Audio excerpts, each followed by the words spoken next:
回头踩两个，完了，关键的一波发出力，不足力已迷路了，完了，不足力真哇！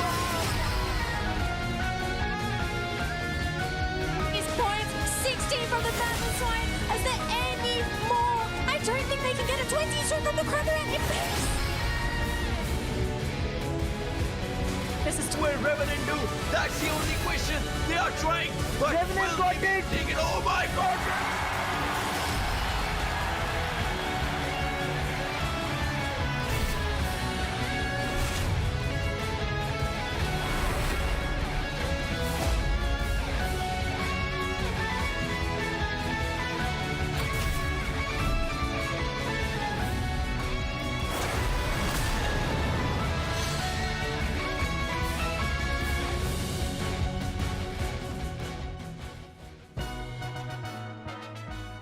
Hello and welcome trainers all around the world to the inaugural Pokémon UNITE Asia Champions League 2023 Finals.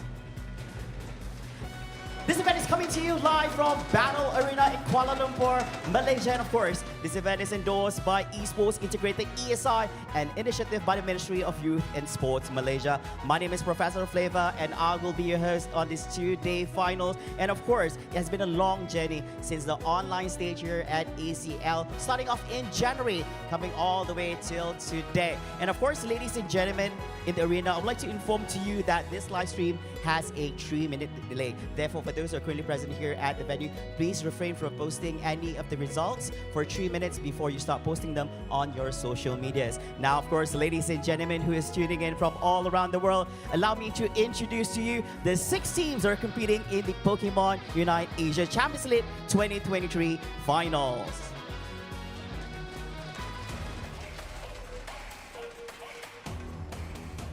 Ladies and gentlemen, I would like to call upon the first seeded team from East Asia to come up onto the stage. This team comprising of Ikura, BKZ, Xingdi, Zirei, and Wushun has defied the odds and played through the online stage 1 with no losses, and further on in stage 2 defended their reign in supremacy against C2 to have the best consistent results in ACL so far, even against all regions. I present to you Team High Five.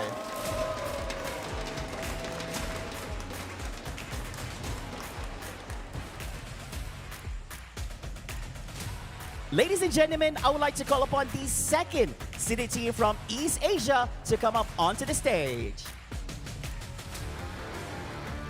This team, with the likes of Ruin, Hibachi, Asian, Haruta, and Supercell, were fighting through their adversaries while only losing a single game in the first stage, and then further defending their seeding in the second stage of the online tournament in ACL against the rising teams of Secret Ship, has now proven themselves time and time again to be one of the powerhouses in the East Asia region. Ladies and gentlemen, I present to you Team T2.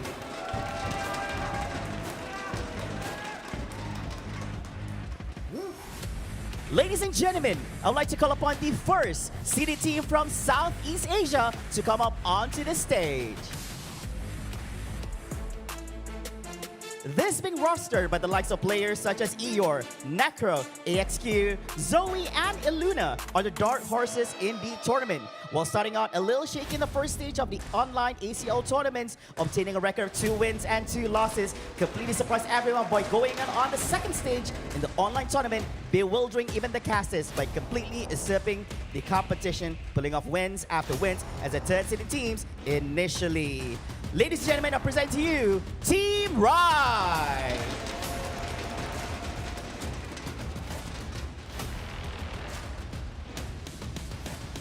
Ladies and gentlemen, I would like to call upon the second seeded team from Southeast Asia to come up onto the stage. This team being rostered by the likes of players such as Nightly Foxy, Rebongs, Yimu, Yang, and Froggy, has an outstanding result in the first stage of the tournament, obtaining a clean 4-0 win record and then only losing a single match against Team Rise in this second stage. This team is one of the contenders to the finals and is hungry for the title of champion in ACL. Ladies and gentlemen, I present to you Team MYS.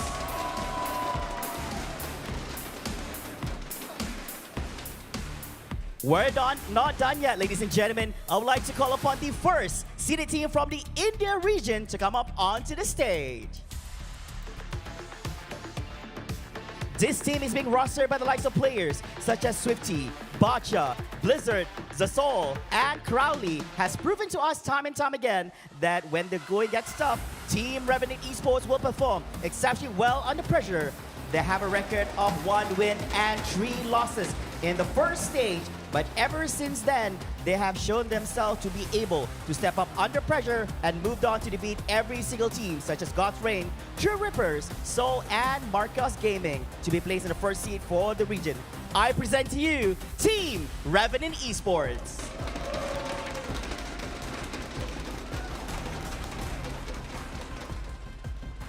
Last but not least, ladies and gentlemen, I would like to call upon the second seeded team from the India region to come up onto the stage. This team is being rostered by the likes of players such as Snowy, Meram, Volt, Kuram, and Rex. Has again the star qualities you would expect out of a top-tier contender with the record of 4 wins and 0 losses in the first stage in the region and only losing out to Team Revenant Esports in the second stage. Ladies and gentlemen, I present to you Team Marcos Gaming.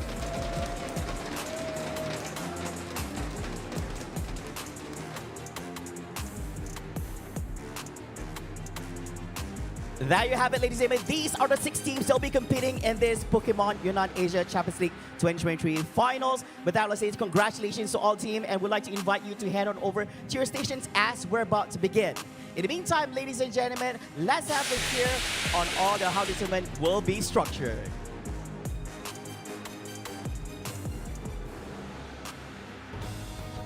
Now, we have had a tournament which started since January this year, where these teams were playing in their respective regions. We have 3 regions, and they are East Asia, Southeast Asia, and India.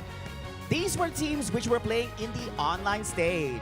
From the online stages, we have distilled the top 2 teams from each region, and once again, they are Team T2 and Hi-Fi from East Asia, Team MYS and Rise from Southeast Asia, and Team Revenant Esports and Marcos Gaming from the India region.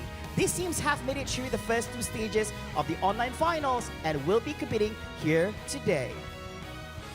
Then on the last day of the broadcast for the online stage, these teams were drawn at random by none other than my dear friends Danali and Contra to be in the groups which you see here. Group A comprises of Rise, T2, and Marcos Gaming, while Group B comprises of Revenant, MYS, and Hi-Fi. These teams will be playing in a round-robin format, best-of-3 format to determine their seedings for day number 2. The top 2 teams from each group will then play on the second day.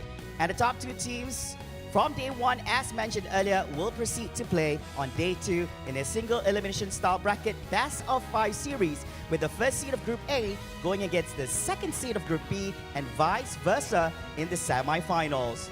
And as such, we will start the day today with Group A, followed by Group B's round robins with the timings as you see on the screen as above. Please note that these timings are an estimate and the matches will be held in a rolling schedule format.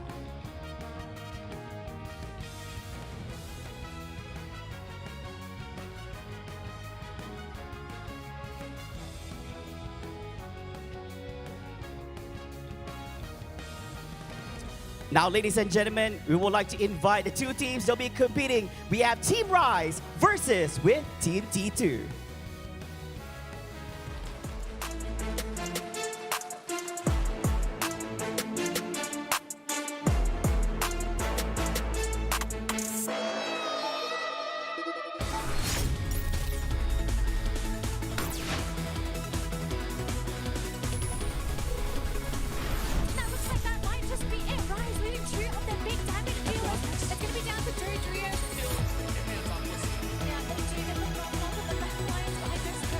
Ditumbangkan 3 Pokémon SGMT. Apakah ini akan menjadi Pokémon kemenangan kedua?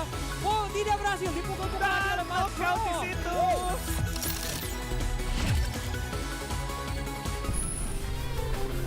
Halo. Wow, loncat keluar pakai Glacial Stage-nya, dan di situ ada Hard One yang langsung mencoba. 4 tumbang. Oh.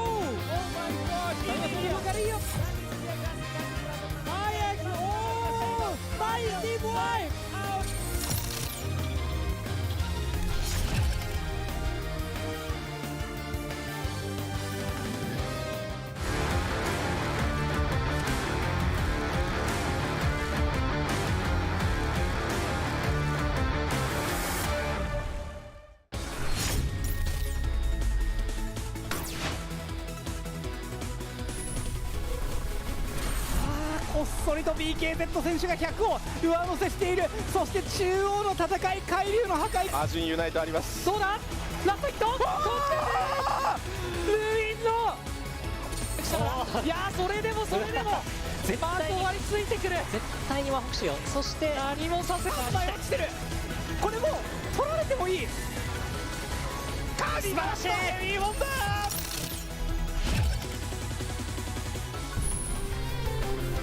攻め込む判断。切って KO を生み出しています。いや素晴らしいですよ。両者痛み分けの形になります。失われている。ハンターハルタの体力ないワンチャンス取れるか。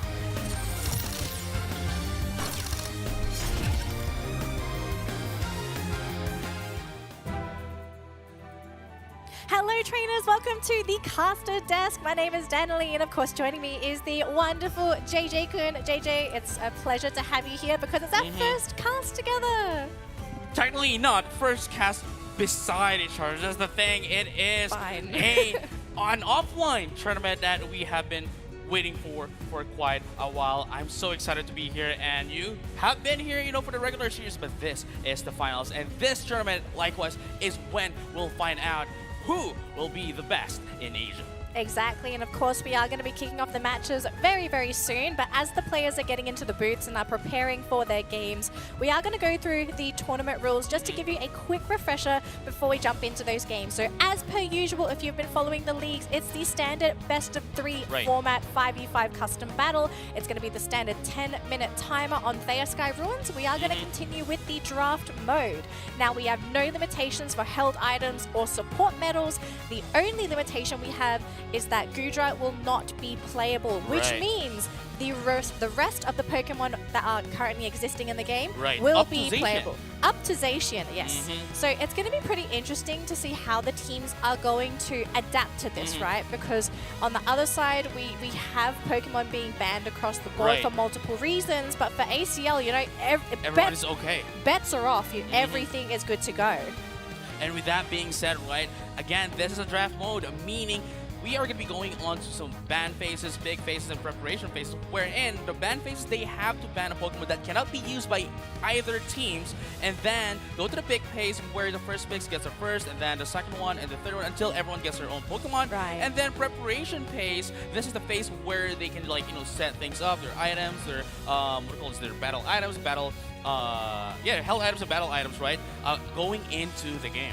Exactly. So you've got multiple layers of strategy here, right? Not only picking your Pokemon, but also maybe playing mind games and saying like, hey, you know, this player, you thought this was going to be the central laner. That's going to be gone top lane now, right? So I'm wondering, especially with some of these teams not having a lot of experience playing against each other, how's this drafting phase going to go? Because realistically, JJ, right, the drafting stage is half of the game. Right? And the actual game itself is the other half. No, yeah, it's, again, I would just like to, you know, just to put an addition to what you have said. These teams haven't played with each other. They have their own regions to play against on. And just like the WCS, right, this is the culmination of everything, of all those who qualified for this stage of the tournament. And it's just going to be really exciting to see how creative these teams would get against the, I have to say, like a meta that they are not used to playing against. Exactly. Now let's take a look at the two teams competing in our first best of 3 of the day. We are going to be having a look at Rise versus T2. And luckily for us, JJ, we had an opportunity to sit down and sort of talk with the teams, get to know them, and ask them some of the deeper questions I think the community has been wanting to know. So we did see Rise on the screen right there. Now, I do want to sort of educate people on Rise as a team. For anyone that doesn't know, this is the Indonesian champion from the Indonesia Open. That's how they qualified for ACL. This team went through a massive growth spurt over the course of ACL. They sort of started the first phase in the middle of the pack. They were a team that was sort of there. They weren't too eye-catching, but all of a sudden, playoffs kicked in. This team went into overdrive. I don't know what happened. It's like they decided to mega evolve halfway through the tournament, and they blew the competition out of the water. Nobody saw it coming. And you could even say so that Rise has risen up from the ground going into ACL. Again, you know, they've started very grassroots, right? They are, they have a lot of teams. They have 2 teams as well, but now they are like the ultimate form of this team. Yeah. But speaking of ultimate form, this is one of the ultimate competitors as well in the tournament. It is T2, the WCS 2022 Japan champion, going into the Pokemon Unite Asia Champions League. Yes, and we also spoke to T2 as well. Now, the aura that the team sort of gave us when we did speak to them is that they were very calm, they were very composed. Very collected. Yeah, and it didn't seem like they were nervous. For all we know, maybe they were keeping it all in, trying to remain. That is relatively weak in certain matchups. Right. And at the same time, right, like there, as you have mentioned, there's only one ban in the draft phase of the Pokemon Unite, right? The other thing for you to actually disable them from getting their key Pokemon is to actually steal away those Pokemon from their arsenal, right? But then again, as you have mentioned, can you actually control that Pokemon? And can you synergize that Pokemon to your team's gameplay? Yeah, exactly. So it's not just a case of, oh, it's a problem, we're just going to ban it, right? We don't have enough bans. So the teams may need to get a little bit creative here. Now, speaking of win rates, we're going to take a look at T2 here as we had it on the screen for quite a while. And for them, a lot of their win rates actually came from their defenders, right? High win rates on the Snorlax with 80%, 75% on the Mamoswine. And then Urshifu, I think we're so used to seeing this Pokemon be quite dominant, so I'm not surprised to see Urshifu here. But looking at the stats as well, JJ, I do want to point out that both of these teams have relatively high pick rates for Dodrio, right? Both of the teams are capable of playing it, but we didn't really see Dodrio after the mid-tournament patch, right? Pokemon thrived before that, and then all of a sudden it just sort of fell off the face of the earth because maybe teams figured it out, or maybe at that point in time the meta didn't really suit Dodrio. So it makes you wonder, is this maybe a Pokemon that is going to come back into the meta? Because in the most recent UCS, finals, teams are playing Dodrio again.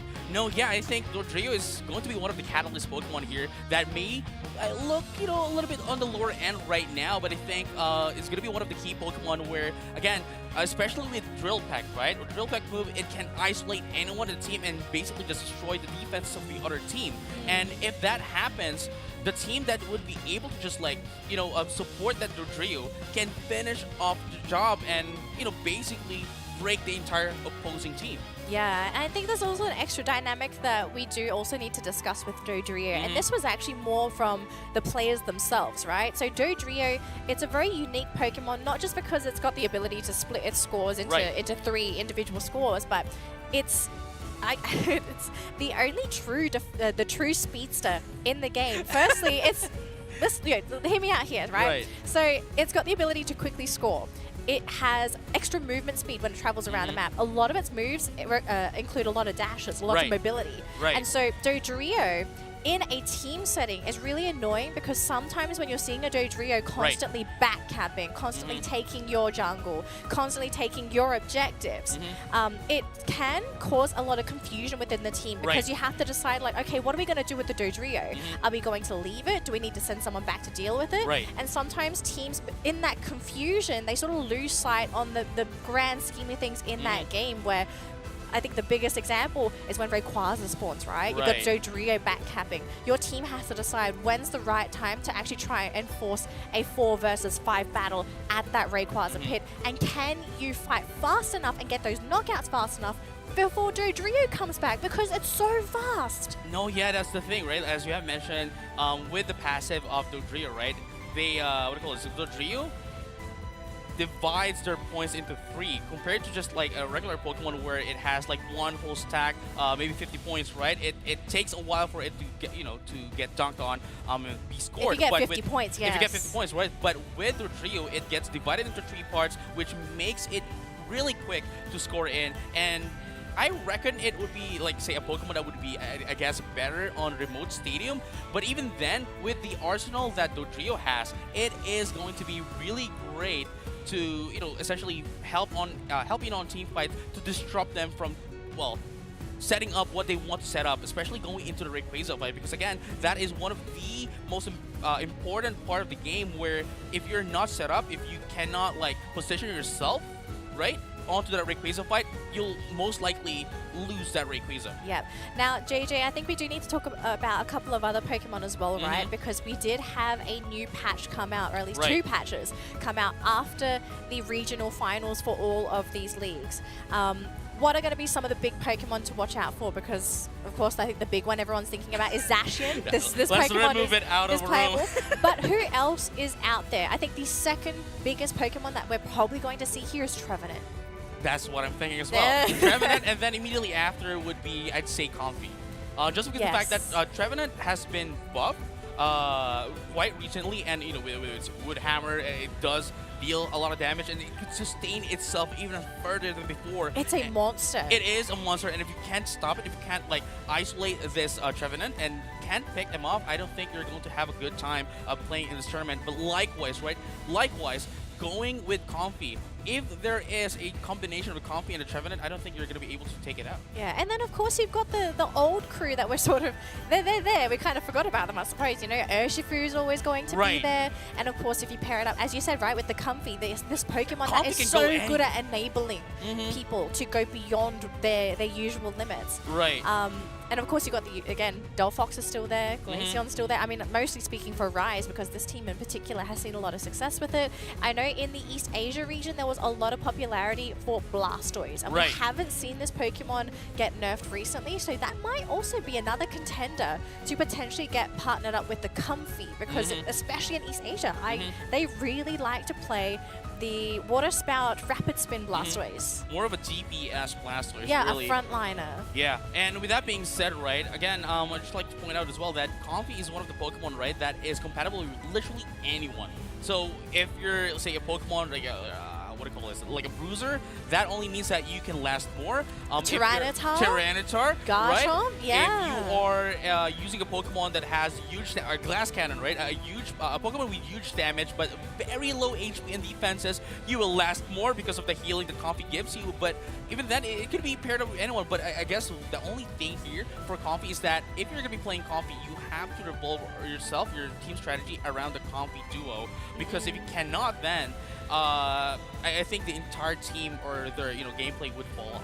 Yeah. I mean, there's also the possibility of actually having two potential Comfy partners, right? So you don't limit yourself to that one single Pokemon, so that you can pivot if, for example, the first Pokemon gets knocked out, then you jump back onto your secondary partner and maybe wait for your partner to come back or whatnot. We really don't know what these teams are going to play because we just haven't seen them play on the newest patch in a competitive setting, and I'm really excited to see if we're going to be looking at a really big evolution in terms of the meta. And also, JJ, we have to remember, we are seeing two regions collide, and regional metas are also something that these teams need to consider. Is your meta compatible with against them others? Yes, exactly. Now, speaking of regional collisions, these two worlds collide. These regions collide, right? These two teams, T2 and Rise, haven't fought against each other on a competitive setting. Sure, they have played with each other on scrims, but those are just practices and stuff. But it doesn't really, it's a different kind of gameplay on an actual official competitive setting. And this is going to be the first time that they're going to be fighting up each other in a official tournament. Now, speaking of actually, so we did ask Rise if they did play against T2, and they have in the past. And the thing is, I loved hearing them speak about this, but they were very confident in those games, and they said that they actually were pretty successful in those scrims against T2. So the team is very confident coming into the tournament. When we were speaking to them, it was all, they were laughing. Yeah, they were very chill. confident. Yeah, they were really chill. They were a really nice bunch of guys. I'm pretty sure if anyone just ran into them, you'll just be like, oh my god, these guys are so cool. Honestly, if we get a chance to sit down and talk to them again, I'd love to, especially after this match. But of course, right now, they've got to sit down, they've got to focus, get ready for their games. I'm excited, JJ. For me, right, when we're talking to them, you'd think, right, as a spectator, right, you'd think that they are all like serious, they were all firm looking, or like their aura or something shy. like that, right, or shy. Yeah. But the moment that we actually talked to them, I was like just talking to like friends of someone you knew way back. Oh, you know what? Right? Okay, so Oh, I think a while ago I asked Eeyore, you know, like out of everyone in the team, Yeah. who do you feel who do you feel is the strongest player? And in the original interview I did with him, he was like, XQ. Because he's the best player in Southeast Asia. Right. So I came back to him today and I went up to him and I was like, okay, Eeyore, no cap, is XQ actually the best player in Is that Southeast actually Asia? no cap? Yeah, actual no cap. And he looked at me and he hesitated a little bit. He was like, "Well, okay, top three." The entire team just burst out laughing. But there was no contest. Like nobody Right. contested it. So I'm really, really excited. They just laughed on to it. see. Yeah, they laughed on it. But they never contested it. So like, Like clearly, it is cap. Clearly Sorry, the cap. confident. No, fact. Yeah, There you it's, go. that's what it was. Is a cap or fact? But they're really confident in Mm-hmm. XQ's ability as a player. So especially on this LAN environment, heads up as well. Rise. Nobody on the team has any background in esports, so they've Right. never played This is any the other first. esports game. This is their first one. This is their their first international LAN, second LAN Right. ever. Their first one being the Indonesia Open. Right. And to see them be so chill and so calm, I would be terrified if I had to play against them. I mean, look at this, right? We talked to them, they were very chill, but obviously right now that they are on their battle pods, they are now all, what do I say this? They are now collected, they are now focused, and they are having their battle faces on, and this is really funny. T2 was very calm earlier, very like focused and stuff when we were talking to them, but now they're the ones who's chill. They're the ones who's chilling. They're supposed to be, you know. You don't want to be too nervous going into your first game. That is And true. I am glad, especially when I see the players like in the booths, especially if you're playing the opening game. Yeah. You know, to have them smiling, to be talking amongst each other, to damn. really chill. Oh, They're wait, checking hang on. ambulance. I'm seeing all kinds of. I saw green, white. Was there black in there? Am I colorblind? I don't know. There we go. Once again, we are in battle arenas. So these is going to be brought to you live in Kuala Lumpur, Malaysia. So I am really excited and I hope the audience are excited as well. And for those who are watching this from home, I hope you guys are excited because again, we are going to be finding out who is the best in Asia. Exactly. Now, I think let's talk a little bit more about Rise and T2, right? Because we are sort of waiting for this match to begin as we take a look at Eeyore on the side of Rise. Now, Eeyore is the captain for the team. He is the shot caller. He's the one that makes the calls. But the interesting thing with the dynamic for Rise is that he's not the one only making the calls. Right. It's actually a collective team effort where he will actually ask his teammates in the other lanes, like, hey guys, how's it going up there? Do we need assistance? How are we going to go for the Reggie down in the bottom lane? That it's a very communicative team from what we gathered. Right, because like there are some teams as well, and it's quite prominent as well into into the teams in the ACL where there is a tactician for the teams, right? But for Rise, they're not like that. They take notes from each other essentially, Yeah. right? They make sure that everyone speaks, that everyone gives their situation and work on it and ask for help if they need to.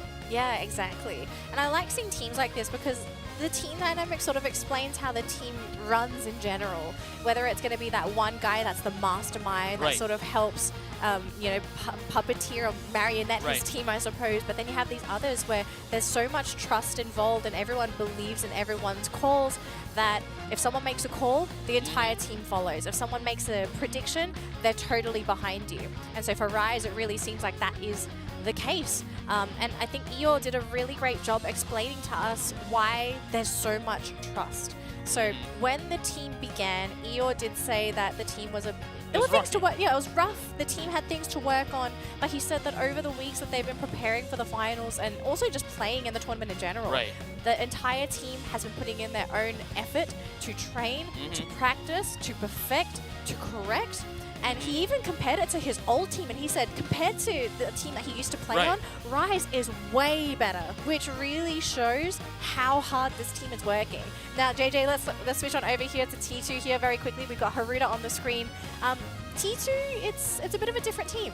Yeah, I mean, again, like, especially the Japanese meta, it's not unlike other because they have their own meta and they play based on the objectives of the game. So, right, previously before the World Championships, before the end, before post-Worlds, right, they usually play a meta of the scoring composition essentially. So Yeah. they just ignore everything else and prioritize scoring.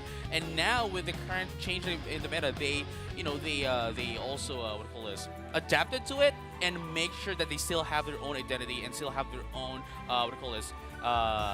their own uniqueness Yeah. towards everyone else. Yeah, and I think we also should be clear as well with T2, the roster that we are seeing today, this is not the exact same roster that we Right. saw last year at Worlds, right?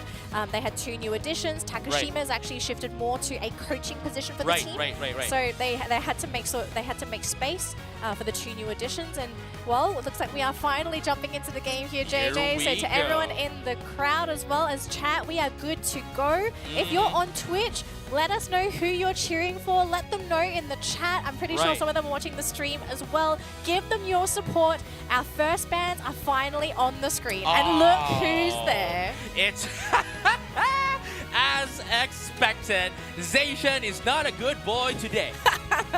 Nobody's gonna get Absolutely a good not. boy. But in the meantime, it does mean it leaves a lot of other Pokemon in the pool, right? Because Fable was eliminated, so Comfy is still there, Delphox Right. is still there, Urshifu was there. Now, Urshifu getting secured by Rise. Now, this one's a bit of a surprise because we don't really see Rise play too much of this Urshifu. No, yeah, but I think this is like one of the things that they have like keeping a secret of. Because like, yeah, I get it, right? They have been playing for weekly tournaments for the ACL in the regular season, but at the same time, they are now playing against teams they haven't fought before. So these might be some times where they just need to keep and bring it up if it needs be. Yeah, now this is really interesting for T2. So seeing the Glaceon getting picked up here by them, this is absolutely a deny pick, right? They were possibly Right. anticipating Rise, maybe trying to go for it as a last 2 pick. Right. So they decided to deny it themselves because this is also going to give them their own ranged attacker. Right. And Scyther is going to finalize the draft here for T2, whereas for Rise, it was the Slowbro and the Aegis Slash. Now, one thing to note, I think a hidden gem on the side of Rise is Necro's Aegis Slash. He is such a big enabler for Axe Q and Eeyore, and I don't know how he does it.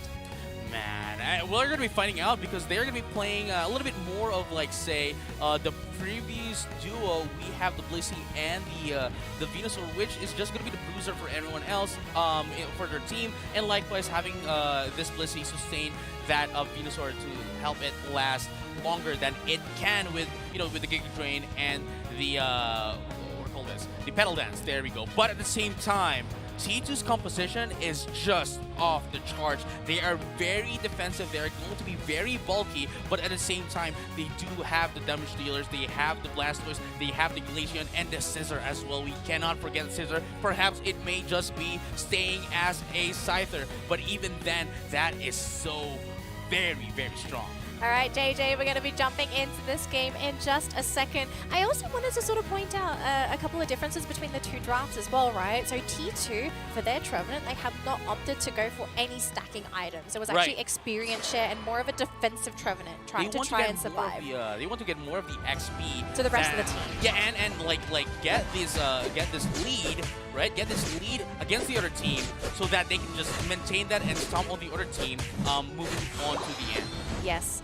All right, so it looks like we do have our lane matchups finally. So we see Eeyore heading into the jungle there onto the Kubfu, whereas on the side of T2, they're actually going to be sending in the Eldegoss to sort of assist the Scyther to quickly finish up that central area as soon as he can. Now, JJ, I want to ask you a question here because we are seeing T2 running double defender, right? Right. We've got the Blastoise, we've got Trevenant together. Are they the team that's going to be setting the tempo here because they're wanting to run at Rise?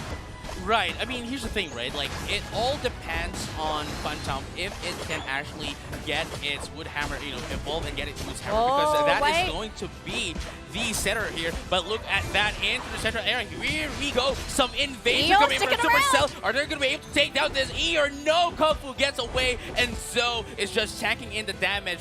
But at the same time, Supercell was able to super get those buffs. That is massive because not only did you slow down the progress of the Urshifu because you need to hit Urshifu as soon as possible, but you also brought in 2 Pokemon from the top lane to contest that central area, meaning that top was absolutely free. And look at this, T2 are reaping the benefits of that mid invade with the Trevenant. That is the biggest thing here for T2, taking those buffs and just getting And that wooden Haruta. hammer as well. Haruda's also running these stacking special attack glasses, so he's actually getting really big in this top lane. So T2 are really on top of this game, and they're even going to try and deny these buffs as well. And look at that, a knockout! It's the Urshifu taken out from Rise. It's not going to be a what do you call this? A single strike Urshifu, but instead a the water bear here for this Urshifu. But with that being said,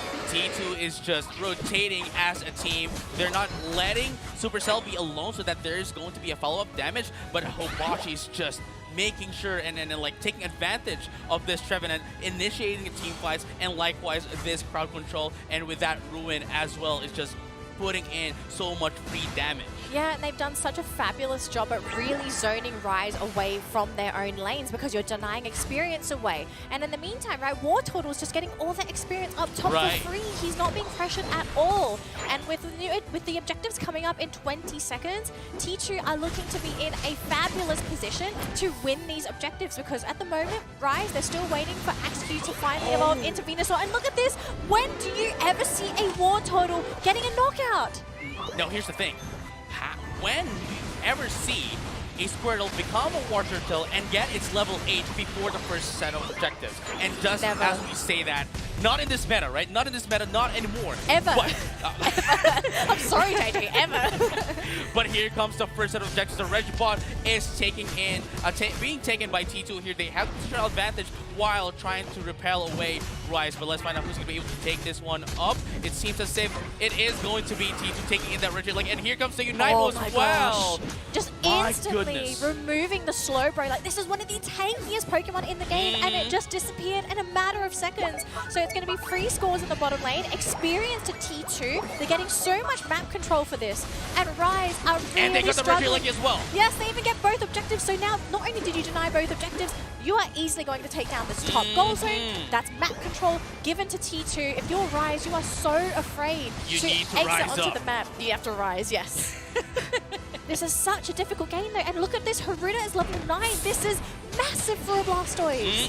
But here you go, 2v3 here. No, make a 2v4, no, make a 3v4, 4v4 The wood now. hammers. T2 is responding to the help of the call of Supercell here, and they're going to be able to take down this Age Slash in the process and disengage immediately before they run into more risks that they already have. But Ear is just trying to get in as much XP as they could so they can answer back when the Rayquaza comes up. But with that being said, here comes the Blastoise just putting in some damage. Here comes some amazing water spout power coming in from that Blastoise and just pushing them away. It is so rare to see a Blastoise be able to zone out a Pokemon such as Urshifu.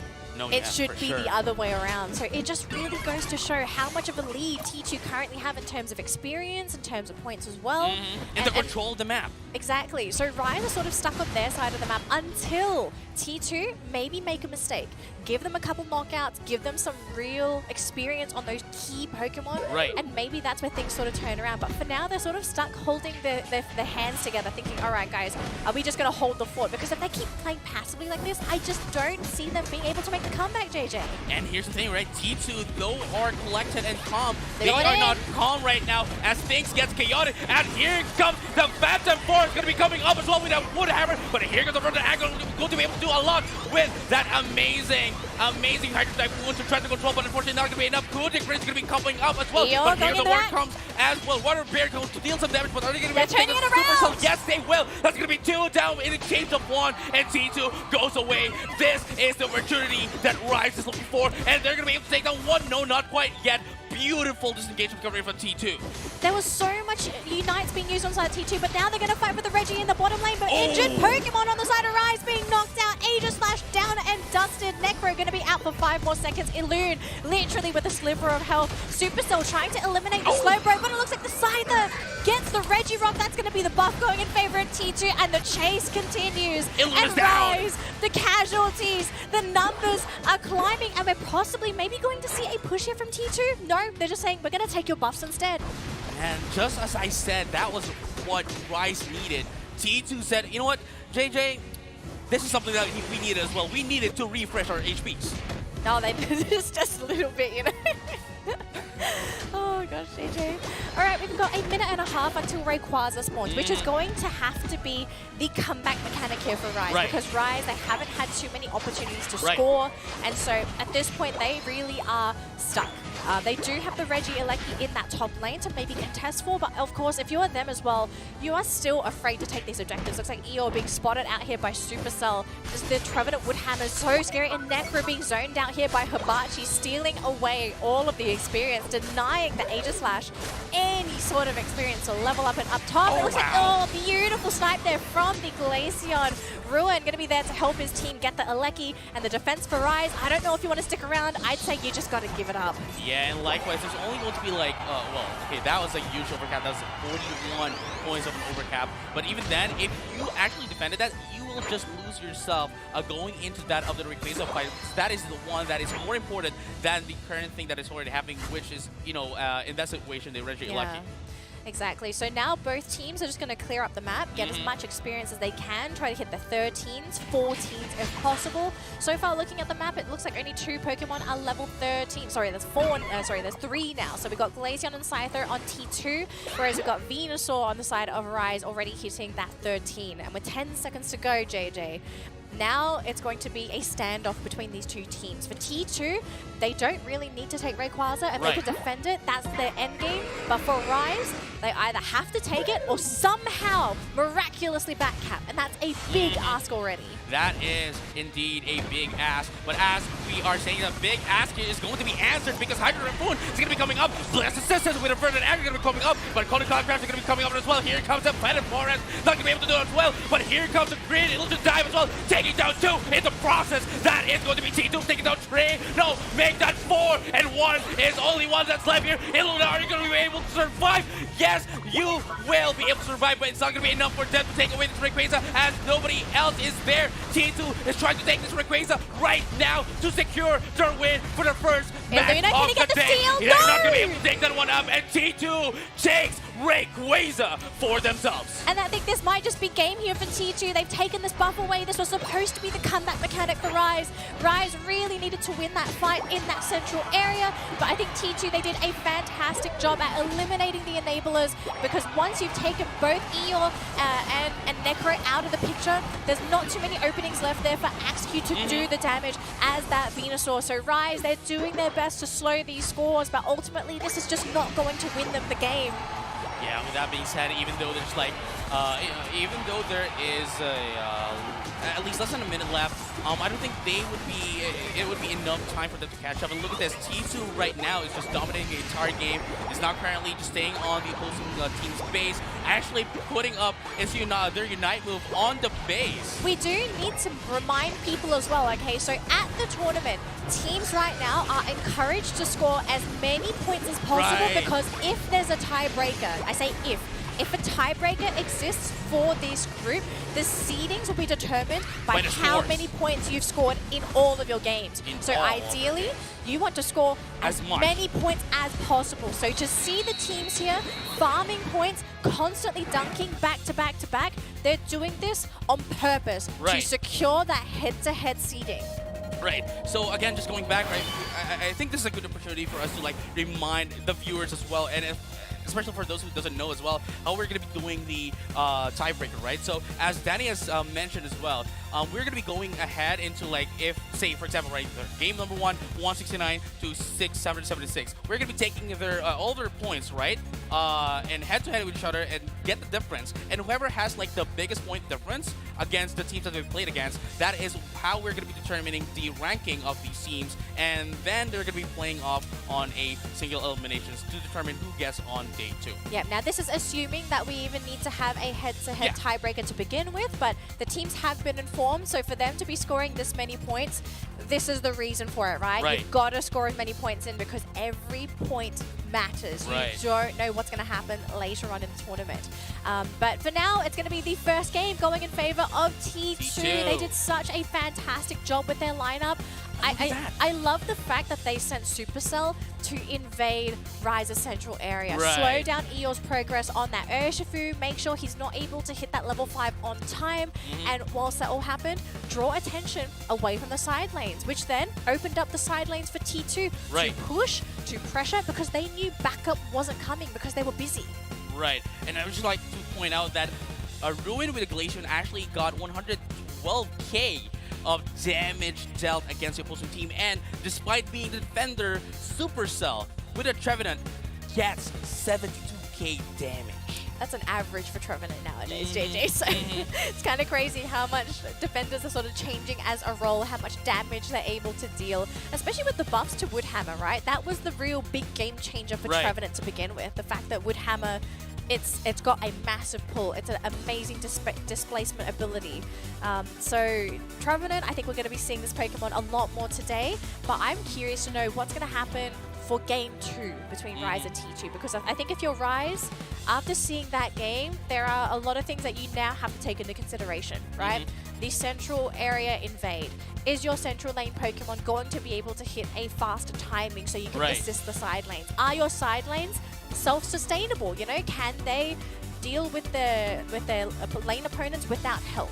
Right. So there's a lot to think about for Rise, and they really, really want to win this next game, because if they don't, this is going to set them very far back, especially for the point standings. No, yeah, for sure. Again, this is just day number 1, and the goal here is to be able to survive to get in on day number 2.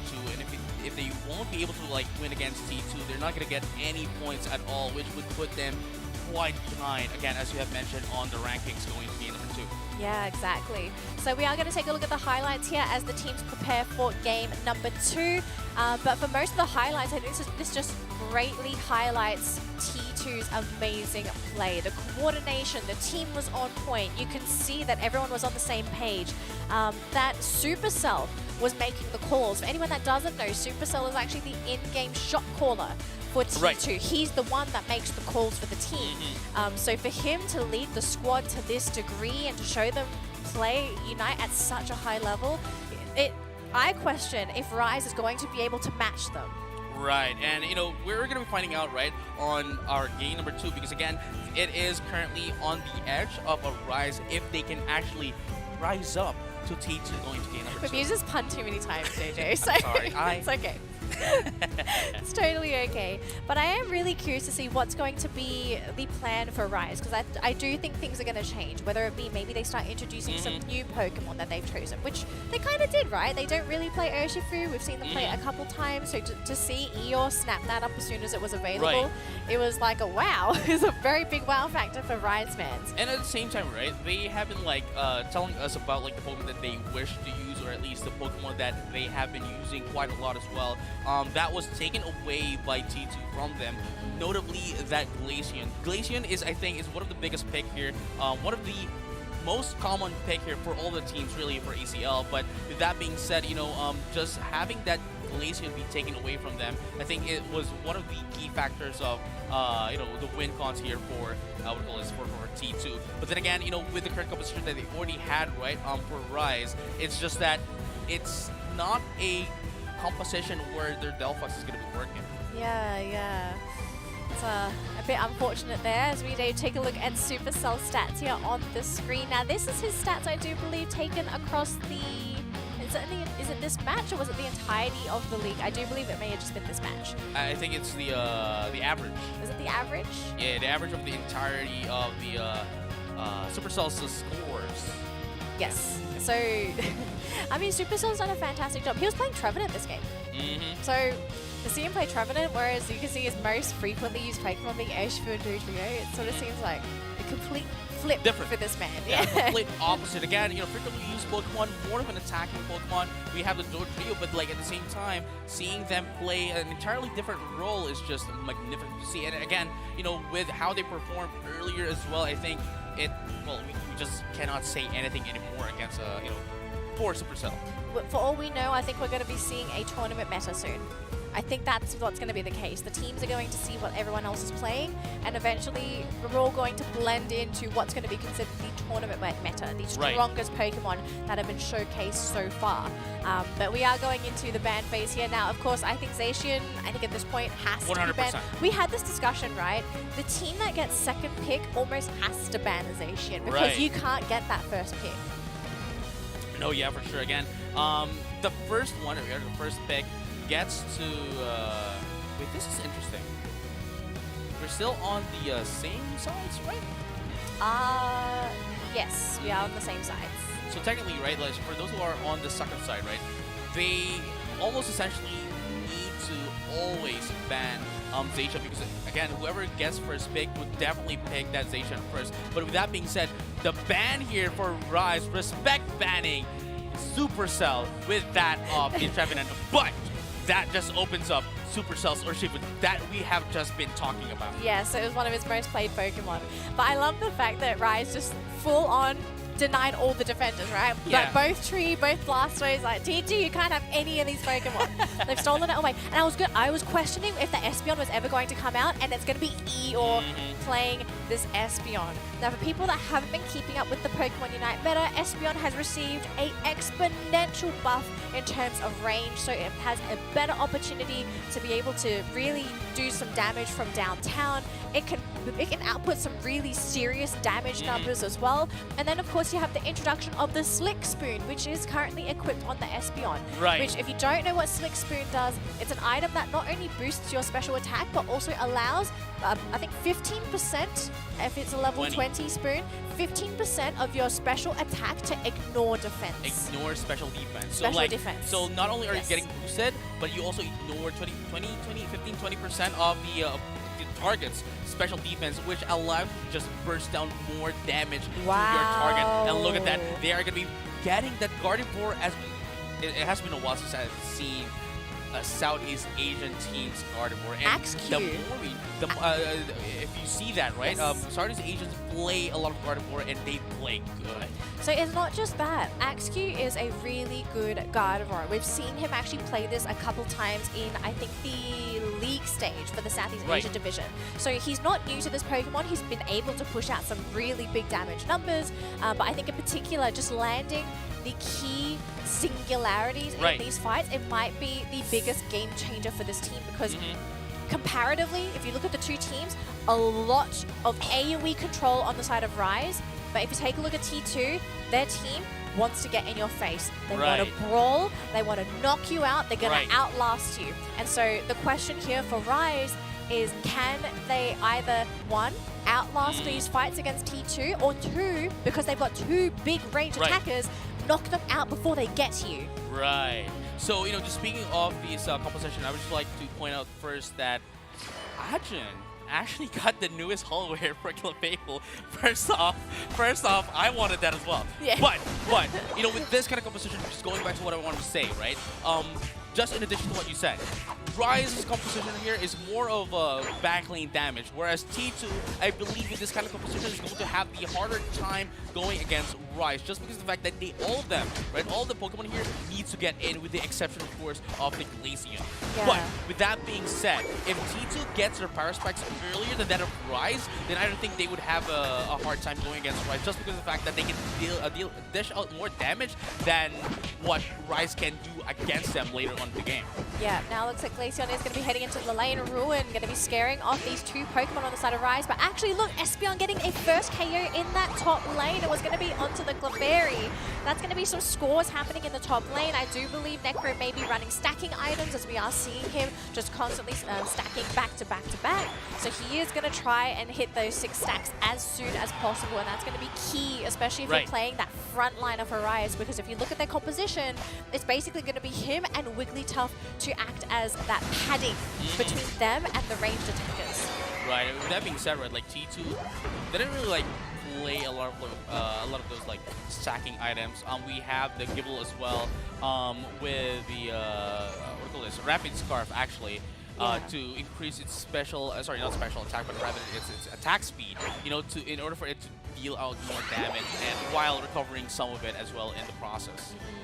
Alright, so it looks like Haruta is struggling in that top lane up against Necro, as unfortunately Gible not really the best Pokemon in that early phase. I'd say Squirtle has the advantage, but great knockout there actually coming in from Rise, getting the elimination off onto the Urshifu. Supercell did try to contest that central area, but with too many Pokemon around, he does need to be careful to not give his own experience away. So he will hide in the bush, but I think Rise, they don't know he's there. He may still try and go for the steal. Nice heavy slam to get some big steals, but I think Supercell might just be out of the picture now. And yeah, Psyshock Espeon, that is dangerous. Yeah, it's 2 knockouts. This is But these are some mistakes that I wasn't really expecting to come out. No, not after the first game, right? But now Rise is now going up against T2, getting their first scores, and actually having access to Psychic Slur as early as 7:30. And they're actually bringing 4 Pokemon in the top lane as well. And even Glaceon is actually thinking about coming in to help up top as well. But it looks like for now, Zoe needs to be careful. Was jumped on by Hibachi. Luckily, is going to be backed up by his teammate. So no Pokemon knocked out yet, but you can see there's tension between these two teams. Right. So, especially for Rise, because Rise really need to win this next match. No, yeah, for sure.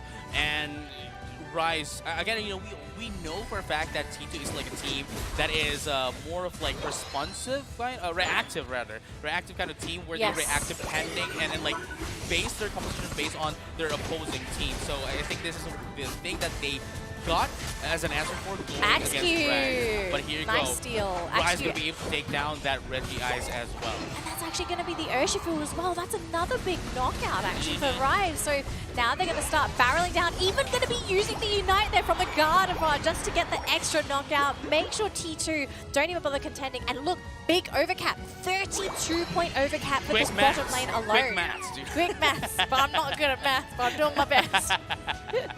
Right, but here you go. This is the complete opposite of what had just happened on game number 1. Rise has the complete control of the map. Haruda needs to be really careful of his position, especially up against Espeon. And we have a pause actually coming out from this game, so I do believe maybe there is a technical error that needs to be addressed. So we will let our lovely referees get onto that. Hopefully we can get it fixed as soon as possible. So to all of our viewers that are watching the stream, thank you so much for watching and tuning into the broadcast. Right. Please ask for some patience as we do get this sorted out. But I think we have a lot to talk about from that game because Rise, I think they've done a fantastic job to recover from that previous matchup. I think their composition for this game was really great to deny Trevenant, to get Blastoise, and I think the surprise factor of showing the Espeon might also really be throwing T2 off. No, yeah, for sure. I think just, again, right, like we've already talked about this before as well, that draft mode is literally half the game. If you don't win the, if you don't win the draft mode, it's all down to execution, and as we can see, Rise does have the execution as well. Not only have they been able to counter T2 on the on the draft, but going into this game as well, they are just on point. Exactly. So I don't think the game is over for T2, right? We've seen still 6 minutes. It's still still 6 minutes. I think there's plenty of opportunities for them to try and make that comeback, to maybe take their own objectives, or maybe even get some big pickoffs for that big injection of experience. But if you were T2, or at least you were in their position and you sort of have a team talk whilst this pause is happening, what would you sort of think about and sort of talk to the team about? Like, hey guys, what's the issue and what do you think needs fixing? If I were T2, honestly, because like here's the thing, right? With their current composition, I think it all boils down to their composition, right? Especially with the Pokemon that they chose.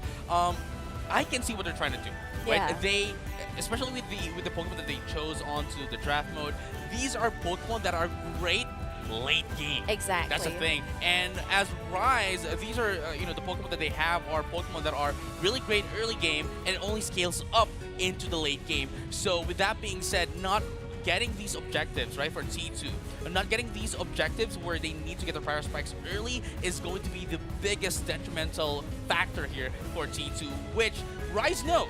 Rise knows that's why they are doing their best to deny T2 from reaching that, part of the game. Yeah, and I think Rise, they have a lot of assets with some of their Pokemon as well, especially around the Ray fight. They've got a lot of AoE control. I mean, you've got 3 big Unite stuns to work with, right? You've got the Typhoon, you have Gardevoir and Espeon as well to work with.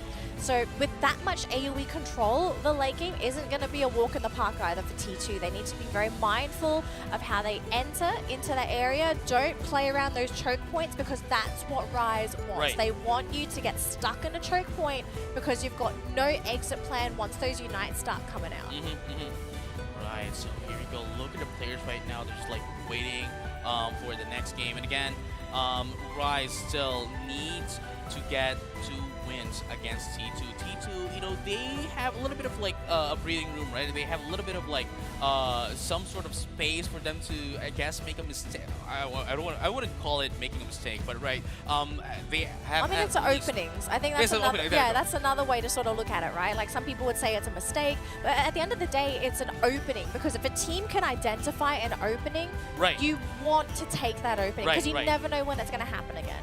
No, yeah, and at the same time, you know, again, they already have 1 point ahead of Team Rise, so they can just like, I'd say, experiment more so that they would be able to get more information going into game number 3. Possibly, but I mean, ideally, you'd want to win the game. Right, immediately. JJ, so. Immediately. Exactly. Again, the points here, you know, it matters how many games you've won, and likewise how many games you've lost, Yes. and likewise your points as well is a huge deal in this tournament. Yeah, exactly. So I do believe we're just about ready to have this fixed and possibly unpaused. We will give an announcement very later on, I suppose, once we get some more information. But we are still waiting to figure out what the issue is that has caused the pause. So we do apologize for the wait, ladies and gentlemen. Hopefully we are able to get back on the road very, very soon. But so far, I think this game is looking in favor of Rise. You know, right. as much as I would love to say like this game is in the bag for Rise, we've got a game 3. That's not really the case yet. Yeah, we're not even it's too early. Mm-hmm. It's too early. And even both team lineups, they're actually pretty good lineups. They're not bad. It really just comes down to the execution from both of these individual teams. And so far, I think Rise, they're doing everything that they need to with their Pokemon now. Because if you think about it as well, right, another thing we have to sort of consider for T2 is that their lineup kind of isn't online yet, right? You're still waiting for your Gabite. You're waiting for Gabite to hit Garchomp. Like, I think that's the last Pokemon. After that, then you're trying to get those levels, try and get those plus levels. Rayquaza is basically when you're online. Right, and at the same time, right, like, this is just, we're still at the 6-minute mark of the game, and we haven't reached the potential of T2's composition. But with that being said, I don't think Rise wants to see that happen, because if it does, man, they're paperweight in terms of their HPs, their defenses. T2 is just going to eat them alive. Yeah, and I think that's probably where the Garchomp element comes in, right? Because Livid Outrage, that makes Garchomp really scary. Yeah, I'm more worried about Livid Outrage because you're unstoppable for the duration of it. So you're able to actually just Livid Outrage your way into the back. You can just bypass everyone on the way. And then Dragon Rush their opponent to your team to, you know, isolate them. Yeah, so we've seen it multiple times. I think the team that really highlighted the power of Garchomp was High Five towards the beginning of the regular season. We saw this happen a lot with BKZ's Garchomp.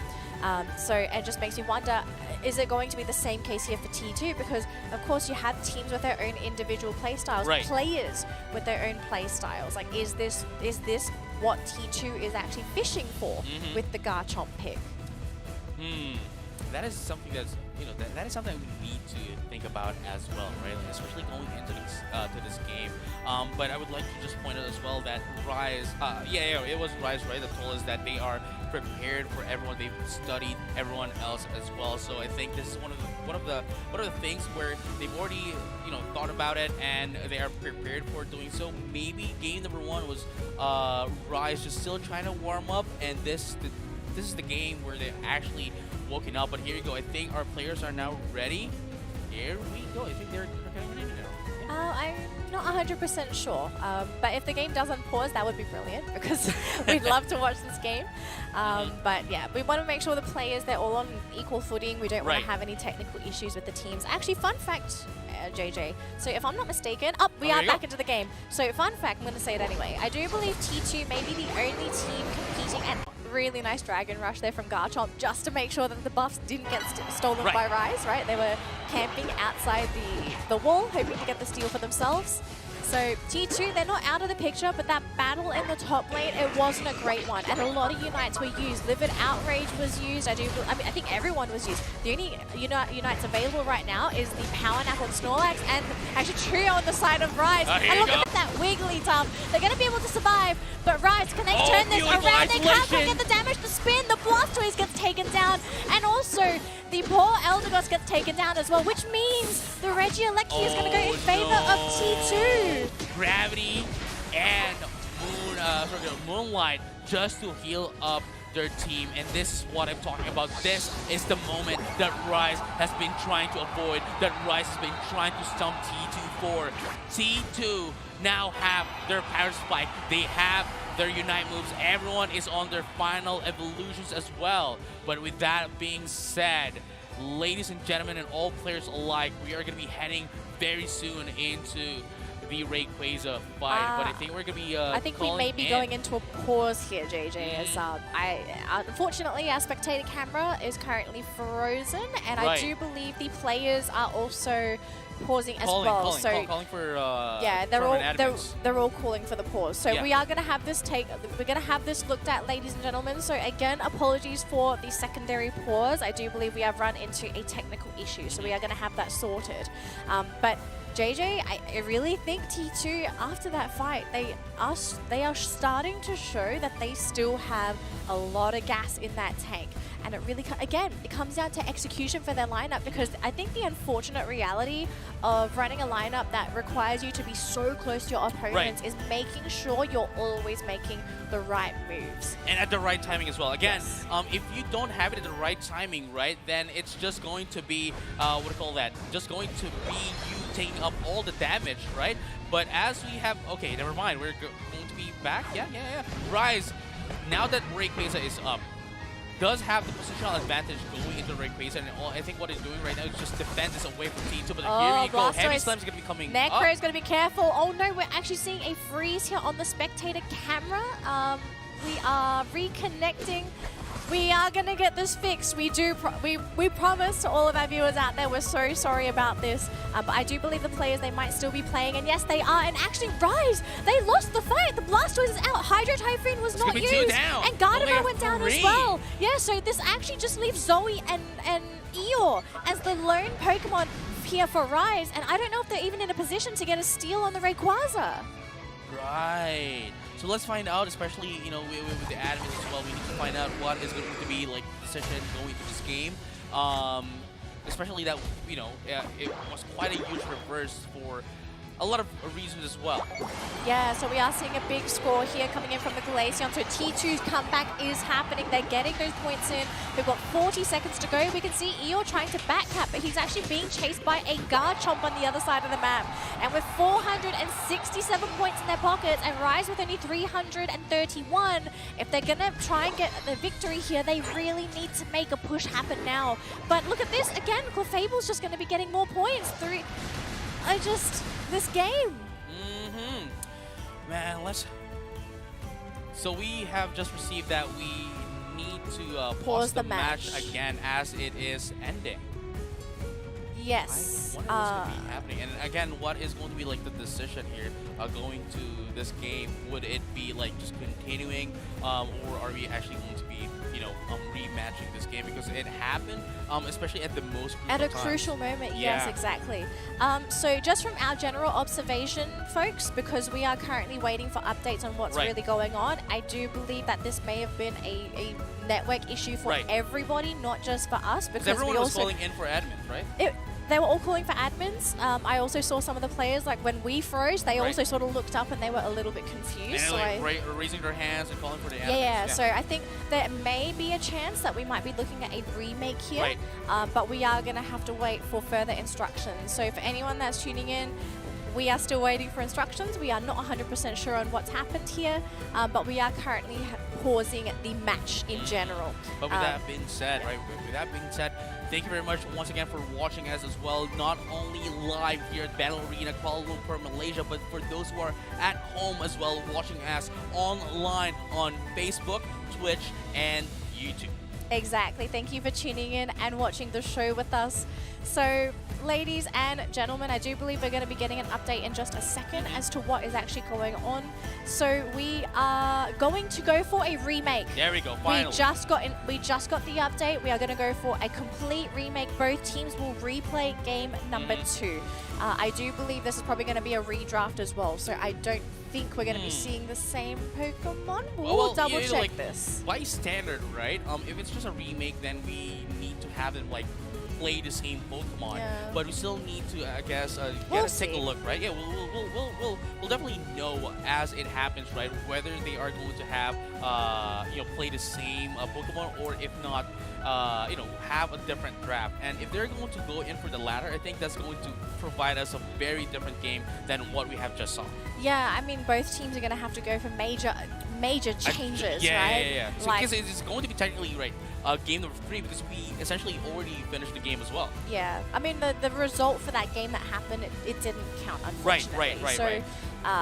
I'm just thinking, like, if you for Rise, I mean, again, Rise have to Yeah. make this next game happen, right? Because they're ultimately still looking for this tie. Because right now we've basically reset back to 1-0 in favor of T2 because T2 won that first game. And with that being said, right, they've already played more or less half the game, where T2 already knew what they are going to that we're supposed to do on game number 2, and going to game number 3 supposedly, right, which is going to be now technically speaking, is that T2 already knows what they are going to do, and so then they can just adjust going into this next game. Yeah, exactly. So I'm keen to really see what the changes are going to be, whether or not we are also going to be going for a redraft. I mean, by the Right. sounds of it, JJ, it seems like we're just going to remake the lobby game. with the exact same Pokemon, exact same settings, maybe same items. We're not 100% sure, but we are still waiting for this lobby to be remade. So again, thank you all for your patience, for watching the stream, for supporting the teams. If you haven't already and you're watching on Twitch, please support your teams on Twitch. Some of them are watching the streams live themselves because they also want to watch the games. They also want to see you cheer for them too. Right.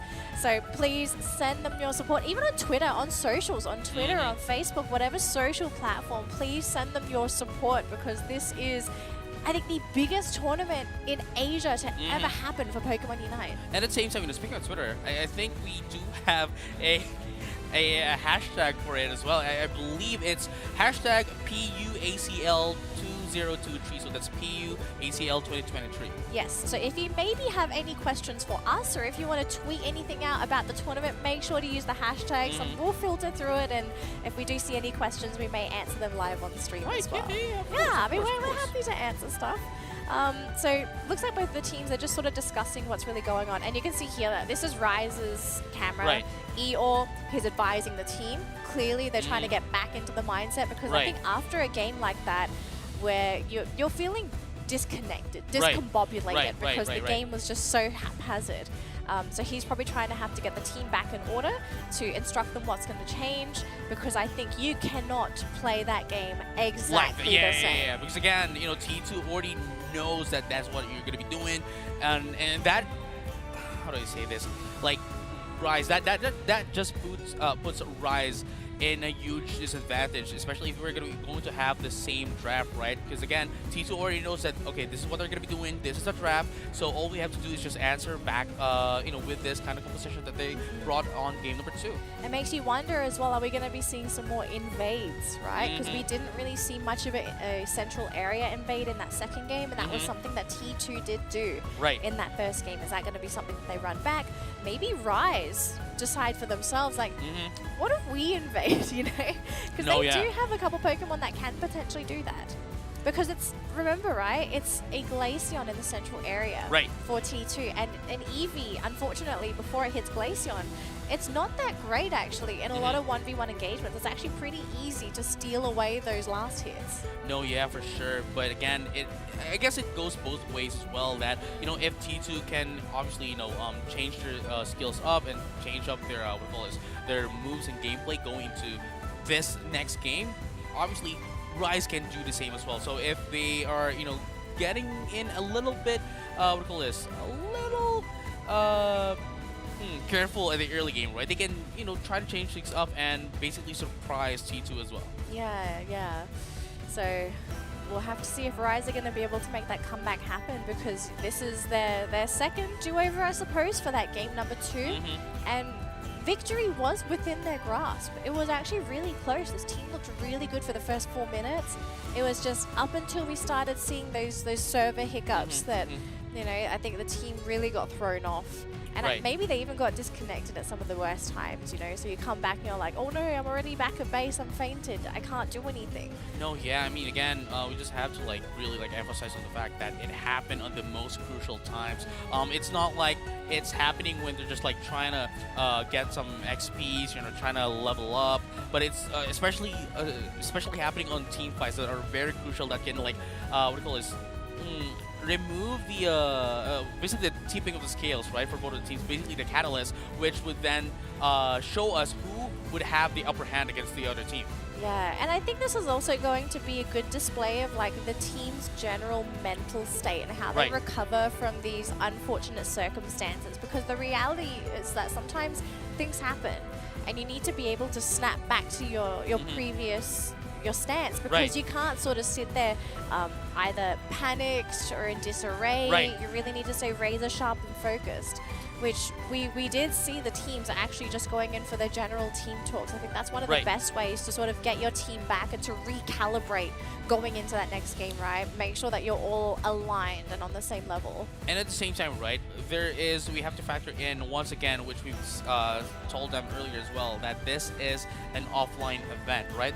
There's a different thing, right? There's different things when you're playing online and we're playing offline as well. So that, you know, factor that in, it's just going to be quite of a different experience for all the teams that are playing right now. Yeah. Now, I do think we're going to be taking a look at some stats here for T2, so at least we have something to look at here as we are waiting for this lobby to be remade. But for T2, we're going to take a look at Ruin. Now, again, I'm going to remind people, if you did join the stream a little bit late, you know, this is Ruin's birthday month. You know, this man wants to win ACL. He wants to have the best birthday gift of all, which is a big, shiny crown on his head. I mean, who doesn't want that, right? I mean, if it were like, say, here's the thing, right? If it were my birthday month, right, this March, and just being here is just a huge celebration in and of itself, and for them, it is winning ACL. Exactly, right? I mean, the goal is you want to win ACL. You want to be the best in the region. You want to be the best in Asia. You know, sometimes it's like, oh, it's not enough to just be the best in Southeast Asia or just be the best in India or East Asia. I want to be the best in Asia. I want to be the team people think of when they look at me. We are going to switch on over here to stats for AXQ on the side of Rise. Now, just like Ruin, both of these players, they are one of the main damage dealers, the attackers of the team. And they're both really skilled players. I do remember, not for Rise, you know, we've seen AXQ dish out some big damage for his team on the Delphox, we've seen him on Venusaur, we've seen him on Gardevoir. But then you've also, if I even think about attackers, I also think of Ruin. You know, I still remember he made that play where he dove. I think it was under the barrier in that rave hit. It was a crazy play. It was insane. I cannot believe he did it. But it was a really fun play. I wish I could go back to that highlight. But we've also seen AXQ. This guy is on the rise. Supposedly, allegedly, according to Eeyore, the captain, top 3 player in Asia. Right, and again, their members, they're not contesting that. They're really proud of them. See, here's the thing, right? We talked to them and thought, hey, we asked them about if there's anything that we can like highlight about them. We're gonna be talking about their team, and all they pointed out to us is AXQ. Yeah, pretty much. You know, I mean, whenever I ask Eeyore about stuff about the team, he's always like AXQ this, AXQ that. So like clearly this guy, he's a superstar. And I love having tournaments and platforms like this because it really shows off the talent of the really talented folk. Because sometimes, especially when you're playing in particular regions, it's hard for people outside the region to scout out for different players. Right. So platforms like this is going to elevate the opportunities here for not just AXQ, but maybe even for Rise overall. No, yeah, again, if you're just going to be staying on your own region, right, it might sound negative, but you're gonna get used to it so much that you won't be able to grow out of it, right? But at the same time, with the ACL, you are now, and with the WCS as well, right? You are now pitted off against different regions, which plays very differently from what you're used to, which will then allow you to grow even further, you know, beyond plus. Yeah, exactly. plus. Yeah, plus. Asia plus. Oh my goodness, I love it. I love it, JJ. You are incredible. Yeah. But you know what would be incredible? Right. A What? game. A game number 2 between T2 No, and yeah, for Rise. I sure. think that would be the highlight of my day because I really just want to know the conclusion of this game. Like, I want to know, is it going to be a game 3? Is it going to be a 2-0? Because at this point, we're sort of just stuck here waiting Yeah, for basically the results. Schrodinger's Pokemon Unite. Yeah. We don't know yet who's going to take game number 2 until we get to that point. So it could be T2 getting in 2-0, or it could be, Rise getting to tie things up. Maybe. And again, the result of the results of game number 2 is going to be very detrimental, especially for Rise since they've already lost game number 1. Yeah, exactly. So hopefully the teams are recovered.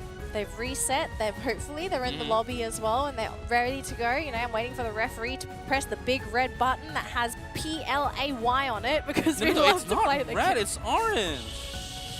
It doesn't matter. It's still the play button because I really just want to see this game. I'd love it. But here's the thing. Okay, so I also want to just very quickly share with all of our people Right. that are watching the stream as well. If you're wondering what the next matchup is going to be for today, or if you weren't here when we showed the graphic, it's actually going to be Marcos Gaming playing against the From team. India. Marcos Gaming, yes, the Indian representative. They'll be playing against the team that was defeated It's going to be defeated in in this game. series, yes. Right. So unfortunately, that means the team that drops this series is going to have to play basically 2 games back to back. Right. So that's that's something we have to consider. It's tough because you are playing back to back. Sometimes you need a little bit of a mental reset before you can play your next game. But for the defeated team, you just got to go right into it. The only team that would actually have a bit of a break or something, as you have mentioned, a mental reset or some sort, would be the team that would actually win the first match of the group. Because say, for example, right, let's just say that T2 won 2-0, right? Yes. That means they would have to fight off against Marcos on the 3rd match of their group. And meanwhile, whoever is the defeated team would have to play again with the waiting team, which in turn is Marcos Gaming. And likewise, Marcos Gaming, since they are playing 2nd, they would have to play 1 more immediately after from against a team that had its rest. Yeah, and then after that series, as you saw on the screen, we are going to play the 2nd grouping, which is Group B. So we're going to conclude with Group A first, and then we're going to end the day with Group B. So if there are any teams you're watching out for, we do recommend you make sure you check out the schedules, see who's playing when, so you know when to tune into the game. But I think we just got confirmation. We are going into the game, folks. And there you have it. Thank you so much for your patience to everyone that's watching at the venue, to everyone that was on Twitch. We are in Game 2, the remade Game 2 between Rise and T2. Hopefully this one's going to be smoother than the last. No, yeah, but with that being said, I think we're going to be getting in the same... we still don't know yet if they're going to be playing the same. It looks the same. Yes, it's the right, same. there we go. They're just choosing the same Pokemon again and again, just so we can get in on the game immediately. Yeah, so... So again, still, even if we're going to be choosing the same Pokemon, right? Okay, there we go. We just got a confirmation as well that it's going to be the same draft as earlier. But again, as I have mentioned earlier, right? It just is the disadvantage currently is on the side of Rise because again, T2 already knows what Rise is going to be doing with this composition that they are going to be bringing into the field. Yeah, it's no secret. So I'm just curious to see what changes we're going to be looking at for both teams, if there's going to be any at all. Right. Or if maybe they just stay put and pray that maybe the 2nd game just goes better. We kind of don't know. But both of these teams are familiar with each other, minus that first game that they played. I mean, this was not the first time Rise and T2 have scrimmed. Yeah. They've scrimmed in the past, so that they do have some knowledge of each other. But I'm just curious, when was that last scrim?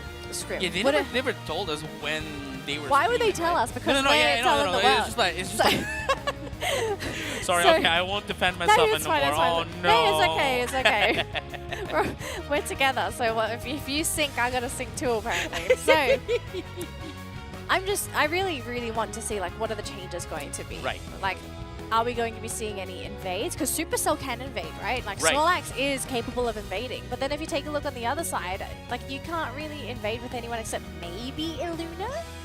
But even then, I think you'd want to secure the lane rather than trying to go for an invade with a Jigglypuff. No, yeah, we don't really see Wigglytuff invading. We do get to see, however, Espeon very rarely Eldegoss as well. Yeah. Very rarely, but that is like really stretching it. Yeah, exactly. All right, we are going to be jumping into the game, ladies and gentlemen, and all Pokemon trainers from all across the world.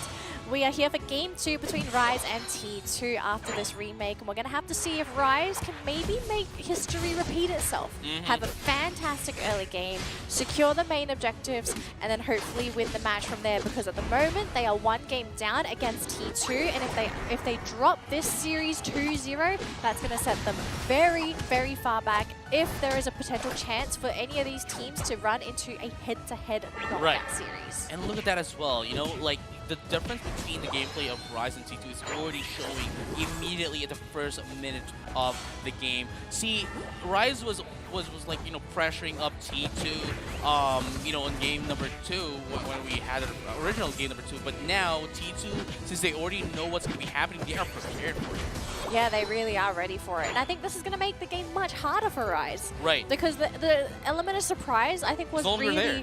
Yeah, it's really what made or break this drop. Made or broke, I can't rhyme things anymore. It's what made it really special, I suppose, in that first game. So to have that element of expectations now, you know what's going to be potentially coming, and I think you have a better understanding of your own personal limits. No, yeah, for sure. But with that being said, you look at how look at you this know invade. They're just like, Haruda is still you know, surviving still compared to like earlier, where you know Haruda is really getting, you know, demolished here by the Orchard up top. But with that being said, Supercell here is just going to try to invade, try to get some buffs here to, you know, deny Ear of all the XPs. Yeah, I think this is really what you have to do, because we saw there was just so much experience going in favor of Surging Rise last strikes. game, and yeah, they Coming do have in. the Water Bear. Going to be putting in the work and getting that first KO. Wigglytuff going to try and act as that barrier with Sing. That will scare T2 off, but this is big because you are denying, once again, just like game 1, that experience from Rise. And we do see how heavily Rise are impacted by Eeyore's start. But here we go. They're going to be able to get this pick up as well. As going to be 1 down. That is a Wigglytuff as well. And again, the adjustments coming in from T2 is just scary. Sure, this composition may have been, once again, as I mentioned earlier, right, is more on the disadvantageous side for T2, but since they already know what they need to do, they were able to work around it immediately during the break time, and now they can fight off against Rise. No, they're not toe-to-toe. I'd have to say, T2 is currently controlling the field. Yeah, Hibachi just out of range there for the Psyshock. That would have done a lot of damage. But it looks like Supercell being a pain right now with the heavy slam, making sure that he's denying that experience here again to Rise. Now, let's take a look at the level situations here, because look at this. Necro does not have that lead that he used to have. He's not bullying Haruda anymore. So a big turnaround is already happening in that top lane. Axeq and Eeyore are both stuck at level 7. They just can't get any more experience. Wigglytuff going to be acting at the front line. The Dazzling Gleam doing a lot of work for the team, as well as that Sing. Going to take the Citrus Berry to reset. Now T2, they are going to back up and reset for themselves. Right now, though, Ruin trying to get into position to do some big damage. Did quite a lot to Axeq. And look at that, though. Hibachi coming in from the side lanes, wanting to jump into the back lines, but the Psychic Slurry, it does catch out T2, and maybe this is the turnaround that Rise needed. 3 knockout, and this might just be the return of Rise. My goodness, T2 had that positional advantage into the Regirock, but Rise, at that very moment, used that against them, you know, pulled them into their own hands, played them like a fiddle, and just like that, took down 3 in the process. They're back into the fray. Now up top, War Turtle is going to be focusing on scoring, wanting to get that level 9 if possible. But the rest of the team, they are holding down the fort so far. They're actually going to be committing Unites for this as well. Livid Outrage trying to be jumping onto Axeq. Won't be able to connect though, and so far it's just going to be the 1 knockout onto Eeyore. So we still have an attacker, but look at this Garchomp doing a lot of damage as well. Haruda zoning out 2 of the Pokemon. What can they really do here? I think T2, they might just have the objective. Oh, it looks like they're going to be going back instead. And now Rise, have they been able to turn this table? It looks like maybe they have. Both teams are a bit of a standoff now. And my goodness, again, Rise was able to rise up from the deficit that they were experiencing earlier, and Necro now wasn't there the whole time, by the way. It's actually amazing how Rise were able to hold the fort without the Blastoise. No, yeah, for sure. Again, only at the top half, and now that this Blastoise actually is joining them on team fights, I think it's just going to be providing them with a lot more to, Oh, to Luna. offer. I think they're going to lose the Wigglytuff here. There's just too much damage. The Sing movement speed. It looks like it's just going to be enough. The shielding as well from the Eldegoss. No knockout, which means Rise are going to have the entire team here. But, oh, look at this Axew. He gets the cancel there onto Hibachi. So it's going to be a 1v1 down bottom, a 4v4 in the top lane. And Supercell, he's not looking too healthy. Less than half health, JJ. Right, but here comes the Hydro Typhoon. Unfortunately, not going to be able to take that one up, but they still got it with the help of the Psychic Solaire. And look at that Glacial Stage to no availability. Just wasted, just baited by Rise up here. But here comes four Pokemon to defend this Regieleki up top, which just gives Rise a huge window to breathe. Yeah, and Axew has actually done a fantastic job at keeping Hibachi busy in that bottom lane, making sure that he's not able to break that goal zone. The Dazzling Gleam starting up Hibachi, not feeling too safe. Luckily, Haruta is able to get the solo pick off there onto the Regieleki. That's going to be out of the picture, but he will have to jump back into that battle. And one Pokemon already gone down. It's going to be the Urshifu yet again. Eel just does so much damage on this Espeon. It's insane. Wow, Rise with their damage, and again, the back lane damage as well, even with the isolation. Well, here's the thing, right? What? T2 cannot isolate Limit a Limit. Outrage? Outrage is going to be popping up as well, but the sustain is there. Conan Cloud Crash to put in some HPs back to the teammates. Going to be able to take down that Garchomp once again. Glacial Stage into the Hydro Typhoon is going to be popped up for both of the teams, but it's not going to be enough as they're going to be able to burst down this Urshifu. And with that being said, they're going to be able to answer back with 2 KOs of their own, but is that enough? Again, I don't think so. Not quite yet, but at the very least, T2, they still have a bit of a time here to catch up against Rise, and they still have this Rayquaza up for them to take as well. But the Regieleki, I think, is a very huge opportunity for T2 here if they can take this, just because of the fact that they can then prepare for Rayquaza as Rise is going to be like diverted off the attention because of Regieleki if they do take it. Yeah, can I say, T2 have been such a nuisance in that bottom lane. You can see they're constantly trying to break that bottom goal zone because they're wanting to take that map control away, the speed flux, right? Especially when Rayquaza is up. The speed flux is very important when you're trying to make it to those side lanes. And look at that though, Regieleki being taken by T2. And with 30 seconds to go, looks like it's going to be a cancel there from the Snorlax, making sure no points are going to be scored. Regieleki gonna actually break that top goal zone. So yeah, quick maths is there, 40 points.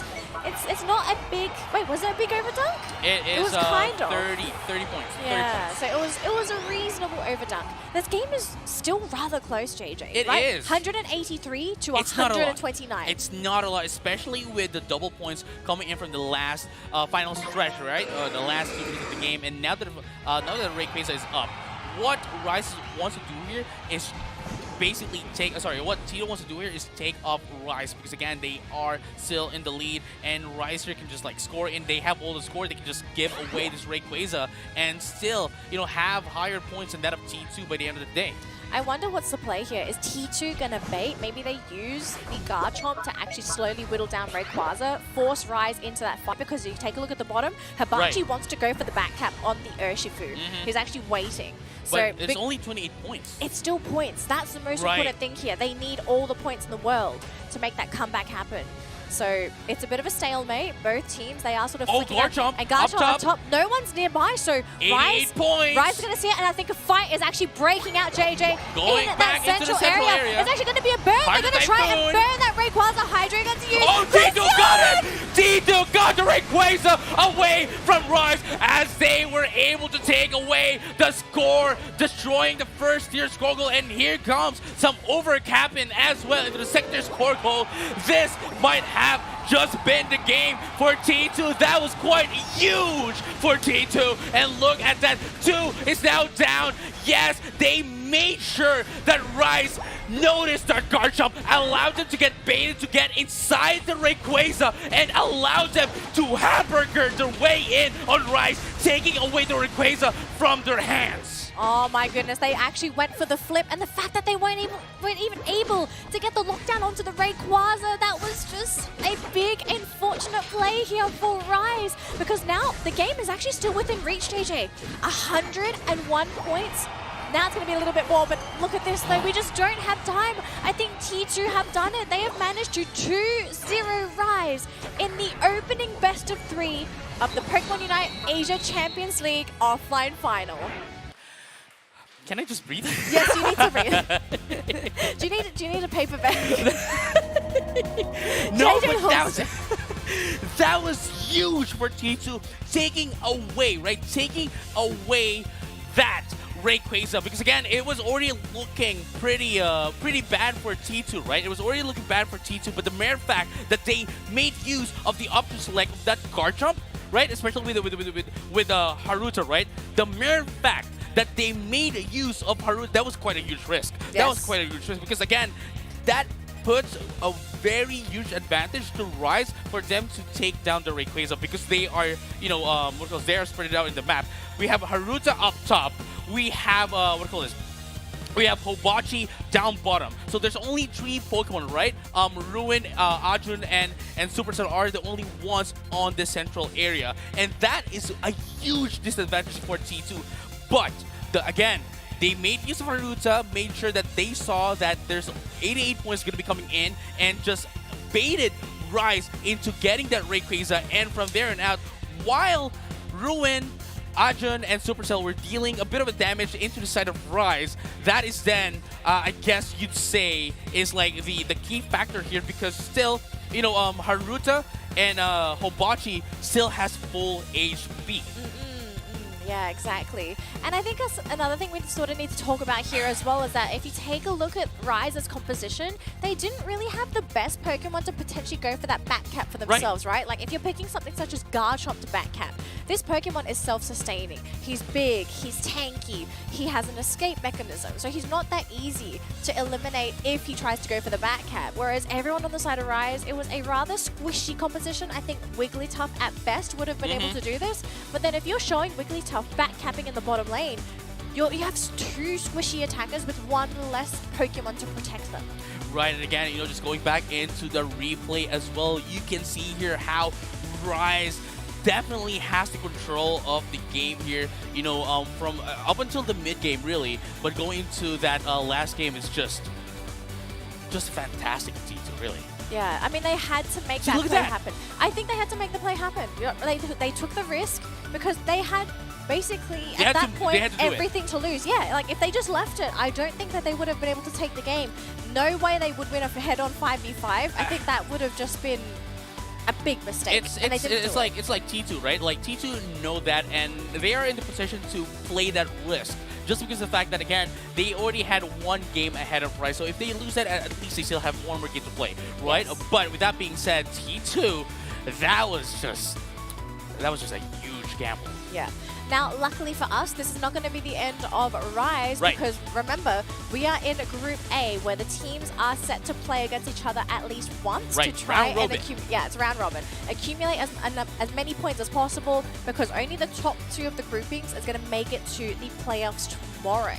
And so that means Rise will now need to continue and play up against Marcos Gaming, because the defeated team of the first game is slated to play against Marcos. So our next best of 3 lined up, as I said, is going to be Marcos versus Rise. I do hope that Rise is going to be able to reset. We did see them reset before going into game number 2. I hope that this game is not going to be too impactful on their mental state. I do believe they are 100% capable of making sure they back on to point A before going into this game against Marcos. Right.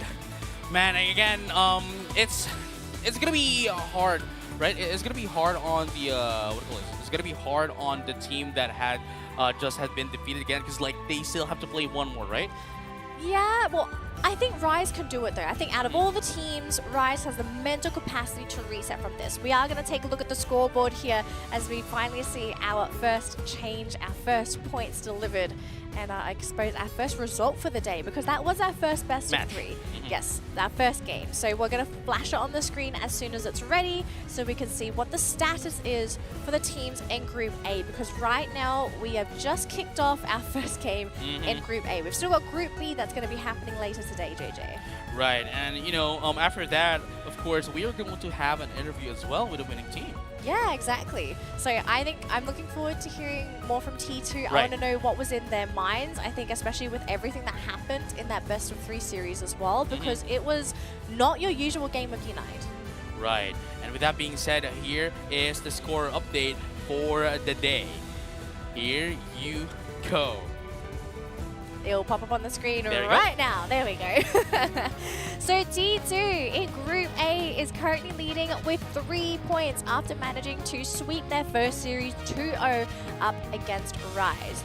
Now with Rise, unfortunately for that loss, they're not going to get any points Right. because they weren't able to take at least one game. Mhm. But they have another chance, and that next chance is this next game, which is Right. going to be up against Marcos. Marcos Gaming.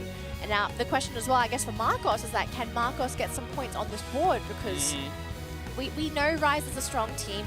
It's going to be the first time that we're ever going to see Rise go up against Marcos. Right, and with that being said, I think we're gonna be, you know, ready for the interview as well. I'd love to hear more, as just you would want to, you know, hear more into T2. What happened in game number 1, really, T2 versus Rise. So Flava, Professor Professor Flava, Flava. please give us the deets.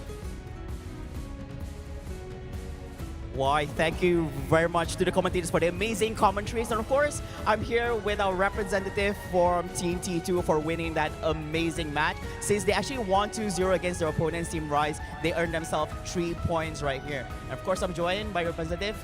Very good afternoon, and congratulations on winning that game, number 1 for the day itself. So how do you feel against that match against Team Rise? And what do you think about their performance in that match? ライズさんと戦って勝ってどんな気持ちですか？そしてライズのチームはどう思いますか？はい、そうですね、大会初めの1試合目ということもあってですけど、いつも通りプレー勝つことができてよかったです。東南アジアセカンドステージで、1位を獲得したチームということもあって強いチームだということは認知してたので、ライズに勝ててとても嬉しいです。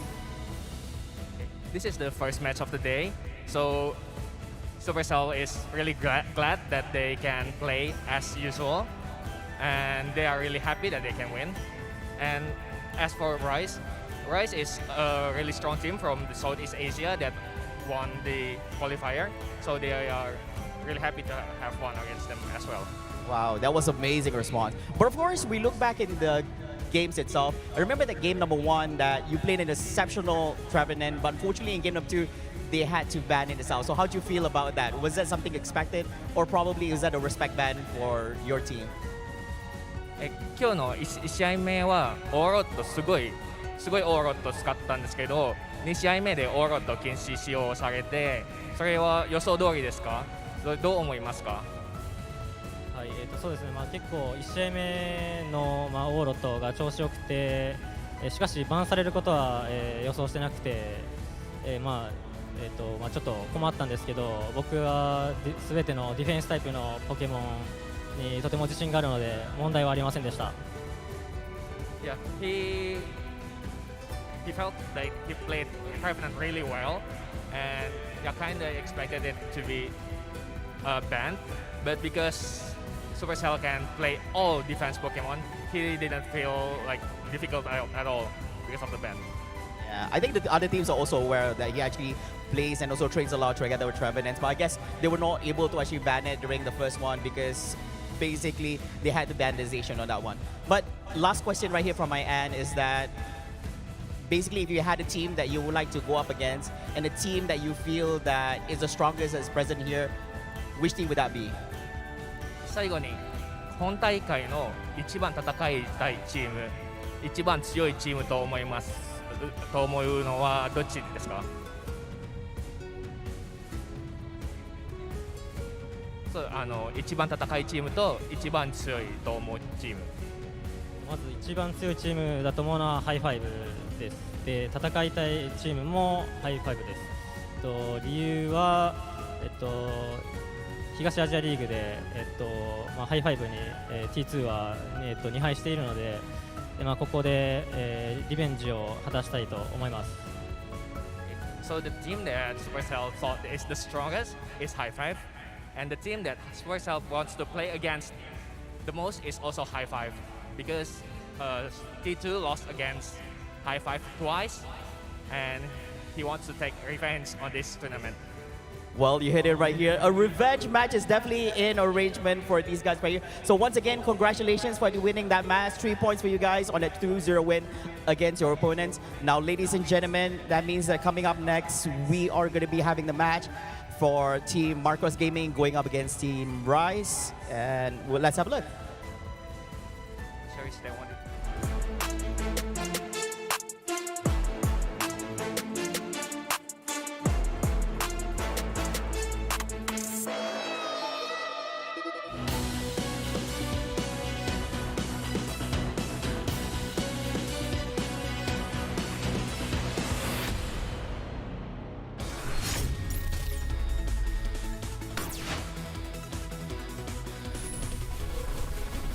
Gets eliminated. This can be the game changer, but Walt, he was targeted. Look at how low he's taken, but Kyurem is still there, going to be healing him up. Walt, a risky move coming through. He even used his Unite to run away from the Pokemon, and he will be able to run away barely, but it's great. But he uses his Unite. Another Unite I think did get used, but a Unite coming in from Walt finds value, eliminates the slow bro, and now but they need to get another score. Yeah, 35. 35. Can they actually do it? 14.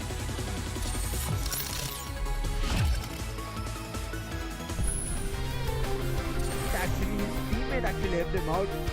Buzzwall does not have the Unite. Machamp does not have the Unite. Rex gets KO'd.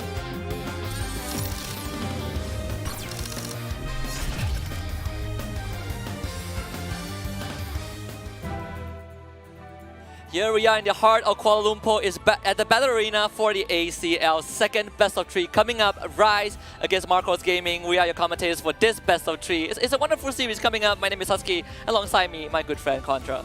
Yeah, and of course we have so many of all these trainers here in Kuala Lumpur joining us all together, and not forgetting you guys who are currently watching this from all over the world. This has to be one of the biggest tournaments of this month so far. So when we look into the very first matchup, we've already seen Team Rise put up quite a battle against T2, and this is, once again, their proving grounds. Do they still have what it takes to make themselves notice and, of course, qualify into the next stage? Yeah, and most importantly, this is the second consecutive series for Team Rise, right? They didn't get to take much of a break. They, they kind of were on the losing side, the defeated team, thanks to T2 just being really clean with their gameplay. And here they are, potentially the last stand as the representative, at least for their region. And this is a team that has a lot of rich history. I think Danny and JJ talked a lot about it extensively in the first series, but I want to get down to business with Marcos Gaming, because there's a lot to kind of go through when we talk about Marcos Gaming. Let's get a quick recap about Rise first in their journey getting into his. A lot that we need to go through. Exactly, and when we move into that, we'll definitely see how much this team has grown throughout the span of their run to the ACL. Yeah, let's take a look at Rise's pick rate of the Pokemons. Of course, we did see a bit of that, but it's always good to jog that memory a bit. We see the Snorlax, we see the Delphox and the Glaceon at the top 3. Danny and JJ also went through a bit about Dorio and AG Slash, but most importantly is that Snorlax in series number 1 against T2 was actually not really taken by Rise. T2 did pick it in that game number 2. Same with the Delphox, that one never went through for Rise, and for Glaceon it was highly contested, but it was T2 who got Glaceon for both games. Yeah, and overall we've also seen updates to the game where perhaps certain priority is given to other types of Pokemon as well, and then you see the rise of Espeon coming into the picture, where I believe Team Rise, they did exceptionally well with those form of Pokemon. We still see glimpses of God of War to replace Pokemons like Delphox. to counter the way that T2 has played with such a tanky composition. Meanwhile, let's move over to Marcos Gaming, as this Indian powerhouse team have been able to really power through not only their league stages, but heading into their own playoffs itself. We've seen plenty of Urshifu, Gardevoir, as well as Snorlax being played, and therefore, these picks are very much similar to what Team Rise played casually back into their own run in the Southeast Asia bouts. Yeah, absolutely. And for Urshifu, we did see, I believe, for Team Rise, they did pick that one in Game 1 against T2. But for Marcos Gaming, this team is a pretty green team, right? Fresh, out the oven, new kids on the block, however you want to put it, at least on that regional stage. This is their first international LAN experience as well for Pokémon. So far, I think for Marcos Gaming, the most important thing is to kind of look past that nerves and really bring what the Indian region is good at. A drafting that most regions overlook and don't really prioritize as much. Yeah, and overall, when we look into the way that Marcos Gaming has been able to handle all these really chaotic situations, most often than not, you see Marcos Gaming really thriving in that late game. So it's really down to the flip of that Rayquaza. Now, let's look at the win rates as well before we get ourselves into the game, where we see a lot of successes going on the side of Axew as well as Eeyore, and it really is due to their ability to handle Delphox really well. You see 7 out of 8 games being played, they have such a high win ratio. So would Marcos Gaming need to consider a ban on this Delphox, or perhaps take it away if they don't have that first pick priority?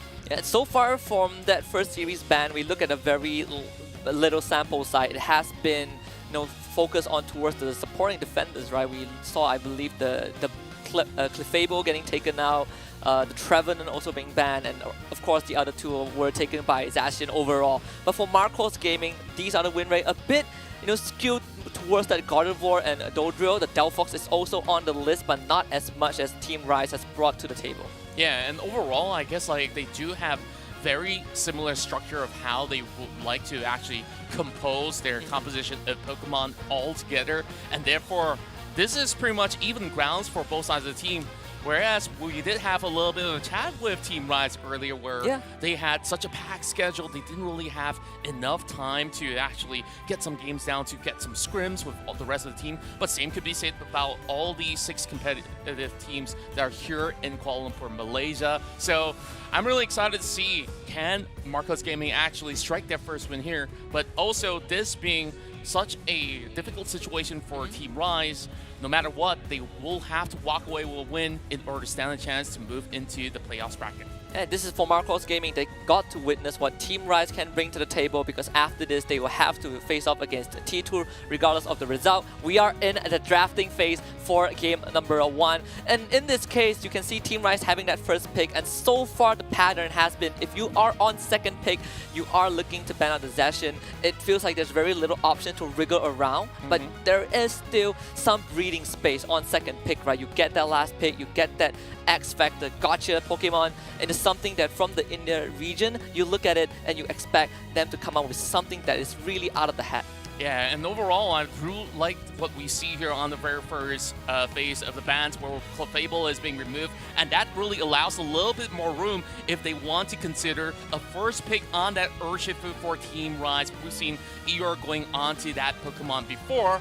Now, is this going to be that big priority? Because we've seen Gardevoir to be one of all these hottest Pokemon to be back right in, but, that is a little bit too revealing if you're going for a first pick. Therefore, Eeyore, once again, will be selecting that Urshifu.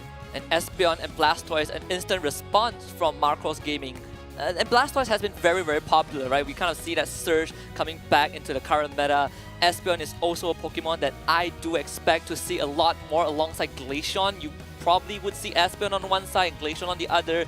But for Team Rise, the response is very, very straightforward. You bring in 2 very durable front lines. You have a Slowbro that can just crowd control you for days on end, and you have the Trevenant. And we saw what Trevenant can do thanks to T2. Yeah, and due to the fact that they've already locked in many of all these beefy Pokemons overall from Team Rise, all they need is those damage numbers to come out of this Delphox, as this is going to be supplemented with the Blissey to be able to help them sustain throughout the run. Now, while I'm looking here as the Cramoran as well as a potential Greedon, this is going to be pretty exciting, but if they really want to target somebody out of this match, it has to be this Espeon, and now they even bring in the Absol. This is a complete 180. We were looking at Marcos Gaming to kind of give us that X factor and throwing that surprise, but it is Team Rise that is doing so, right? You have the Absol, which is a Pokemon that we don't see often. Cramoran has shown it just, you know, here and there, but not enough for us to look at it and be like, yeah, this is that X factors. For Marcos Gaming, it feels like they are the one heading down the standard route. They, you know, with this composition, overall, I think Team Rise with the switch up is kind of going to give us that gotcha moment where it's now the ball is in Marcos Gaming's court. What do you do with it? Yeah, and overall, they really have to handle the pressure on that early game, because when you look at the evolution stages, you could tell that Team Rise, they do have a tempo going on in the early to mid game, whereas for most of all these Pokemon on the side of Marcos Gaming, it will take a little time to ramp up as well. We're looking at the Delphox as well as the Blastoise, so it will definitely take a little bit of a pressure situation for Team Rise to create in order to secure a lead. And now, let's head over to Taya Skyruin as we are about to begin this best of 3 between both of these teams from Southeast Asia as well as India as a region. It's Team Rise versus Marcos Gaming. Most importantly is to look at what Team Rise wants to accomplish in this match number 1. We see this composition, the Trevenant, the Slowbro, the Urshifu, and the Absol. I am expecting kind of that backline access because, you know, contrary to what Team Rise usually likes to put on a table, you have this double attacker composition. This is definitely not it. Right, this is definitely not it. This is Team Rise wanting to kind of go in a different direction. And when you look at what Marcos Gaming has as a composition, you are relying a lot on the Delphox for the damage output. And Team Rise have ways to cut through him. Yeah, and on top of that, you still have the Espeon to also supplement whatever the Delphox can actually offer. So I guess this will be pretty much important for Team Rise to really look for the right targets at the right time. Whether if you want to go for the Espeon first, but what if they actually get caught in the Psychic Solaire, then it will be pretty troublesome because you have that Blastoise. This is that perfect setup that they're looking for. And also, of course, we do want to apologize for a little bit of a slight delay because we are about to get this lobby remade to ensure that everything runs smoothly for the teams on board. Yeah, there was a bit of an internet slowdown, so we will have that lobby remake. I believe one of the players on Team Rise might have not picked the intended Pokemon, so we will get that sorted out. So do bear with us. But that kind of changes what we have coming into this game. I believe if you're Marcos Gaming, this draft is most likely going to stick. But for Team Rise, if we're looking back at that double attacker composition, then maybe you kind of can throw in that question where Cramoran is probably not going to be in that pool. What else is left? Maybe the Glaceon. Yeah, we're looking at perhaps a Glaceon or even a God of War is also available. But then again, when we look into the way that it have been playing out the past series itself, T2 has been able to handle that.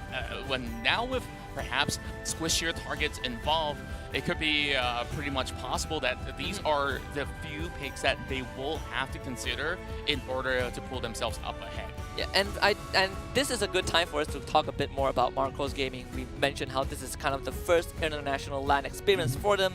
The players have, past competitive experience in, just going way back then, avid gamers. But for Marcos Gaming, this is a team that has been performing pretty well in online settings where they just feel a lot more comfortable. But when we kind of look at a live setting, there is the nerve that Marcos Gaming was worried about, and they are hoping that they can kind of maintain that composure. So this is a true big test, especially when you're up against the first seed of SCA. It is not going to be easy for Marcos Gaming. Indeed, and then you take a look at the journey once more from Team Rise. This is a team that many have labeled to be the dark horse of the tournament, but if we look at the growth rate of Eeyore and Co., they have been able to restructure the way that they execute all these matches, where back then it used to be Eeyore that carries for the team, and it's kind of like the make or break situation. And ever since all these roles have been delegated and refined, things have looked so much better that Team Rise have been able to overwhelm the likes of even Renaissance. That time it seemed like Renaissance one of the top teams out there, and in the finals, they've been able to also overcome the Titans, which are Team MYS of Southeast Asia. So it has been quite a long journey, and when you talk about a LAN setting, I would say that the Indonesian Open champions themselves even had a LAN finals back in their home ground, so they do have that form of experience, I would say, to put it all together. So perhaps that might have actually supplemented them on their comfort level when they hit down to Kuala Lumpur. Yeah, and for both the teams, even though Team Rise has had LAN experience on home soil, but this is also their first international LAN. A very, very special experience for both the squads. But you look at how these two teams have gone through changes and growth over time. There are similarities to it. For Team Rise, there are a lot of iterations when they were first formed, right? From a community level to dedicated team with sister squads to practice against each other, and then fast forward time, now we have Eeyore and the rest of the squad. And you look at Marcos Gaming, it is also a team that has been together for quite some time, and they were playing under different team names, they're playing under different IGNs, and Marcos Gaming is kind of the first organization that they are under for these players. So there is kind of that spike in responsibility, but at the same time, you can see how far Marcos Gaming has come. This is not a team that popped out of thin air. This is a team that has gone through multiple changes and finally got the recognition that they needed. Indeed, and of course, a huge support system is essential for them to thrive, and we've seen that from Marcos Gaming. And you know what? Good news is we are back into the draft, and things will be smooth sailing from here on, I suppose. So most often than not, most of all these bans will still be intact. No Zacian, as that will not be played out by either side of the party. We've seen what this could do in pub games, and even when we talk to some of all these teams out there, it is really, really difficult to manage, even if you're running a very sustainable comp. So with that being said, we're really eyeing on what the final picks are for these teams. And especially for Team Rise, I think the Urshifu is going to come through. We will have most of the picks from match number 1. Is more towards like the tail end of this draft for both teams. What is it going to be like? What are the changes that we will see? The Slowbro, Trevenant, the Blissey, the Delphox, they all come through, and that's the change that we're looking for Team Rise. Chromora is actually, well, it's part of the plan. Definitely not Absol though. We see that Hoopa to replace it. Overall, it is still a draft that you don't see often from a team like Team Rise. Yeah, and overall, I think like this actually helps them so much more in terms of the way that they really want to handle team fights, as well as the pressure on both ends of the lane. So things are looking to be pretty much stabilized when you do have that map pressure going on from the side of Team Rise. Therefore, I think like this is going to work out pretty alright. So long as Illuna actually finds some of all these big catch, if he can get the suppressions onto Volk or even Merum, then things should be going smoothly. And of course, for Marcos Gaming itself, they're really hoping to overwhelm them on these massive team fights. So if the rest of Team Rise are not careful enough and they get caught up on a choke point, it could be pretty lethal. Yeah, we have seen some lethal combinations of Unite moves. Blastoise plus Espeon is almost kind of the guaranteed team KO in favor of your squad. In this case, we saw, I believe, an Urshifu or Eeyore going for the Urshifu. You have that full heal, and then you look at the composition of Marcos Gaming, you have that Wigglytuff, you have a couple of utility to really disrupt the cores of Team Rise, but that full heal is going to allow Eeyore to really continue to cut through that front line and give them just a lot more breathing space. We just have to see how this early game plays out, because I really want to see how Team Rise kind of approach this draft that we don't normally get to see much from them. And at the same time, when you have a Hoopa and you get to utilize that mobility across the map, that's something that Marcos Gaming needs to also contend with when you're running two attackers that needs to always be alert and be aware to deal damage when needed. Yeah, and there's definitely a whole lot of pressure on this Hoopa on how certain moments need to be played out by Zoe, so long as you have that rings and balance to be channeled right into some of all these team fights, and also to be able to open gateways and windows for you to come in for a reset to keep some of all these carries alive for Team Rise. then it should be looking pretty smooth for them. Though early on, we already see Neko dunking some points in between.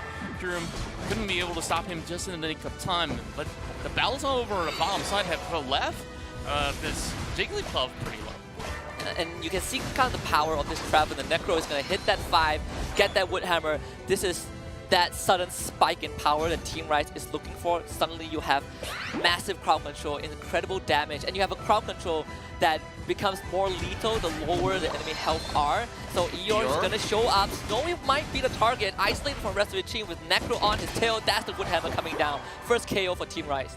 Beautifully executed from Eeyore, where they've managed to find that angle, and now getting that upper hand, getting a little bit more of that experience points definitely helped them snowball up ahead, and Eeyore still on the chase, looking for Meruem. Right into the jungle. Meruem has no way out, doesn't even find any options. And Rex also forced to kind of abandon ship. Rice is making all these fast moves, and Marcos Gaming, looking at, with this composition, does need time. So these early skirmishes are going to favor Team Rice most of the time. And another problem I'm looking at is Marcos Gaming, they don't really have much crowd control, and now you have to deal with a Trevenant that doesn't really care about crowd controls. True enough, I mean, he also offers a bunch of it himself, whereas this is kind of like a brick wall where Snowy would be able to actually last out some of all the damages coming out from the Trevenant for the time being. But look at Eeyore, the rest of Team Rise, they're looking to hop on board. Looking to get a couple more points in. Snowy first to get knocked down, sent to the Pokemon Center, and Rise gets a huge cash out. Eeyore is going to overdunk this as well. First goal on the top lane, completely demolished. And I also want to quickly bring out how we saw Trevenant played by Supercell just now, running that Wood Hammer Pain Split. Normally you see Wood Hammer Horn Leaf, but that Pain Split I think is very situational because Rise had that Venusaur damage over time into Pain Split. Trevenant happily takes it, but against Marcos Gaming, I think we would kind of see the standard Horn Leaf with higher possibility. Yeah, indeed, and overall, you could also see how much you could basically soak and negate some of all these hindrances that Marcos Gaming could basically throw on the table when it comes down to these team fight. So we get one Reggie Rock right down the bottom, and this is where Marcos Gaming need to decide if they can contest. And you see that Hoopa Portal already out, and Rise is just unstoppable. Rex completely pushed away, and Eeyore is putting on the pressure. Those knockouts are going to slowly come through while Team Rise secures the Reggie. Rise is just going to zone Marcos Gaming away from this goal zone and again cash in that 40 points. Yeah, I gotta say this is a pretty clean run in the first half of this matchup where Team Rise, they're just having such a great rotation across the map, and it's really due to the hindsight that Eeyore has. And now they're already moving on to Lecky. Doesn't seem like there's going to be much challenge coming in from the rest of Marcos Gaming, as they will have to give this one away. Hoopa Portal really paying off those cross-map rotations, and especially when you take out both the first goal zone 6 minutes in, you really get a lot of space for yourself, and you're taking away resources for Marcos Gaming, who desperately needs it for the Delphox and the Espeon. Now Rise looking to crash that Reggie Ilaki onto the second goal zone. Blastoise Unite move coming out only onto Eeyore.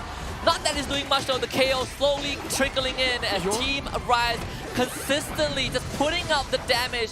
Marcos Gaming could not stand 3 KOs, and Rise gets the crash. Just beautiful execution overall coming from Team Rise, where they time it perfectly. So, and you just look at his Blastoise, where he's not even able to soak in all that damage. He just gets focused down so early before he could even channel a perfect run with the Unite. Just clipping onto Eeyore, it didn't really result too much, where Marcos Gaming did not have any time to actually respond to begin with. Now, with a little bit of deficit, I'm looking at Marcos Gaming hoping to prepare for that late game flip on that Rayquaza. And now they're just hurtling in with only 2 more zones left, and Zoe is just causing havoc. Yeah, Zoe threw the entirety of Marcos Gaming, and he is running circles around our inner region representatives. You see Team Rise, almost 300 points, just 1 point away from that. Complete map control. The top lane goal zone is already gone, and Zoe is just having fun, even dunking in front of that base. Marcos Gaming, they need time and resources, but they're not given that. And that is a big problem. Espeon only level 10, Delphox hitting 11, but they are not at the spike just yet. Eeyore now finding that engaged. Necro in the middle, and Illuma also shows up. The Delphox getting a KO. Marcos Gaming group up, and they find 3. And instead, they're actually moving all the way into the base. They're just scoring upon each other. But Marcus Gaming finally takes down one of the goal zones over a bottom lane and finds an access into Registeel. A little bit of overconfidence coming from Team Rise as well, and now they get punished for it. And the Registeel will belong to Marcus Gaming. Shortening that gap a bit. Rise did cheekily had that Hoopa unbound, so we saw a couple more scores in front of Marcos Gaming's base, but Team Rise now they head towards the Reggie Ilecki for the second time this match. Marcos Gaming will be more prepared. The Delphox surely will be moving up in a bit. We'll see how Marcos Gaming deals with this though. They are setting up, starting off with that Blastoise, moving in to provide that hindrance. Unite move used just to zone away, and they do secure the Reggie Ilecki, but the Traveler Unite move is there. They try to put everyone to sleep. Marcos Gaming, can you survive all these monstrous damage output? It seems like that won't be the case. Rex going for the cash in before he eventually falls, and Team Rise just able to stifle the impact of Marcos Gaming. And they just have that great plan to come in with the wraparound. They say, you know what, you can have the Ilecki, you've already committed this Blastoise Unite, and therefore they just basically take what's given. So Marcus Gaming, they could only basically put themselves forward and at least score a few more points. 1 minute before we get ourselves that battle at Rayquaza, and by then they should still have most of their Unites available. And it's really boiling down on how Marin can control the pace, trying to find those opening picks, and eventually wither them down. Hiram, though, getting spotted out by XQ. Axios completely fine. The experience from Team Rise is definitely showing through against Marcos Gaming. I think coming into this series, you can argue that Team Rise is the favorite, but we are also looking at Marcos Gaming to kind of put a dent in that armor. How much can you accomplish? How much uniqueness does the region have? And no, it's unfair for us to say that we're overlooking where Marcos Gaming's roots are from, but so far this has been pretty impressive despite them being on the back foot. True enough, now trying to secure a little bit more grounds overall. Marcus Gaming is pretty much prepared. Hydro Typhoon is available at the moment. Meanwhile, Eeyore is finding his way out for a 50-pointer right before this 2-minute mark, and that will basically deplete that, but he's not in a fight. They're gonna try and flip this. Marcos Gaming, can you secure it? And it seems like, yes, Marcos Gaming finding that signs of life, but now they gotta go for the cash-in. Team Rise, they are doing the same. There's 3 KOs in favor of Team Rise. Marcos Gaming, they get the points in, but Team Rise are paying it back twofold. Zoe leading the charge with those Koopa, and Marcos Gaming, they can't return to base in time. And despite all of that commitment, Team Rise still have that big lead. Yeah, it's all piling up, and that's also thanks to their proactive movements from the early game all the way to the back. And finally, they knock out the Delphox, and Rise is still piling up with the pressure, and now that you have this Hoopa, it makes it so much easier for them to defend as well. And Marcus Gaming, they don't really have much time. 1 minute on the clock, and they need to gather 300 points. Well, Team Rise definitely got this one back already. And the 2 members of Marcos Gaming who are trying to make advances, they're trying to scout out information. Unfortunately, no points on them. Those who are holding on to value, even in total, I do not think that it's going to be enough to overtake Team Rise, even if both the Espeon and the Blastoise scores this, let alone having Team Rise defending all of these goalposts. But Marcos Gaming, you gotta try something. Volk is going to be the first one to show his face.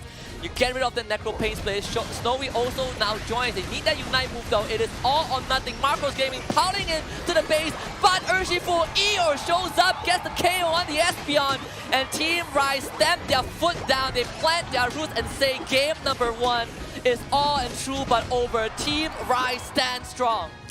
And Team Rise, they are just so good in handling all these team fights and still have so many leeway coming from all these side lanes to be able to keep these scores up throughout the course of the run. Beautiful display coming out of Southeast Asia, and they will find their very first win here in the Asia Champions League. No rest for the wicked. Team Rise putting 1 on the board in the potential last stand of a best of 3. And again, this is their second and last series for the day. So you get that dub against Marcos Gaming, give yourself a bit of that morale boost, putting yourself in a better mental state heading into game 2. But I gotta say, Marcos Gaming, despite being on the defeated end of game 1, did display certain moments that they can take these fights, that they are putting this double attacker composition to good use.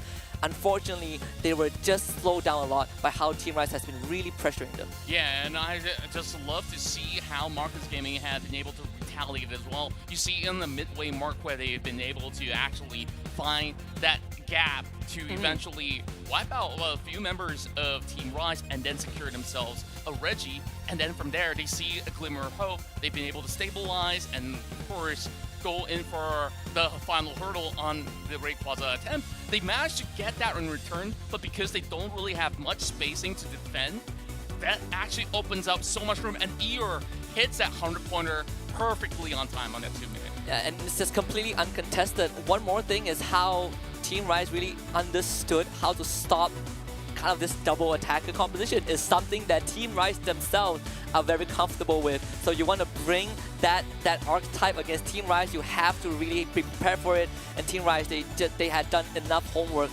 Obviously, there were certain moments where you look at Marcos Gaming, the Blastoise Unite move, just really committed because they feel like they needed these objectives. And sure, you get the objectives, but the question is at what cost? Yeah, exactly so. And Marcus Gaming definitely were stretched a little bit too thin by then, where you still need a few members to defend, whereas that really pulls them all apart, where most of these players were not occupied enough to be able to get to where they need to be, and of course still putting some pointers to chase up against Team Rise. But I think like the gap has already been established, and once again this huge Hydro Typhoon really pulled this one out of the bag.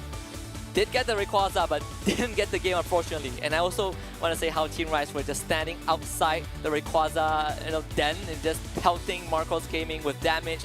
Overall, when you go up against Hoopa, you want to be able to take those go zones away as early as possible, especially the first ones. And Rise understood that, right? We don't, it's not just commending that rotation that they are constantly making around the map. It's also how they see that Marcos Gaming wants to play that long game with the Delphox and the Espeon. And on top of that, if you play the long game, you're not going to be able to contest that goes on early on too easily. And Team Rise just took advantage of that.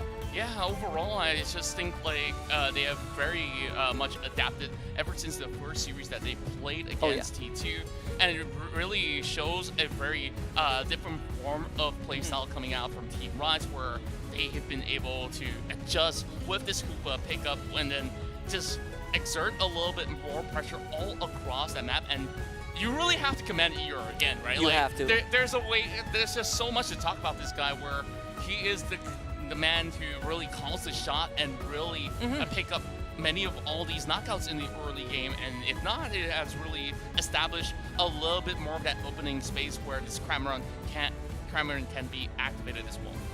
Let's take a look at the stats of one of the players from Team Rise. We're going to take a look at Luna himself. And there's a lot to talk about this man. We focus a lot on Eeyore. We talk about Eeyore really praised XQ as the top 3 best player in Asia. But overall, I think Team Rise wouldn't have been completed without Luna, right? This is one of the few, out of the 5 who was with Team Rise this latest iteration and really grew along Eeyore and the rest. Indeed, and Luna has been able to play an impeccable game where I believe he was on that slow roll as well. Like, he's been able to suppress majority of all these targets, and now we take a look at how much damage as well as all these other stats that has been done while on this Snorlax. Though he may actually favor a lot more on the Snorlax in the ACL bracket of Southeast Asia, it seems like this is just full form efficiency that we're seeing coming out of Luna, where they've been able to actually pick up some pretty huge targets on the block. Yeah, and there are a lot of things that you can look back into Game 1 draft-wise and compare the notes. Like Team Rise have the tools to kind of cut through what Marcos Gaming had prepared, the lack of hindrances for Marcos Gaming on top of Urshifu, who is well ahead with a full heal. This makes it near impossible.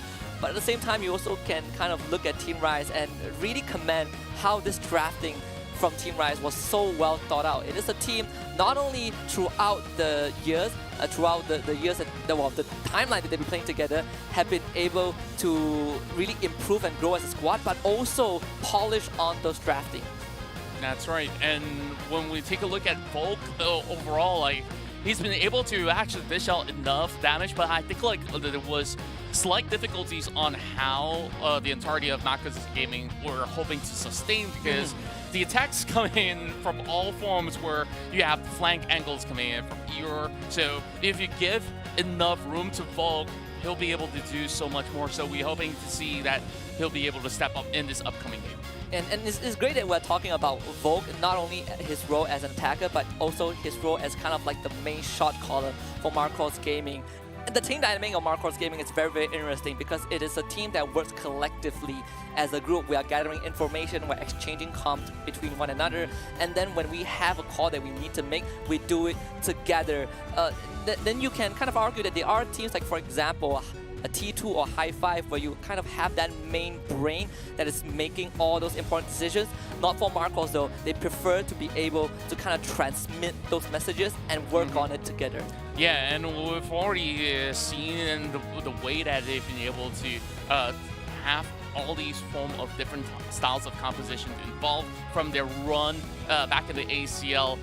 They have been able to adapt so well. As for Team Rise, I think like when we had the privilege to talk to them as well about in some of all these interviews in the past, where Eeyore, as much as he is one of the shot callers of the team, but all these fluid form of communication is what really supplements them on how they've been able to work things around. And now on the second draft itself, we are seeing the ban on Blastoise, which will really change the entire flow of how both teams will be playing those team fights. I do like the Blastoise ban, because for the past 3 games, Blastoise has been a very integral part of what the teams run. And sure, you can argue Marcos Gaming got Blastoise in game number 1 and they ended up being defeated, but you can see the utility that Blastoise brings to the table. And in this case, it's good to see Marcos Gaming really prioritize that, because Team Rise do have a tendency with that Trevenant pick. It does cover up kind of that big void anyways. Put the Espeon in, they're hovering over the Wigglytuff. Whereas for Marcos Gaming, now they get a different approach. You have that Comfy, you have that Urshifu, you have that Slowbro. We're looking at this very, very sustainable Draven that's going to allow Marcos Gaming to hopefully outlast Team Rise. Wow, we got ourselves some evolution on board for Team Rise, as they've been able to secure the Glaceon, which we've seen a whole lot from Eeyore back in the past. And now I believe even AXU wants to have a go at this. Now, heading over onto Marcos Gaming, they're thinking will they pick their signature God of War? They instead hop over to secure themselves another Delphox. And now we are finally seeing ourselves Mew to come back on the block. And this actually goes to show that they have ample firepower to provide coming from Marcos Gaming, where you just want to keep this Urshifu alive. So you will see this Comfy to be attaching into this unit itself. Whereas Illuna goes back to his own comfort pick, his signature Snorlax. Absolutely, and I like how Marcos Gaming, they are not shy to bring out that Mew, because it is one of their favorite Pokemons to use in this most important game, I would say, of the series, you know, to kind of keep them having a cushion to work with for the rest of the group stage. This Mew is going to be very, very important, right?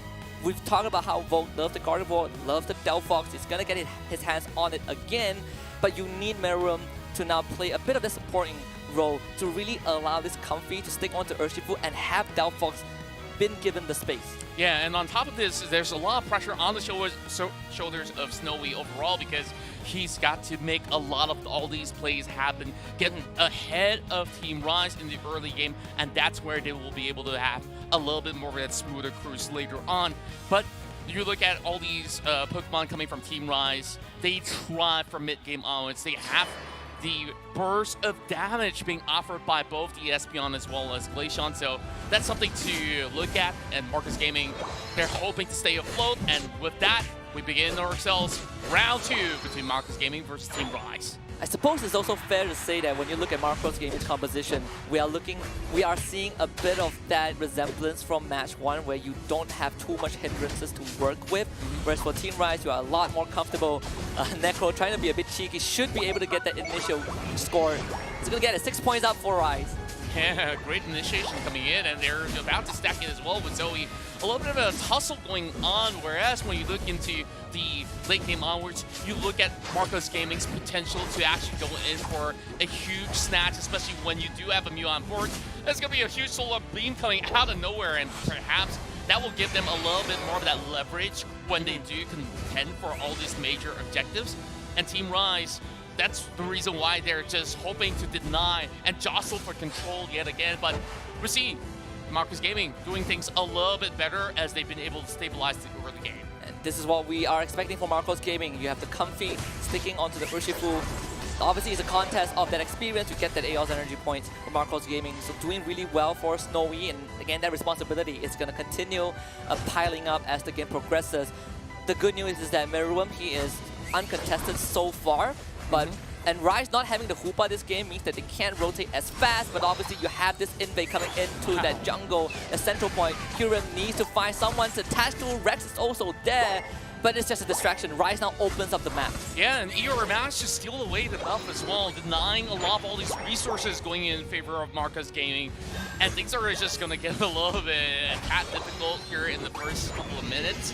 And we understand why, because they need to scale up. And once you have a Comfy on the team, like, technically you may not provide as much of damage to basically trade out, and it really relies on Snowy. Snowy's trying to keep up with the tempo, trying to find a way to cap in a couple of points as well, but there is the Glacier on the way as both teams are now eyeing on the middle control, whereas Rise, they're piling on Snowy. Yeah, he used the eject button and I don't see a way out. This KO easily taken for Rise. They found a second one in the Comfy as well. That means now they get the space to really cash in those juicy points, with Illuna just zoning out the Delphox.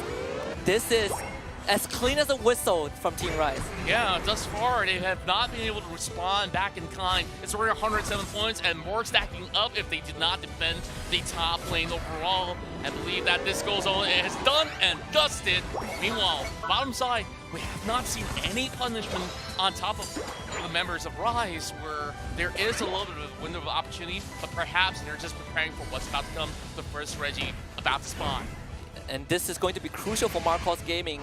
You have to also assess the situation. Are we looking to take the Registeel, or are we looking to take the Regieleki? And I like how you brought the point where Snowy is really trying his best to keep up. We did see that early invade. He's just trying to, you know, use the space that he's gotten for himself to gain a couple more lead, and while they're able to cash in that point in the top lane. But this is where it's very important for the side of Marcos Gaming, but Rise just pounces on them, and Marcos Gaming absolutely not prepared. Meruem is already out of this battle. Team Rise easily grabs the Reggie for themselves, and Marcos Gaming, they will be forced to back off. Meanwhile, over at the top end, we see Marcos Gaming hoping to actually go in for a trade, getting lucky for themselves, have been able to at least put in a couple more points in favor of Marcos Gaming to at least stall a little bit more time and eventually play for the next team play over on the bottom.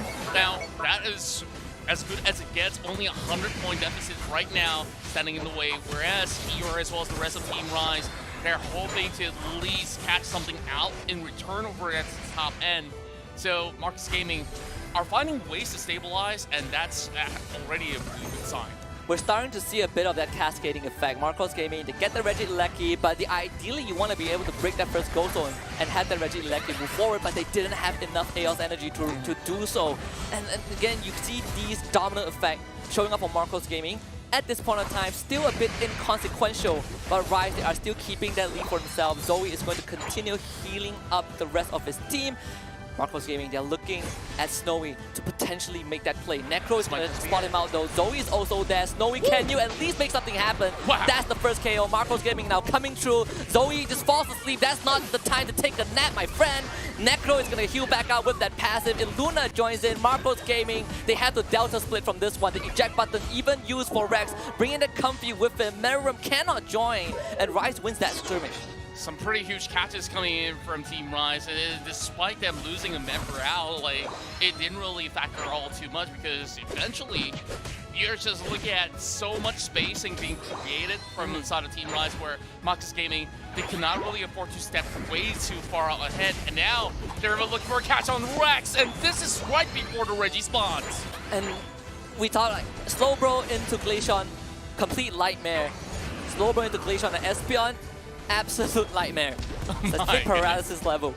Marcos Gaming, the intention to contest this is good, but can you even break through that barricade of Team Rise? They're going to try with Meron drawing Team Rise away. It's going to be able to serve and gain some distance. But Team Rise, they're just going to take it straight to Marcos Gaming. Volk is already KO. Snowy is the next to fall. And Team Rise, they are just unleashing pure dominance onto Marcos Gaming. And they just pass to even do a ring around Rosie, just slowly catching each member out and eventually secure their hands on this Regirock.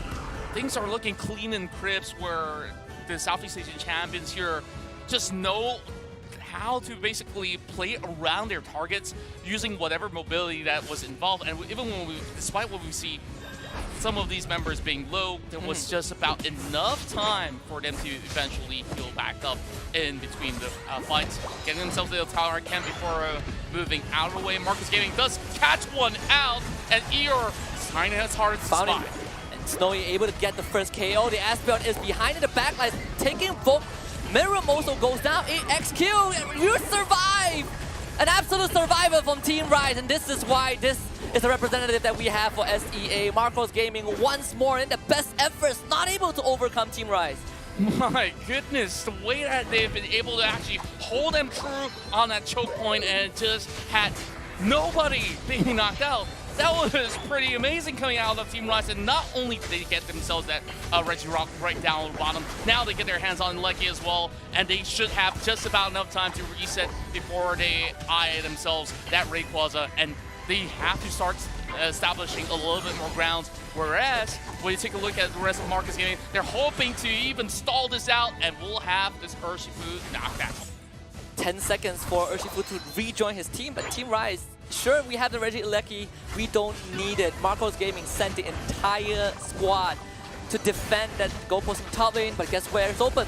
The bottom side. Team Rise, they are already congregating in that area, maybe waiting for that final stretch to come through. And Marcos Gaming, they sense something in the air, so they are also making that move, but they're gonna run straight into an ambush, and that's exactly what happens. Team Rise, they set the trap and they spring it.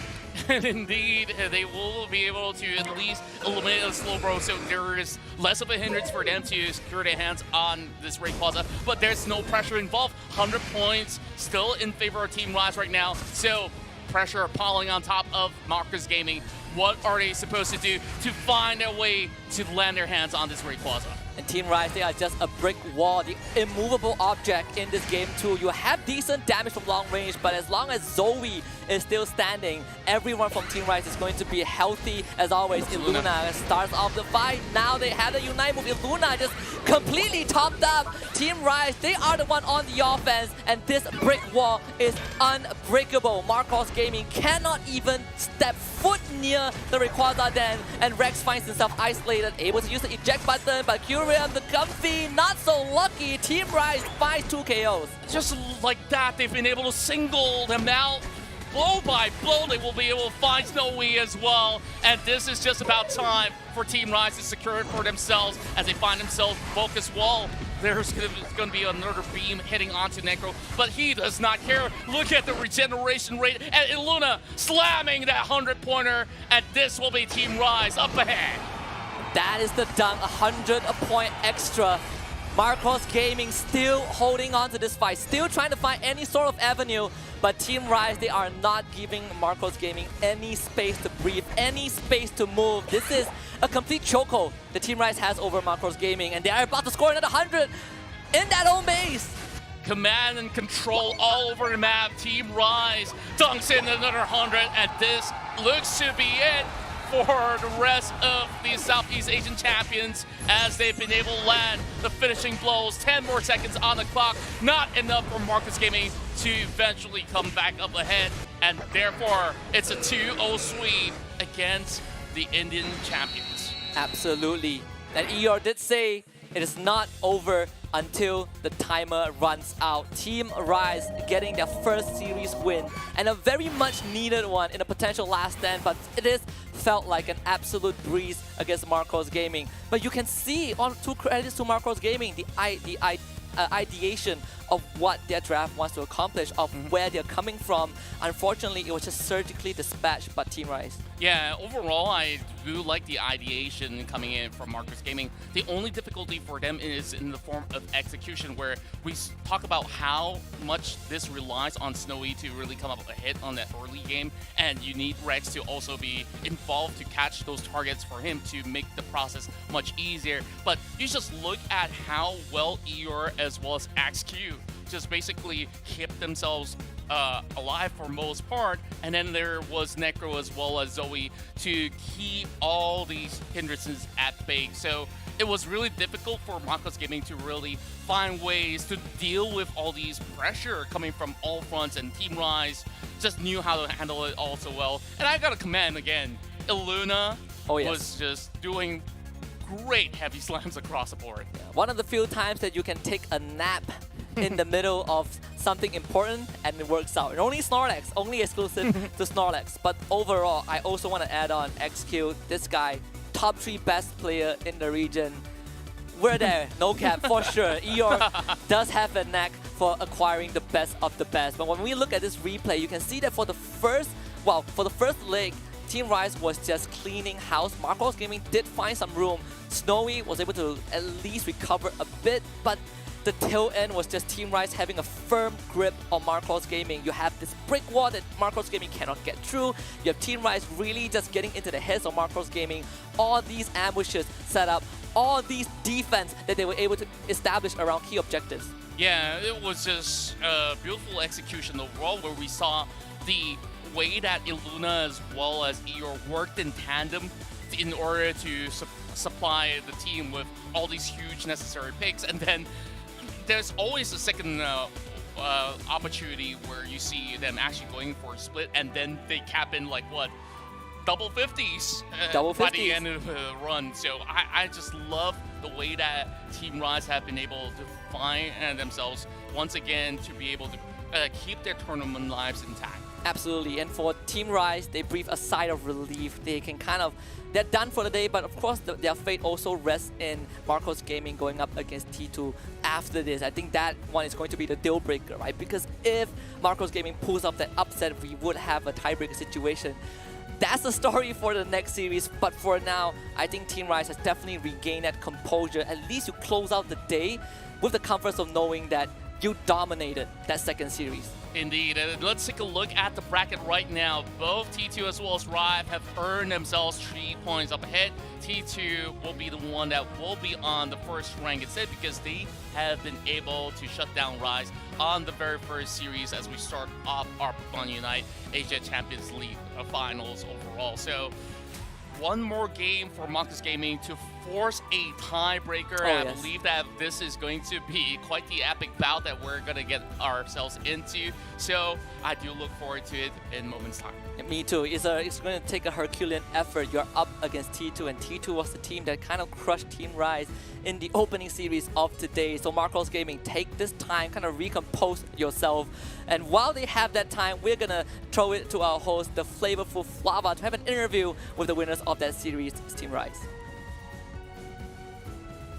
Thank you very much to our amazing commentators, Contra as well as Husky. We're back here again. Of course, congratulations to Team Rise for winning a 2-0 victory over Marcos Gaming, and we're joined in by AXQ here. AXQ, so how does it feel to actually win a clean 2-0 sweep over your opponents here on game number 2 of the day? Okay, selamat untuk kemenangannya atas tim Marcos. Gimana rasanya bisa menang secara bersih 2-0 lawan tim Marcos? Yang pasti seneng, karena nggak nyangka juga bisa ngalahin tim dari regional India dengan skor 2-0 telak. I'm really happy. AXQ is really happy because he also didn't expect that they can win a clean 2-0 against a team from India. Oh, all right. Interesting enough. Now, if I were to ask, why did you expect? So what were your thoughts coming in before you were about to team Marcos Gaming? What were the preparations that your team made before going up against them? Jadi sebelum tanding lawan Marcos Gaming ini, itu persiapannya tuh gimana sih? Apa yang kamu expect gitu dari tim Marcos ini? Yang saya expect sih karena mereka tuh ripnya tuh selalu kuat banget kalau rip Rayquaza di menit 2. Jadi ya, harus hati-hati aja kalau lawan mereka di menit 2. Takut Zapdosnya jadi keambil.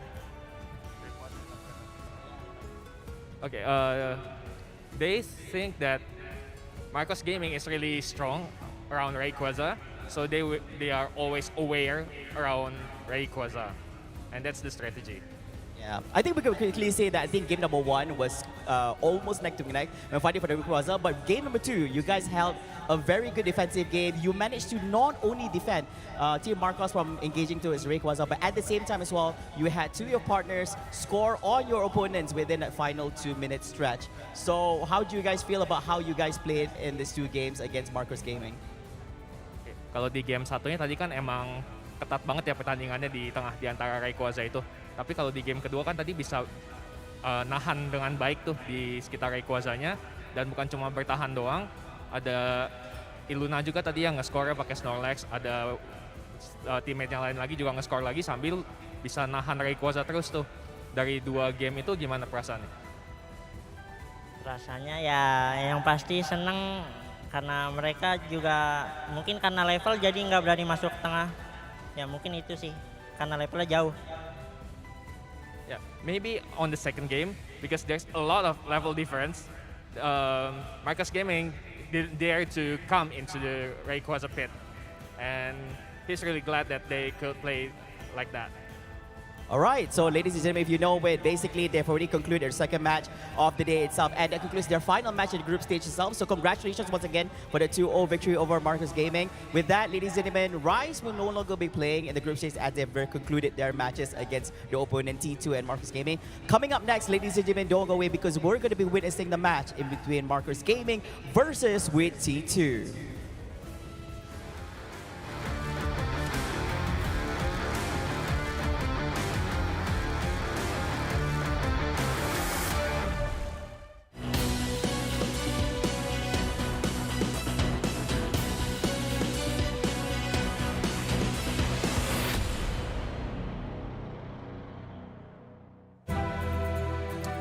Hi, welcome everybody, ladies and gentlemen, and all trainers alike to the Pokemon UNITE Asia Champions League, where we'll find out who gets to be the best in Asia. And I think we just saw on the screen, right, the best player in Asia, AxeQ, who was on the screen for just half a second. Okay, here's the thing, okay?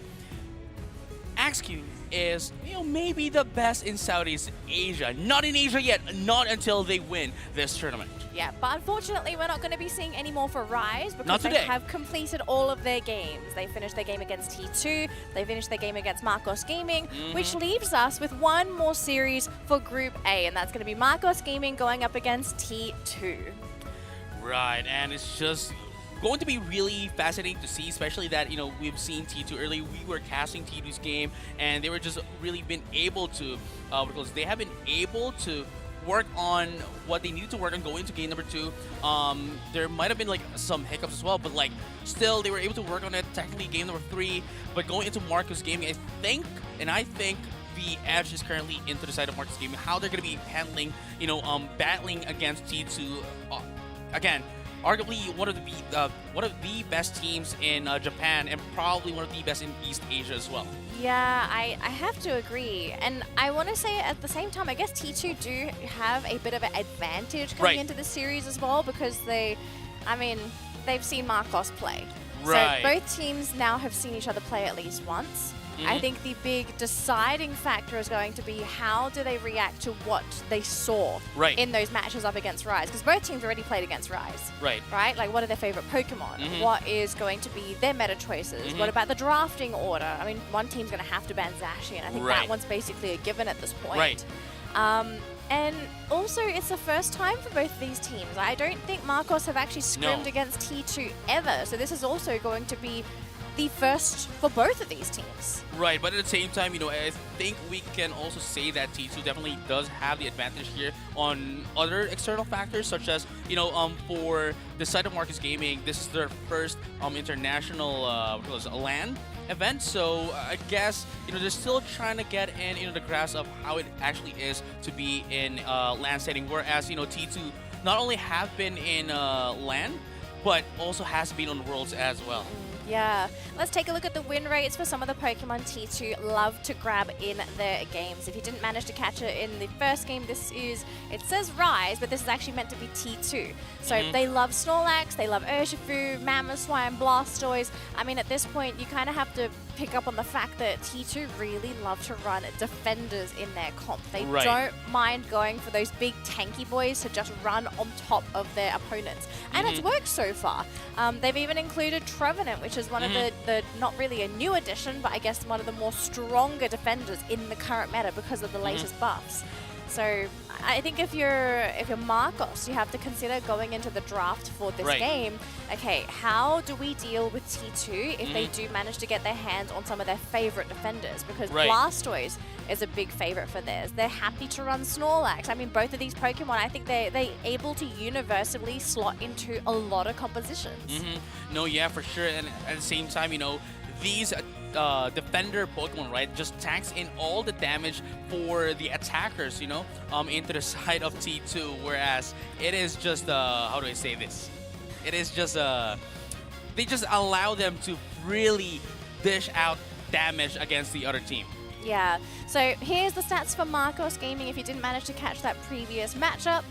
They do love to pick up that Urshifu, they love Gardevoir, Snorlax, Dodrio, and Blissey. Now this is just drafting, this is not including their win rates, but it just goes to show how much they love to fall back to these Pokemon if they do get their hands on it. As we do switch on over to their win rates to see what Pokemon have been rather successful for them. And I know that for a fact that we've seen in the past, Gardevoir is a key Pokemon for this team. We always see it. After that, followed by Dodrio, Delphox, Blissey, and Urshifu.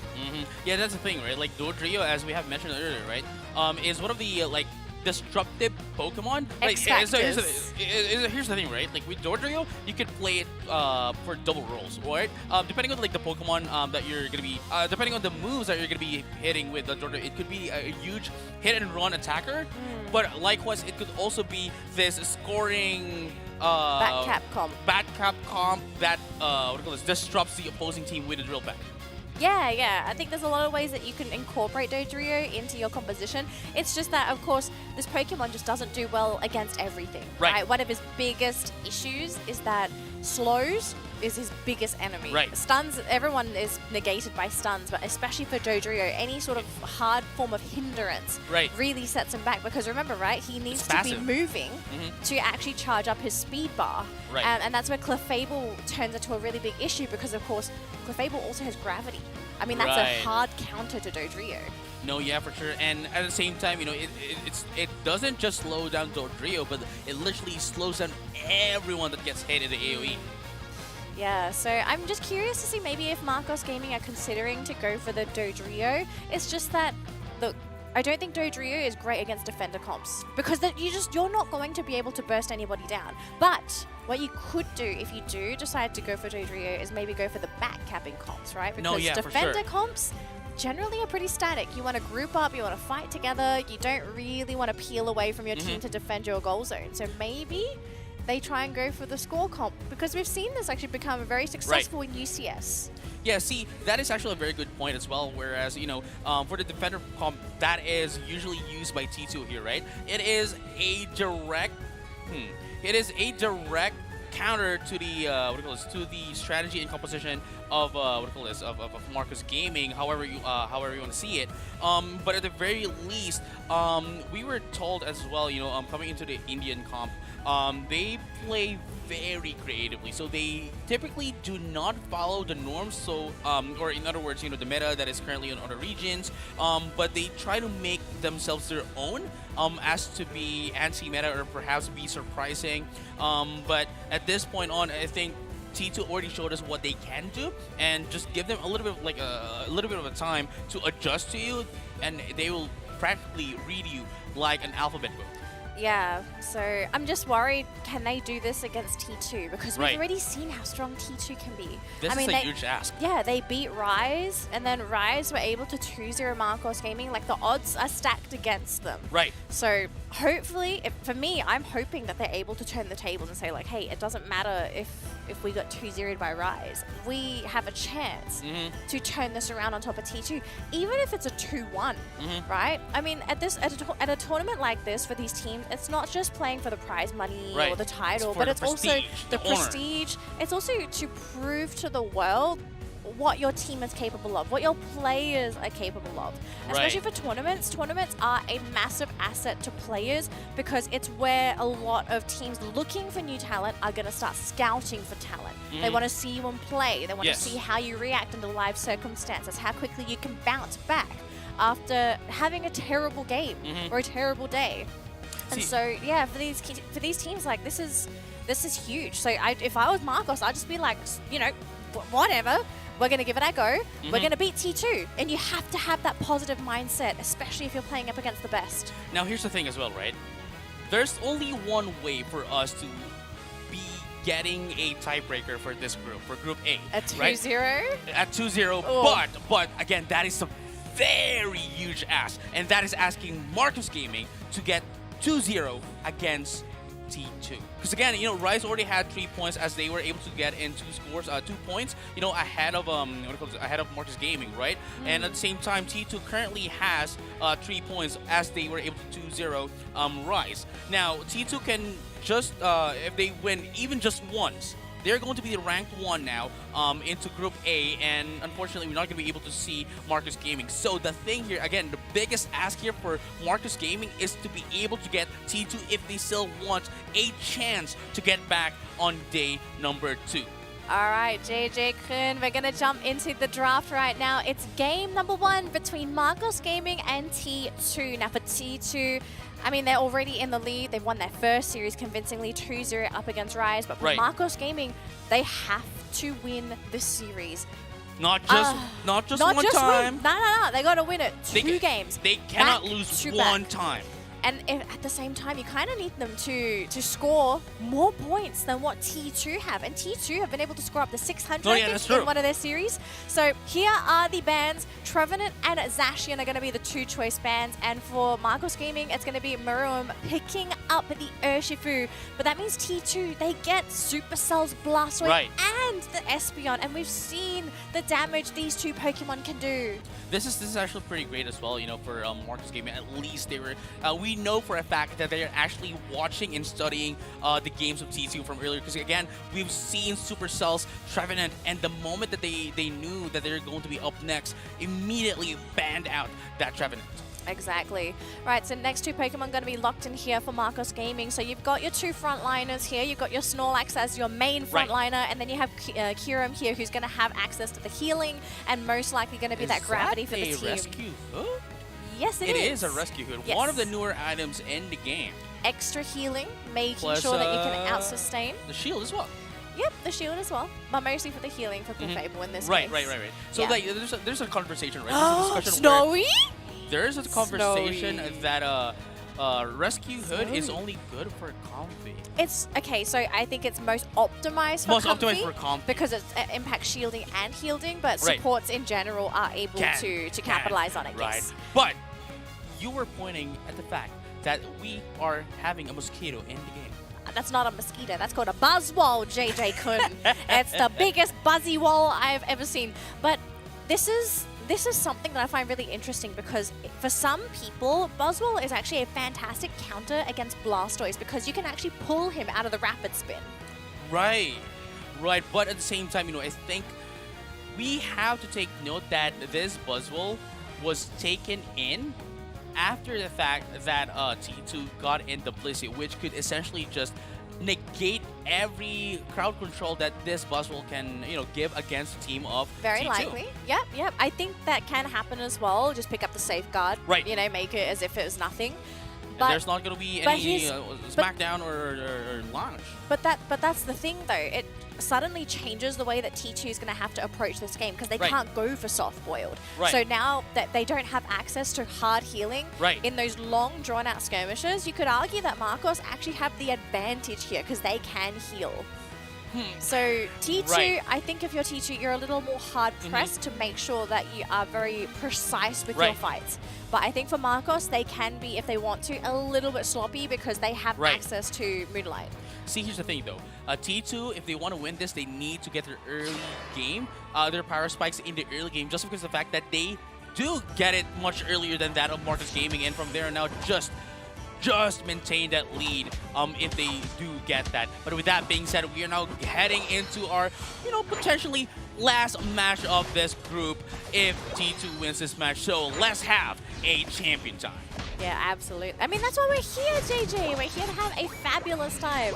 As we already see a score there from the Clefairy, wanting to try and get that level 4 as soon as possible. A score on the Buzzwall as well, even ejecting just Right. to make sure you don't get caught. So you can tell Marcos Gaming lots of respect towards T2. I think they watched the game and they just thought, wow, this is a team We cannot make a that's- mistake. Yeah, absolutely. And if you lose to the Scythe, then Oh, that'll be huge. wow. But whoa, counter KO! Beautiful turnaround from Marcos. And this is what you're talking about. This is the respect that Marcus is gaming. They are not, putting up a lot of risk. But as I say that, here is the risk that they didn't want to have, as that Buzzwell Snow is going to be going off. It's nowhere near the winner's season, and that's going to be 2 down for them as well. We actually see Urshifu coming into the top lane as well, possibly hiding in the bushes. Will reveal himself really early though, so going to try and contest for the Spark Blue and the Altaria here, but unfortunately for Miriam, I don't think he really got much out of that, so big victory for T2. Meanwhile, bottom lane's been pretty quiet, no knockouts so far, but Ruin getting very close to being knocked out there with the initiation from Rex.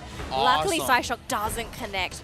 And both teams probably just going to back out, maybe sign a peace treaty for the next 5 minutes. No, I'd say 1 minute. There's no way 5 minutes. 5 minutes is too long. 1 minute and a half at max, because at that moment, the first set of objectives is going to be coming up. So beautiful stuff here coming in from the Espion as well, with that of the focus band, allowing it to sustain itself and, basically just surviving until it can actually retreat and, call itself up and have a rendezvous with its teammates. Yeah, big rotations for T2 as well.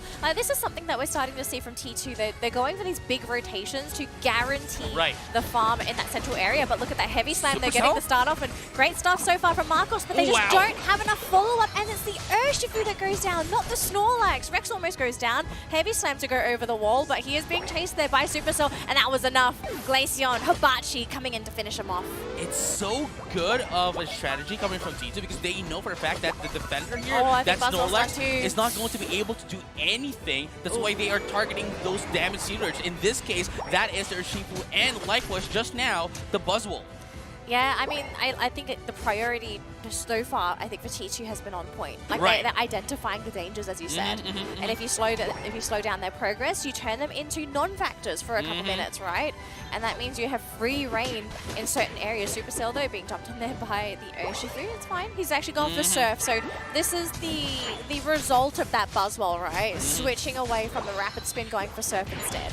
But Surf is still going to be pretty handy because you have the displacement and also the long stun duration if you're caught at the very beginning of that Surf. But T2, look at their position, super aggressive, right on top of the Reggie. I just don't see Marcos being able to get the steal here.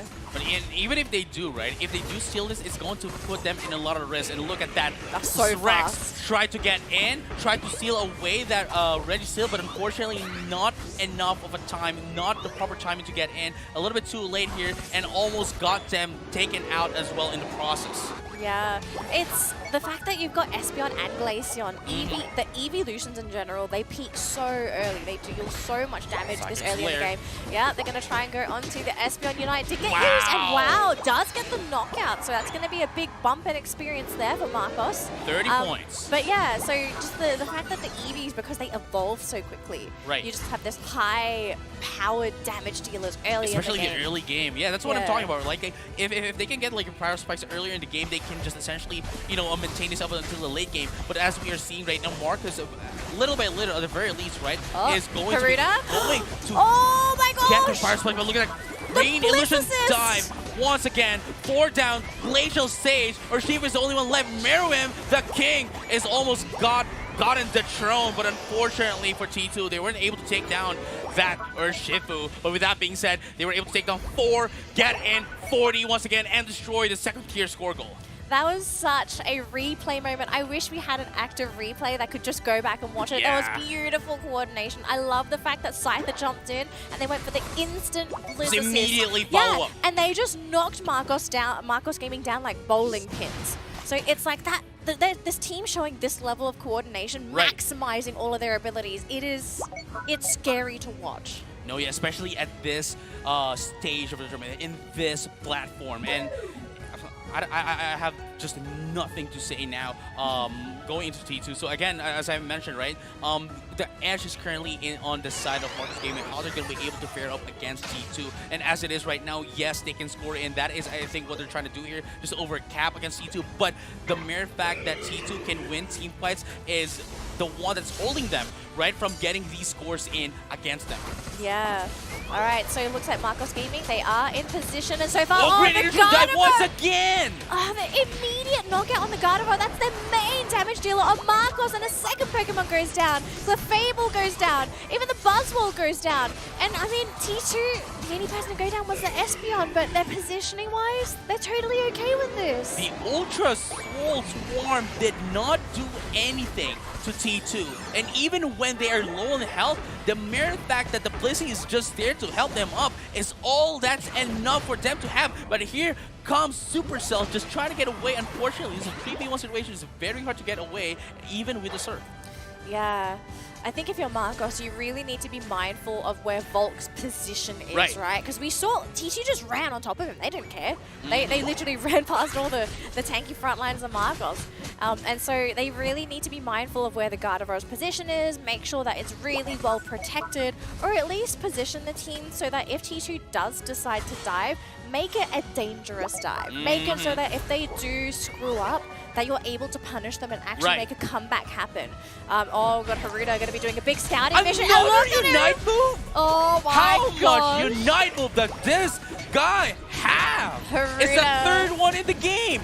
He's going to go for another knockout. Isn't able to catch out the Urshifu, but the fact that Haruta is able to do this single-handedly, uncontested, mind you, he's literally getting away with daylight robbery with all of his knockouts. My goodness, and still even has 50 points. At this point on, right, like T2, they might be able to do the same thing as they did against Rise, where they might just bait out Marcus Gaming into the Rayquaza, but as that is happening, Supercell going to be taken out. It's just one. But are they going to be able to follow up with this, trying to get in this Regieleki, baiting them out with the Regieleki? But let's find out if they're going to be able to take it down. Yes, they will! T2, the objective stealer! I can't believe they let that happen. Ruin just stole it right from under their noses with that side shock. Oh, Marcos Gaming, this was the one objective that they really needed to break that top goal zone because they're still at this point deficit. 225 to 314, T2 with the numbers advantage. It's going to be so much easier for T2 to defend the Rayquaza as well because they have so many ranged attackers. For them, it's a case of making sure that they just kite the frontliners from Marcos, and they've been doing a remarkable job of that so far, and I just don't see that changing. And speaking of the Rayquaza, though, it is going to be coming up right now, and let's find out how Tito's going to try to defend this away from Marcus Gaming. But here comes Gravity, not going to be able to hit anyone at all. Quite a baited move. Psychic Slayer is going to be coming up as well. Glacial Sense not going to be hitting anyone, but that Unite move from the Gardevoir, we're not going to be able to hit anyone at all as well. Really green Illusion Dive once again with a Hydro Typhoon, not quite enough though, but they're going to be able to take down two. That's going to 2-for-1 trade in. Supercell just single-handedly taking away, pushing away two into the center of Marcus Gaming. That's going to be 3 down right now. T2 does have the positional advantage into that of the Rayquaza, and I think they have a very good chance of taking this away from Marcus. They're trying to jump on top of Hibachi here with the Urshifu, but the knockup there from the Rayquaza is going to be slowing that down. Rayquaza about to go down. Blastoise will get the knockout. T2, they got the Rayquaza shield, meaning that they can now freely score into Marcos Gaming's goal zones, and there's nothing that they're going to be able to do about it. And even if they do try to defend, the shielding has boosted their attack so much that they're just melting all of Marcos's Pokemon. Right, and as I have said, as it is right now, Marcus Gaming with Marin on the team. Unfortunately, the King has just gotten the throne. But with that being said, with this kind of lead right now with T2, they're not going to be able to catch up against T2, especially with the time that they have, and they don't have enough points as well to catch up against them. And with that being said, unfortunately, we just have to see the second game here. But for Marcus Gaming, they're not going to be able to see day 2. Yeah, I think that might be the case here. And it really came down to that fight at the Rayquaza pit. Like, you could see Marcos really struggled to get a good hold of T2. They weren't able to get that game-winning fairy singularity that they needed. They weren't able to burst down any of the EVs. I mean, Espeon and Glaceon were just free to run amok. They tried, I think they also tried to burst down the Blastoise Supercell, but he still got the Hydro Typhoon down. And because he was able to get it down, the knockup was just enough time for them to finish off the remainder of Marcos's Pokemon. And so with the numbers disadvantage, and because you're also running the Water Bear, right? It's not Dark Urshifu. You don't have the potential to go for the Wicked Blow Steel. Right. No, yeah, for sure. But with that being said, with this win right now for T2, they have just gathered 4 points in total, which makes them rank first into Group A. And guaranteed for tomorrow. Guaranteed for tomorrow. Yeah, guaranteed for tomorrow and for Rise as well, right? Because if Marcus Gaming does get a win, right, moving to T2, they are only going to be able to get 1 point. So regardless of what happens in the next game, it is only Rise and T2 that's going to be moving into our next day. Oh, is that how it works? I thought I had a different idea for point systems. We'll get this confirmed. We'll double check. Yes, because they're not going to be able to get any, like... I'm pretty sure the winner still gets 3 points. It's just if you manage to 2-1, then... If they manage to, like, 2-0, so that's 3 points, right? Yeah, but they would still potentially tie with Rise. Because it's 3 points apiece. But they just got 1 win in here again. But if Marcos win, then we could see a tiebreaker. We might actually. Yeah. Too. I'm gonna get back with you guys about that. Well, we'll double check this. We'll double check this. We're sorry. I was 100% sure I was told something and then JJ was told the other thing. Or who knows? Maybe I was talking to myself or something.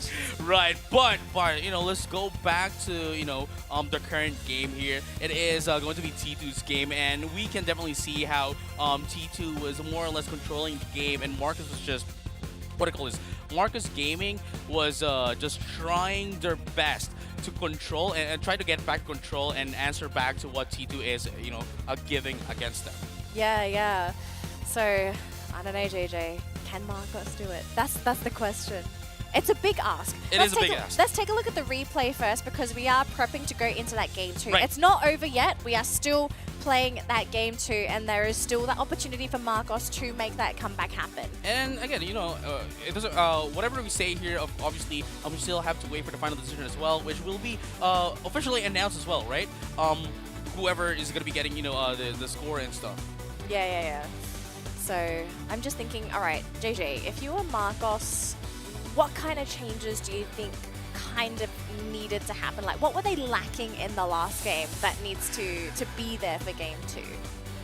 It's really hard to say, just because of the fact that I'd say the early game, really. I kind of feel like T2 had the much better early game, and they picked apart Marcos from the lanes, and it really set them back from what they wanted to do. No, yeah. So like what I'm trying to say here is that it is pretty going to be hard for Marcus Gaming, is because it's for the entirety of the game, right? T2 had a control of the map and the field, so it's kind of difficult to say what Marcus Gaming needs to do. I don't think it has to do with the draft, because the draft is actually pretty okay.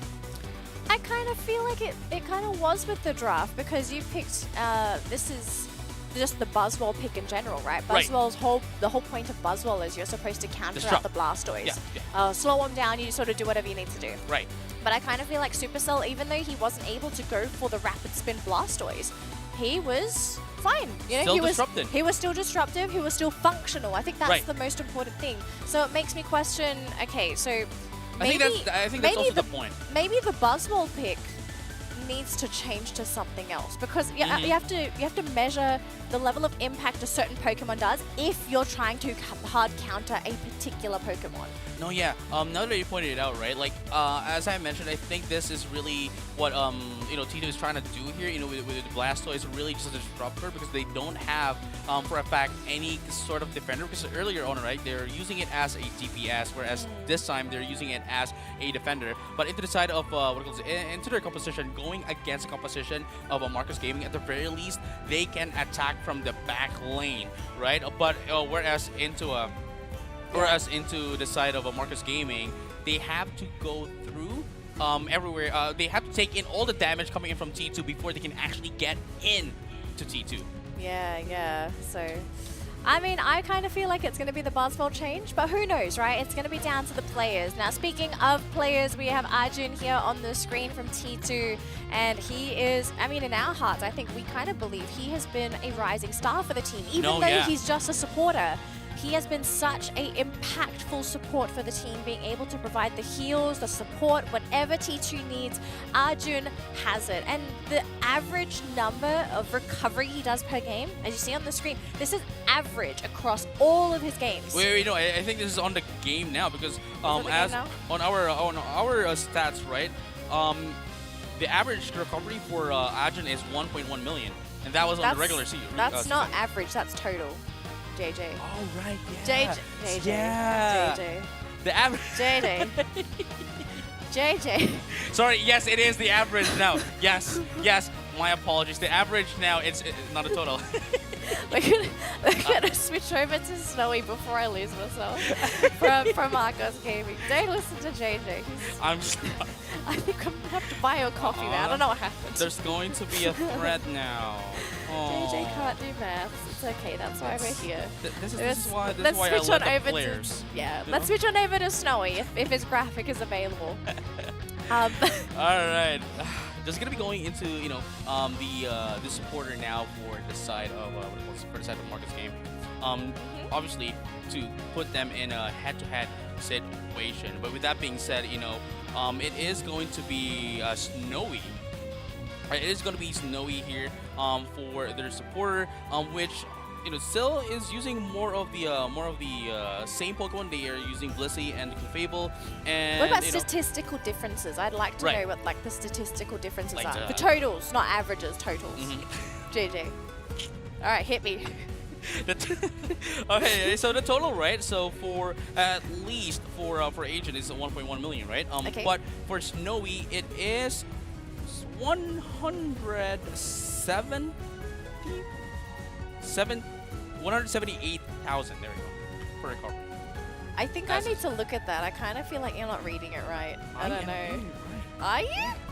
I question your stats. I'm sorry, JJ. This is our stats. These are the stats. I wanted to take a look at the stats. You should We're post them gonna- first. we're gonna- I we're don't gonna put trust. it in. Okay, so unfortunately the graphics for Snowy stats were not available, so I think we are getting those fixed. JJ, you really threw me for a loop I'm today. not gonna put it down. It's out there.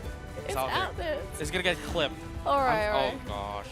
You're getting it. It's fine. I'm gonna get clipped. Yeah, doing fine. We're doing good, JJ. It's all good. Alright. We're both waiting for the game, and it's still game one. Right, for anyone that is cheering for Marcos Gaming out there, don't lose hope. We still have 2 potential games that can possibly happen. Right. It's really going to come down to whether or not Marcos can buckle up, buckle down, or I don't know, buckle somewhere, and figure out T2, because so far, none of the teams have been able to sort of figure out T2's general playstyle, where their strengths are, where can you weaken them, what's the most important thing once you're going up against T2. Rise were close, but they just weren't close enough. Right, but with that being said, right, we just got an information as well that if Marcus Gaming won't get any sort of win here, there won't be any tiebreakers at all. Yes, that's correct.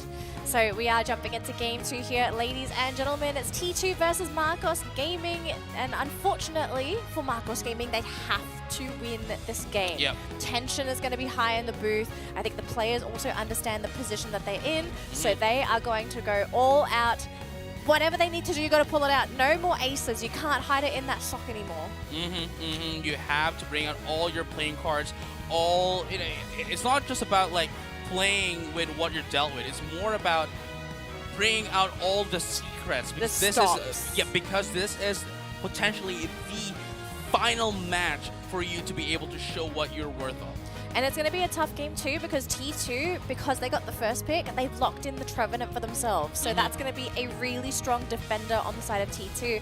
And Marcos Gaming, they lock in the Glaceon. So this is the Pokemon that we have seen them play rather frequently, and they're going to pair it up with the Slowbro as well. I am curious to see what kind of Slowbro this is, but it might depend on what the composition is going to look for here for T2. Blastoise once again going to be locked in here for Haruda, and Arjun's going to have access to that Blissey, so lots of really big tanky Pokemon on the side of T2. I'm really curious if Marcos might be looking to maybe go for the Delphox, but you've already picked up the Glaceon.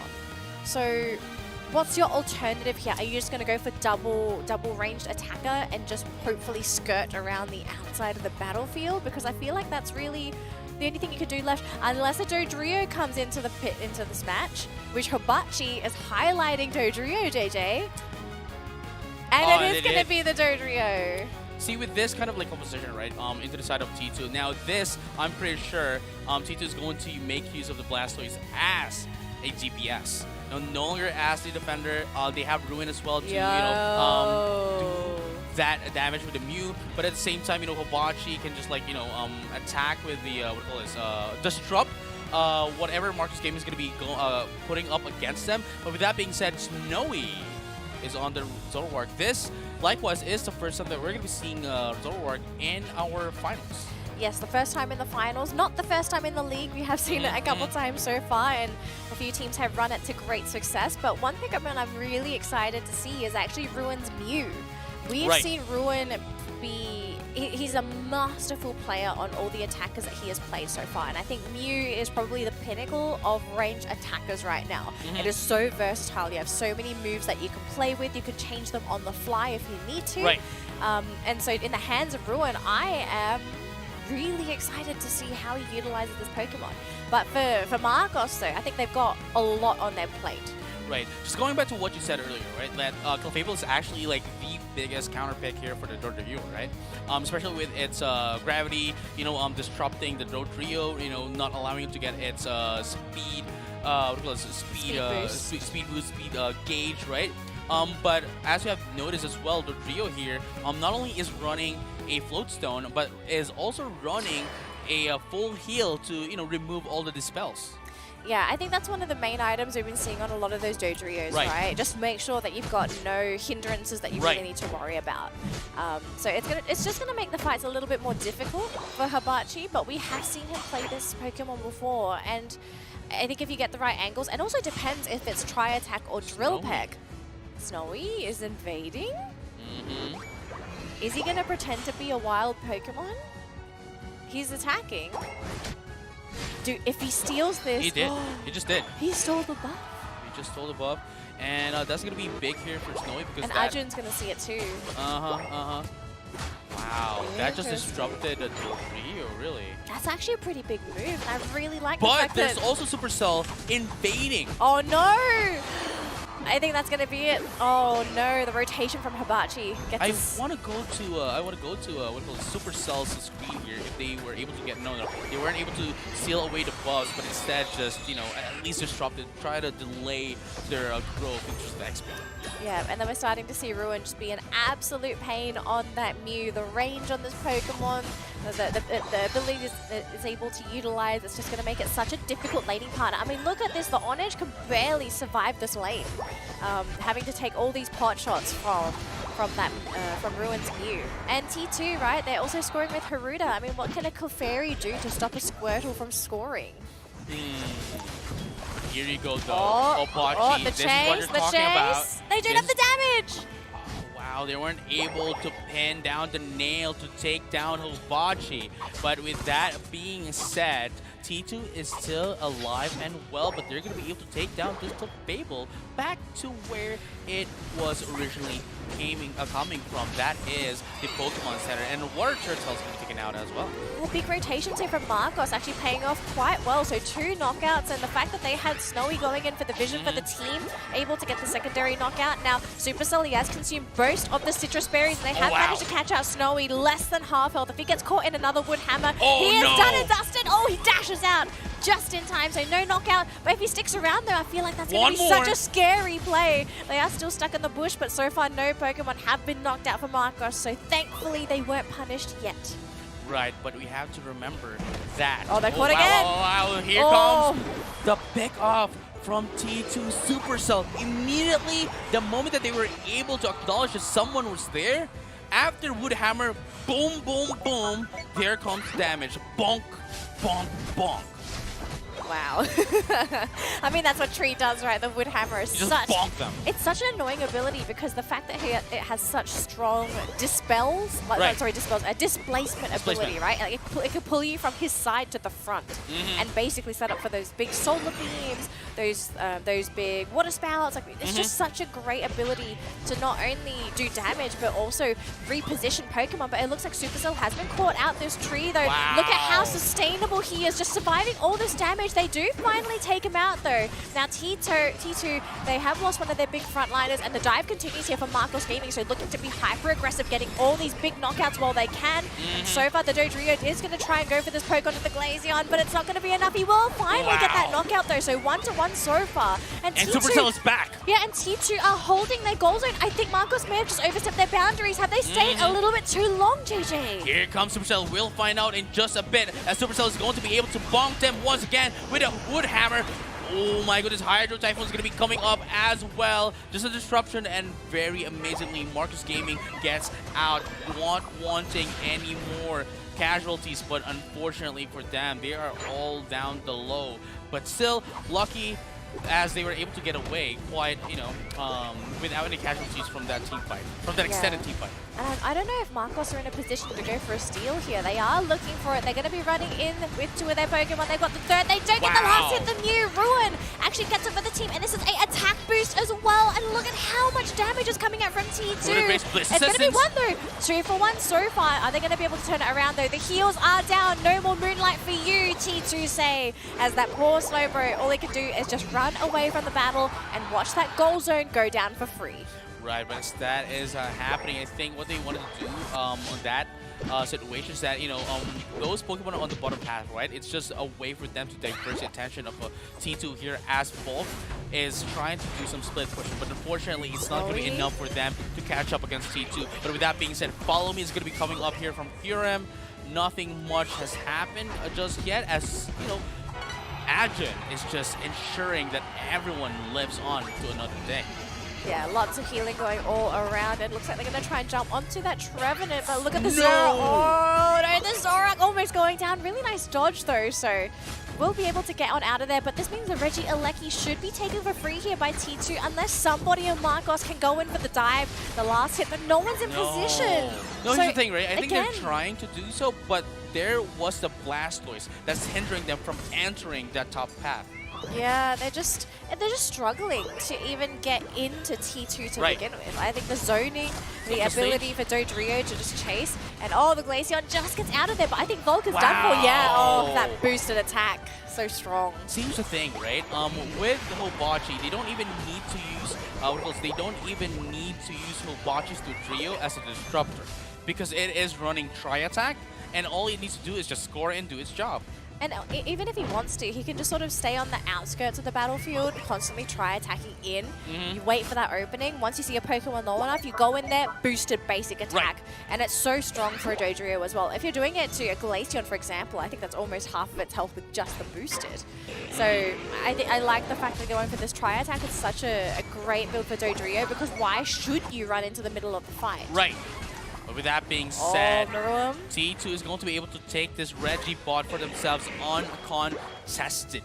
And with that, Hibachi having 28 points can just put them down, dunk it down as quick as possible. But no, Marcos Gaming, still they are on the edge. They still haven't found the answer, and they only have a minute left to find this answer that they're looking for against T2. I will have to say a really admirable effort here from Marcos to try and keep up in the experience department, because they are doing such a good job of that so far. They haven't fallen too far behind, even though this game hasn't necessarily been too much in their favor. But if they lose the Zoroark here, this is not going to be not too good for the team, but luckily Snowy is able to sort of walk on out of there as that Zoroark. So JJ, what's the plan here? Like, if you're T2, are you just going to basically, at this point, deny all the objectives from Marcos? Do you want to back cap? Like, what do you have to do here to make the Rayquaza that much more difficult for them to take if you're T2? Well, the answer to your question, right, or what Marcus Gaming is going to be doing, is the question, right?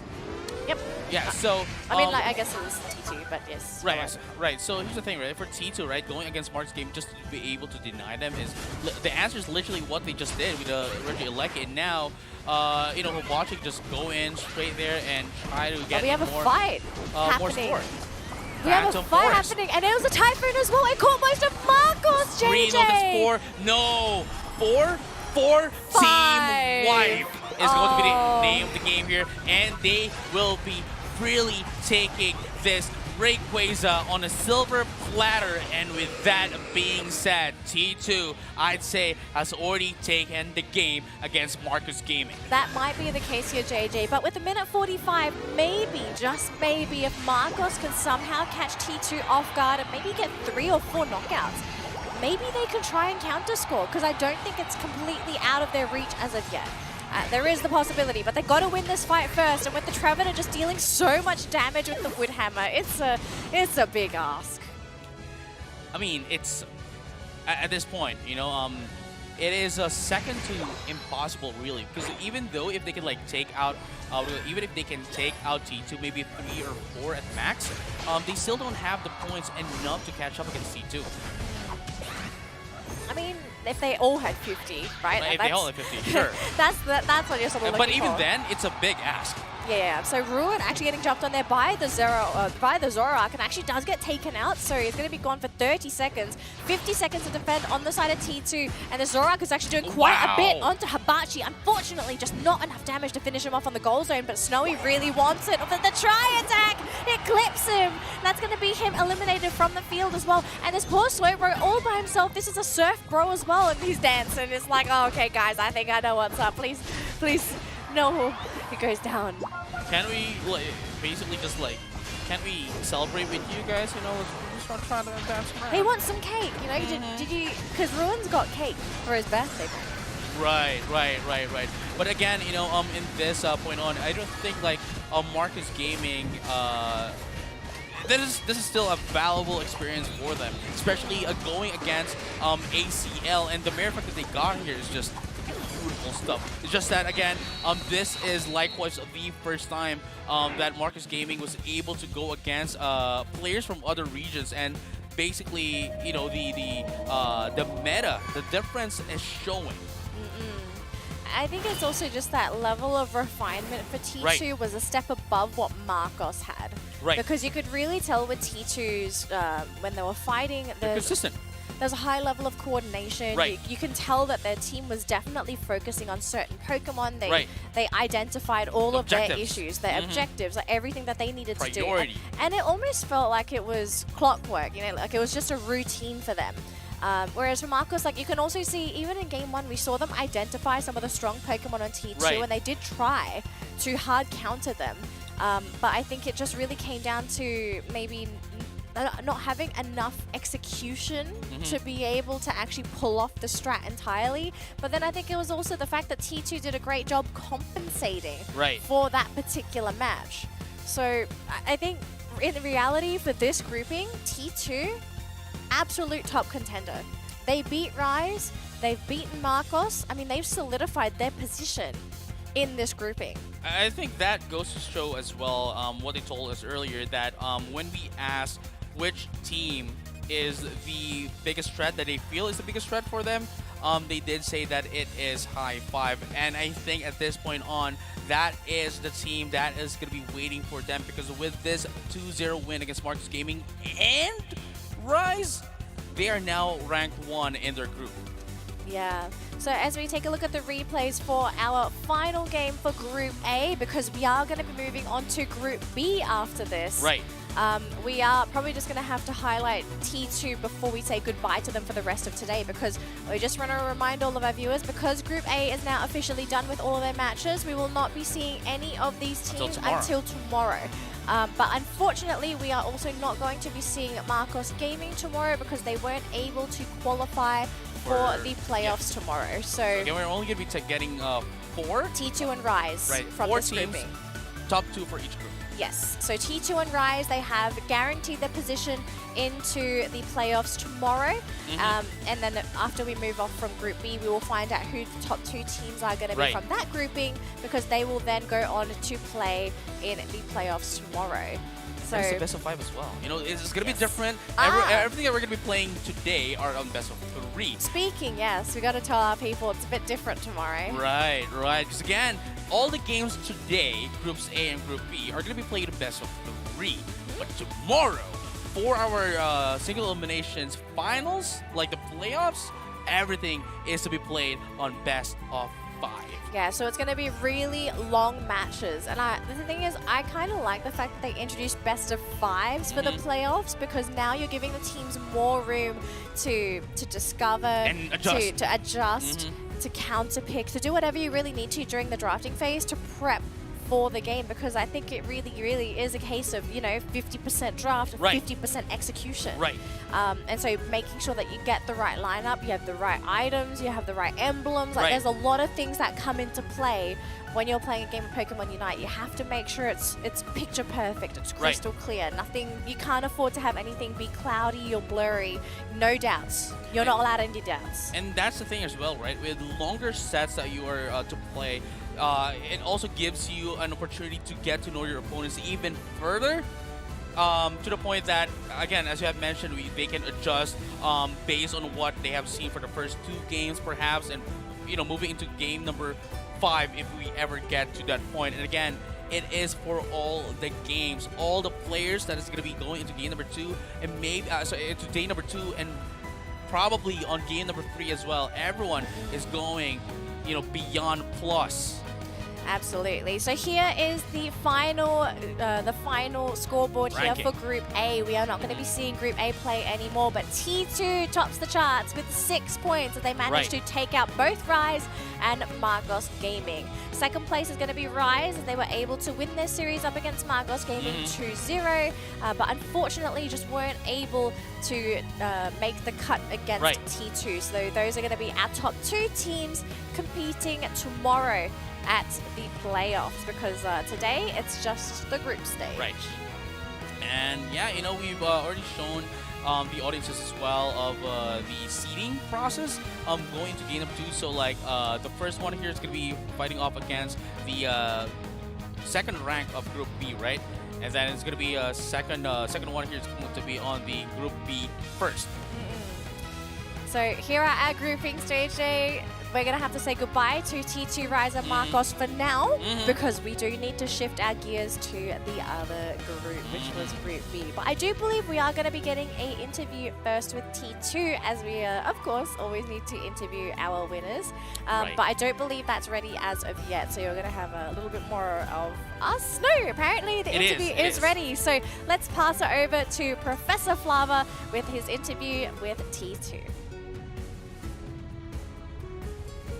Welcome back, ladies and gentlemen. We are here on the main stage of the Pokémon UNITE Asia Champions League 2023 finals, and I'm joined in by the top 2 teams out of Group A. On your left, we have Team T2, and of course, then on your right, you have Team Rise. So Team T2 is currently in first place, as they actually won 2-0 against both their opponents in the Group A stage matches. And of course, we also have our Team Rise, who is currently in second place with 3 points. Now, of course, we want to kickstart with Team T2 right here. So I believe that for your team, you've had a very convincing win. You won both your matches against your opponents. Firstly, you went up against Team Rise, and then soon after, you also went up against Marcos Gaming in game number 3. So how do you feel over that clean victory here in Group A?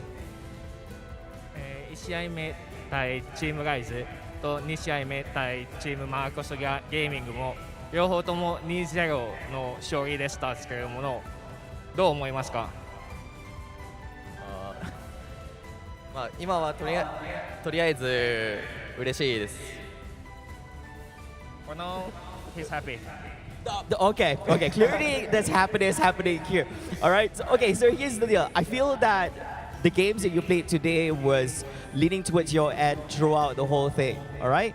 And soon enough, tomorrow you'll be going up against some of the teams in Group B itself. So now, totaling up from Group A and Group B, is there any team that is currently on your radar as one of the strongest teams here in the competition? 今日予選を手術して明日本戦に入りますけれども、B グループの本戦チームと戦うなんですけど、どっちが一番強いチームとか今気にしているチームはありますか？グループ B で一番、警戒というかライバル視しているチームは、ハイファイブですね。In Group B, the team that I'm most aware of is our rival, the team High Five. Okay, all right. Now the follow-up question is here. You've had the opportunity to go up against some of the best teams from the other regions. So from India region, from Marcus Gaming, and also you went up against Team Rise, who is representing Southeast Asia. So what are your thoughts on the play styles that these two regions have brought together in here, and how do you fare against these kind of play styles that they have brought into the competition? 今日はいろんな地域のチームと戦って東南アジアのライズとかインドのマルコスゲーミングと戦っていろんなプレイスタイルあると思いますが、それぞれのプレイスタイルはどう思いますか？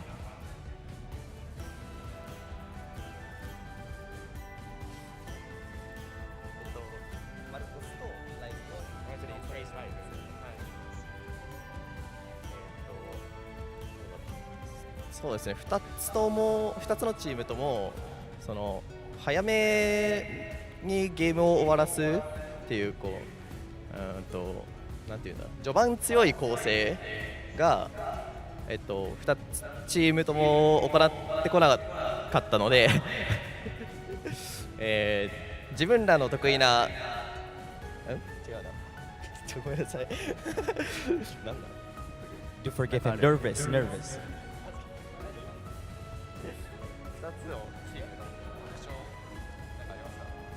It is a team effort happening here. ライズ集団戦がうまいイメージだったので、勝ってよかったんですけど、マルコスはアジア地域、東アジアにない実装してくるので、そのまま乗ったら。ライズは集団戦が上手なチームだなと思っていて、マルコスゲーミングは、自分らのアジア地域、日本とか韓国であったりの、メタとは少し違う構成をしてきてくるので、そこは大変だなと思いました。So they thought that Rise is a team that's really good at the middle stage of the game, and they're glad that they can win against Rise, and that Marcus Gaming, a team from India region, have a very different meta from East Asian team. So they have a meta that is not existent in Korea or Japan, and that was a very difficult match for them. Yeah, but nevertheless, it did not stop them from doing the match. So congratulations to Team T2. And of course, we're going to move on to our next team here, which is coming in second, Team Rise. Congratulations once again for being in the top 2 for Group A. Now, here's the thing. We're currently here in Southeast Asia and Malaysia. Being in the home ground, does it give you a certain kind of advantage compared to the other regions who's coming over to your region here? We hope so. Since Rise is actually an Indonesian team, and we had to travel overseas, and we had to try to practice as much as possible overseas. Hopefully it doesn't really affect us negatively, and being in Southeast Asia can give us an advantage heading to tomorrow as well. All right. Now, you know that tomorrow you're going to be coming back and go up against one of the teams. And for sure, you're going to go up against the #1 team in Group B itself. All right. So who do you think is going to rise to the top in Group B, and why? And do you think you're able to handle any team that's going to happen from Group B? We think that maybe there's a bigger chance of High Five coming up first in Group A. But I wouldn't want to disregard MYS as well as Revenant from the other group. And for our chance, definitely we are going to try to improve our preparations since even today we are still lacking behind our competitors from the same group. So we will try our best today and show our best tomorrow. Yeah, and then of course we're going to say all the best to you guys in your matches. It's going to happen tomorrow. You've had a long day. You were basically the first team that had to go back to back because you lost out against the first match against Team T2, and you've had enough of a rest in the last game because you didn't have to compete. All right. So anyways, guys, there you have it. These are the two teams itself. So a little recap of the Group A and say we've already concluded our first match, second and third in Group A. And later on, we're going to be having a look at Group B. But before that, let's have a look at the recap of what has transpired in Group A.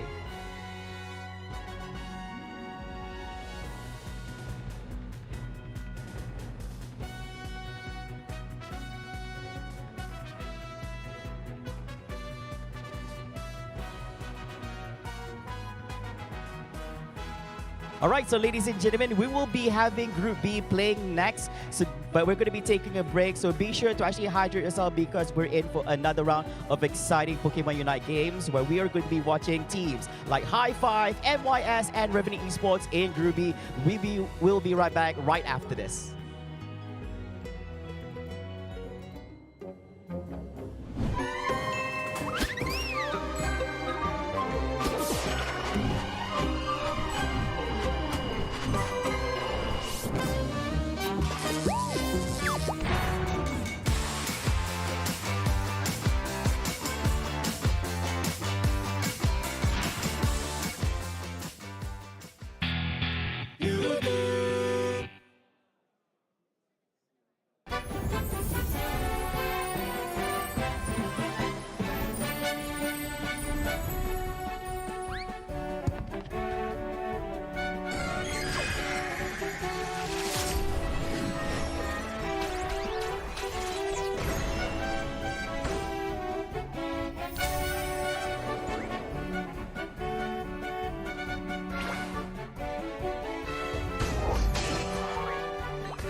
Ladies and gentlemen, welcome back to the Pokemon UNITE Asia Champions League 2023 Finals. And my name is Flavor, and of course, we are continuing on our next part of our segment by introducing teams that will be playing on Group B. Ladies and gentlemen, I present to you the three teams that we have right here. We have Team High Five, MYS, and Revenant Esports. These three teams will be battling out in a round-robin bracket, and only two of them will be moving to the next stage tomorrow, day 2, or should I say the final day here at the Pokemon UNITE Asia Champions League 2023 Finals. With that, ladies and gentlemen, we would like to invite all teams to head on to the battle station as we're about to begin with our matches. And of course, before that, let us have a look and introduce the two teams that will be competing in the first match of Group B.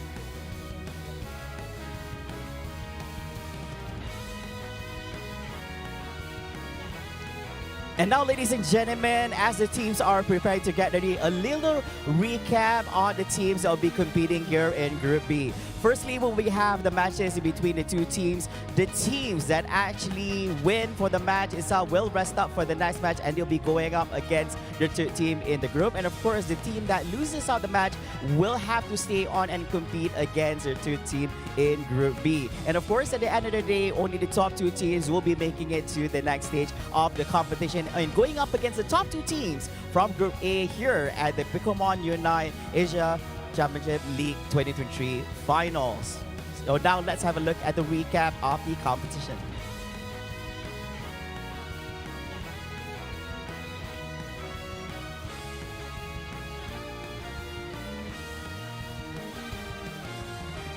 Now, ladies and gentlemen, let's have a look at the recap of Group A of the competition.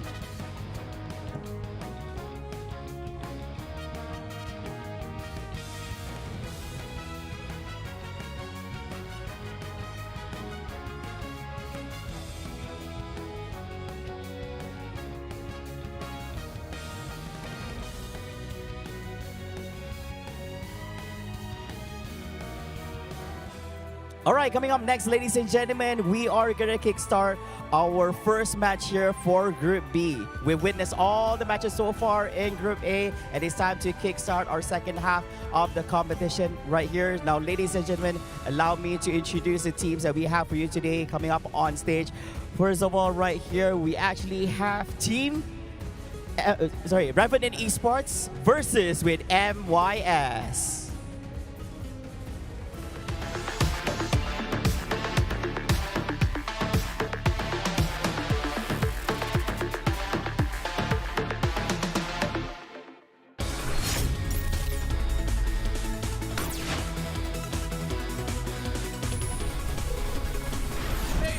What will Revenant do? That's the only question. They are trying, but Revenant got it. And after that, the team goes on with that. Now they just need to fight. Block gets pushed right into the mid, but he uses his Unite. Another Unite, I think. Damage goes in, but divine. Mammoth Fan has already taken the damage. Go!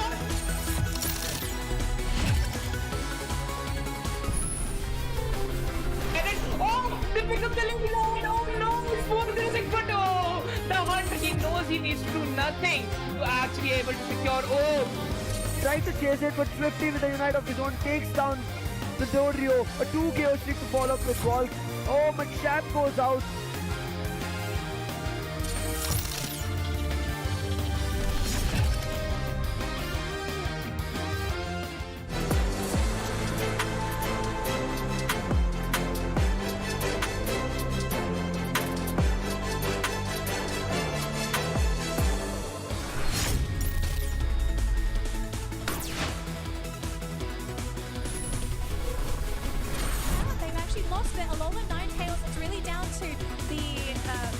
Dull Fox to do most of the damage here. Please fight. That looks like that might just be it. Rise leaving 2 of their big damage dealers. It's going to be down to Dodrio, Helgaboss, and Storm. Black Eye. Oh, it got cancelled. Oh my gosh.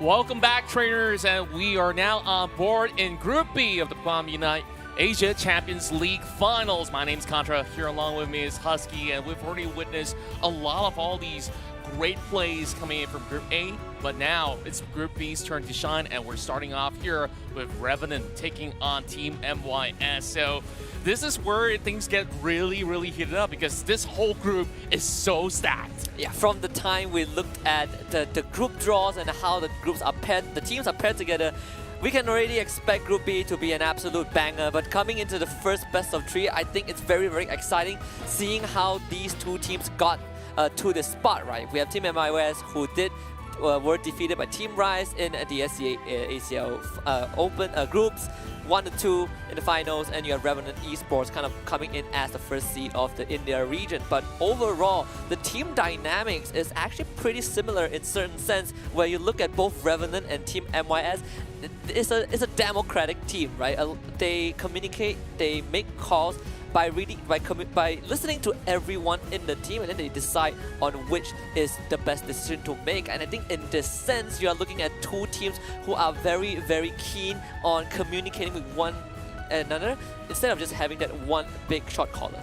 Indeed, and I would also say that both of these teams are really creative teams as well. If we take a look back into their run in their own respective leagues itself, they've been able to actually come up with plenty of different styles of composition, and now I want to see a little bit more of that creativity once more, where the stakes are really high. But before we even begin our journey here in Group B, let's go through the formalities where the tournament ruling will consist of our standard 10-minute game per map that they play, and it will all be played out in Taya Sky Ruins. There's no limitation on health items, Pokemon, as well as Pokemon support medal, except for the fact that the latest Pokemon that was just released just about yesterday will not be available throughout the course of the world. Yeah, except for Gudra, we will get to be able to see all the other Pokemons as long as they are not banned. But it's fair to say that Zacian so far has not been allowed to even play on the field. And I think a lot of these teams just don't want to deal with it. This is how the draft mode functions. Each team will ban out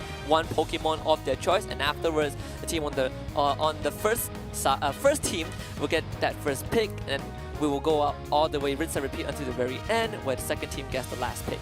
That's right, and it's really vital for them to also switch things up in order to see what really fits the bill as well when they have concluded with their own roster of Pokemon selected. They will go into the preparation phase where you can basically throw a curveball at the enemies who think that, hey, maybe Yang's going to be playing a certain Pokemon, maybe Crowley will be able to secure something else, and then all of a sudden you can basically change all these dynamics, and that is where you will see a little bit more of a different style of playing coming in from each respective team. Now, of course, we zoom right into Revenant Esports. This team itself have been around for the longest of time in the India region, where they have consistently been known as the best team possible. But of course, in their own respective league, they've also had a little bit of a hiccup through their journey itself. But by the end of it all, we see Revenant Esports really bouncing back strong in order to climb their way and make it into the Asia Champions League. It's fair to say that this team in the India region is one of the best, if not one of the best teams that the region has ever seen.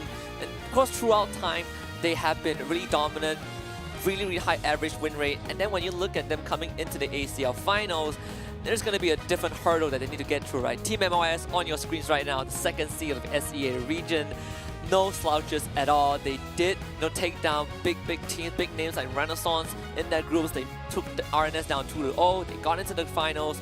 They dropped 1-2 to Team Rise, but they did make it as close as possible. And this is where I want to look at both of the IGLs, on respective sides. You have Crowley on the side of Revenant Esports, you have Rebongs on Team MYS, and both of them are the main shot callers. But the interesting part is for Team MYS, they do have certain situations where each of the team members take turn to do the shot call.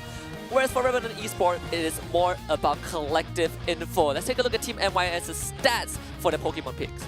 That's right, we do see a high pick ratio on Clefable, where we've seen the past patches ago, where you have Scissor as well as Urshifu to be very prevalent in each respective matchups. And then you have, of course, the gravity that has been so essential in these team fights to negate a little bit more of the enemy's movements. And therefore, some of all these picks that we are seeing on the screen, such as Slowbro, have remained to be a staple in many of all these picks coming in from every respective region. Whereas you see Cypher or even Scissor to be more on a case-by-case basis, whether if you want that to be selected into the draft itself, where MYS have also brought in some high win ratios on some nasty picks. I'm looking at Zoroark to be one of all these pocket picks that Team MYS might look to bring to the table. Yeah, watch out, Nightmute Foxy might just come in and steal the show with that Zoroark pick. And this is kind of the X factor that you do want to look for, not just from Team MYS, but also from Revenant Esports, where Crowley describes the region as wild. And when you look at a wild region, you're looking at a region with a lot of surprises. This stat on screen might not say much about it. We have Slowbro, Mew, and Snorlax topping the top 3 in terms of the drafted games and the games that they're played in. But overall, these are kind of the staple foundations of most team comp nowadays. We saw a lot of Slowbro. We saw a considerable number of Snorlax getting picked in our first 3 series as well. So it's no surprise that Revenant Esports also pays a lot of attention to these Pokemon. Indeed, and we did see a Dodrio being played early on by T2, but other than that, I think teams might actually look into some form of a different style of play heading into these matchups. Now let's take a look at the win ratios coming for Team MYS, where it was really interesting to see that they used to come in with a whole lot of Mr. Mime, and I still believe that this pick itself may actually slide true. Look at the win ratios, 80% for Team MYS. And oh yes. This could possibly be something that they could still fall back to in the plans, or you could even see things like a Poopa to be available. Aegislash has been played out mainly by players like Yang to be able to dish ample of damage and still offer a lot more sustain, where it's really hard to catch out in the Aegislash all the way through the back line. But all in all, I think all these picks is kind of self-explanatory, where we've seen the strength coming in from a lot of all these teams that played in Group A. Perhaps they will do it the same way again. And hopefully it's going to be it's also going to be consistent with Revenant Esports, where you see kind of that shift of dynamic, at least in terms of the Pokemon win rate. You have Delphox topping the chart, you have Mamoswine and Gardevoir coming in close, both sharing the second spot.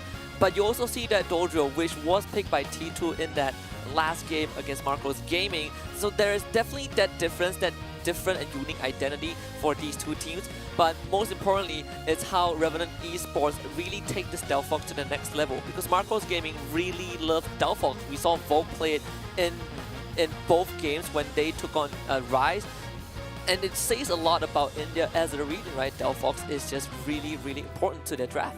Indeed, and overall you see so many of all these different playstyles coming from other regions as well, where East Asia you have that front-to-back sort of composition with plenty of beefy units, which is why Delphox actually do thrive, where you could basically have enough damage to shred through some of all these front lines. Meanwhile, I think there's also other ways to deal with those form of situations. We see plenty of Sylveons as well as Espeon now popping up. I'll scratch that, not the Sylveon. The Glaceon. The Glaceon. The Glaceon. There's a lot of evolutions. Yeah, so that's quite a number. We're getting more in the future, hopefully.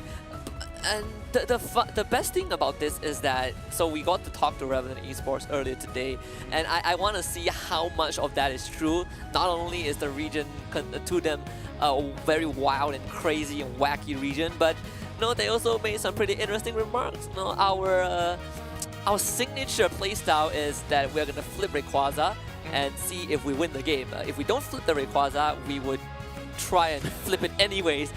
So we'll see how that team composition comes out. I think this draft is going to give a really good idea on how Revenant Esports want to approach this game, which also brings me to the point of Team MYS, where they did tell us that they have been polishing on that drafting.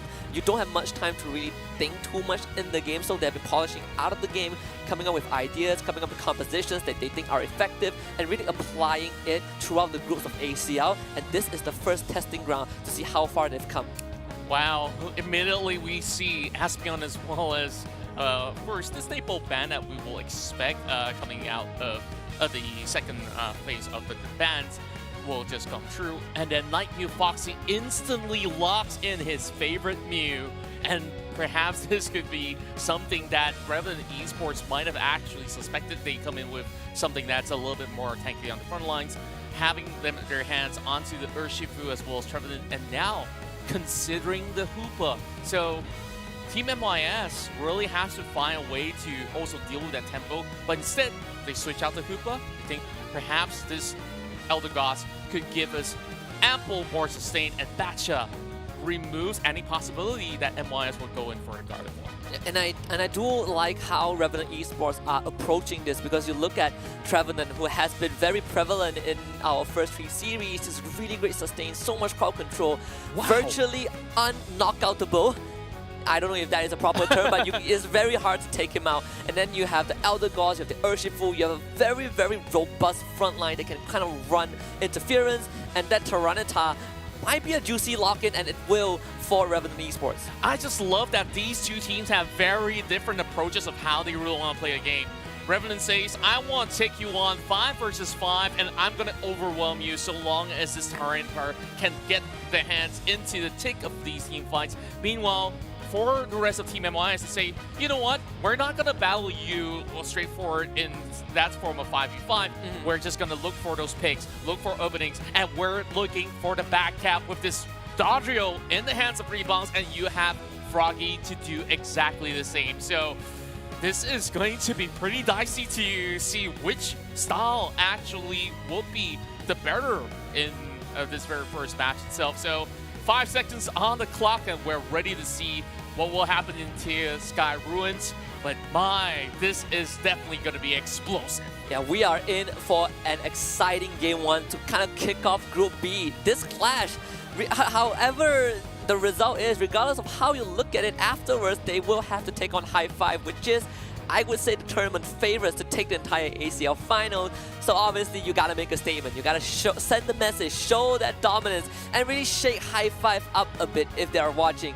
In this case, I do love what you pointed out, kind of the different dynamics from both teams, but also how Team MYS, those drafting practice that they polish across these few weeks in the groups, I think it's gonna be paying off. But obviously, to pull it off, you need to be able to kind of run circles around Revenant. This is rock, paper, scissors. Yeah, and look at how fast Froggy actually moves into Revenant's territory as well. He's already looking for a pick-off and perhaps steal some of all these camps away.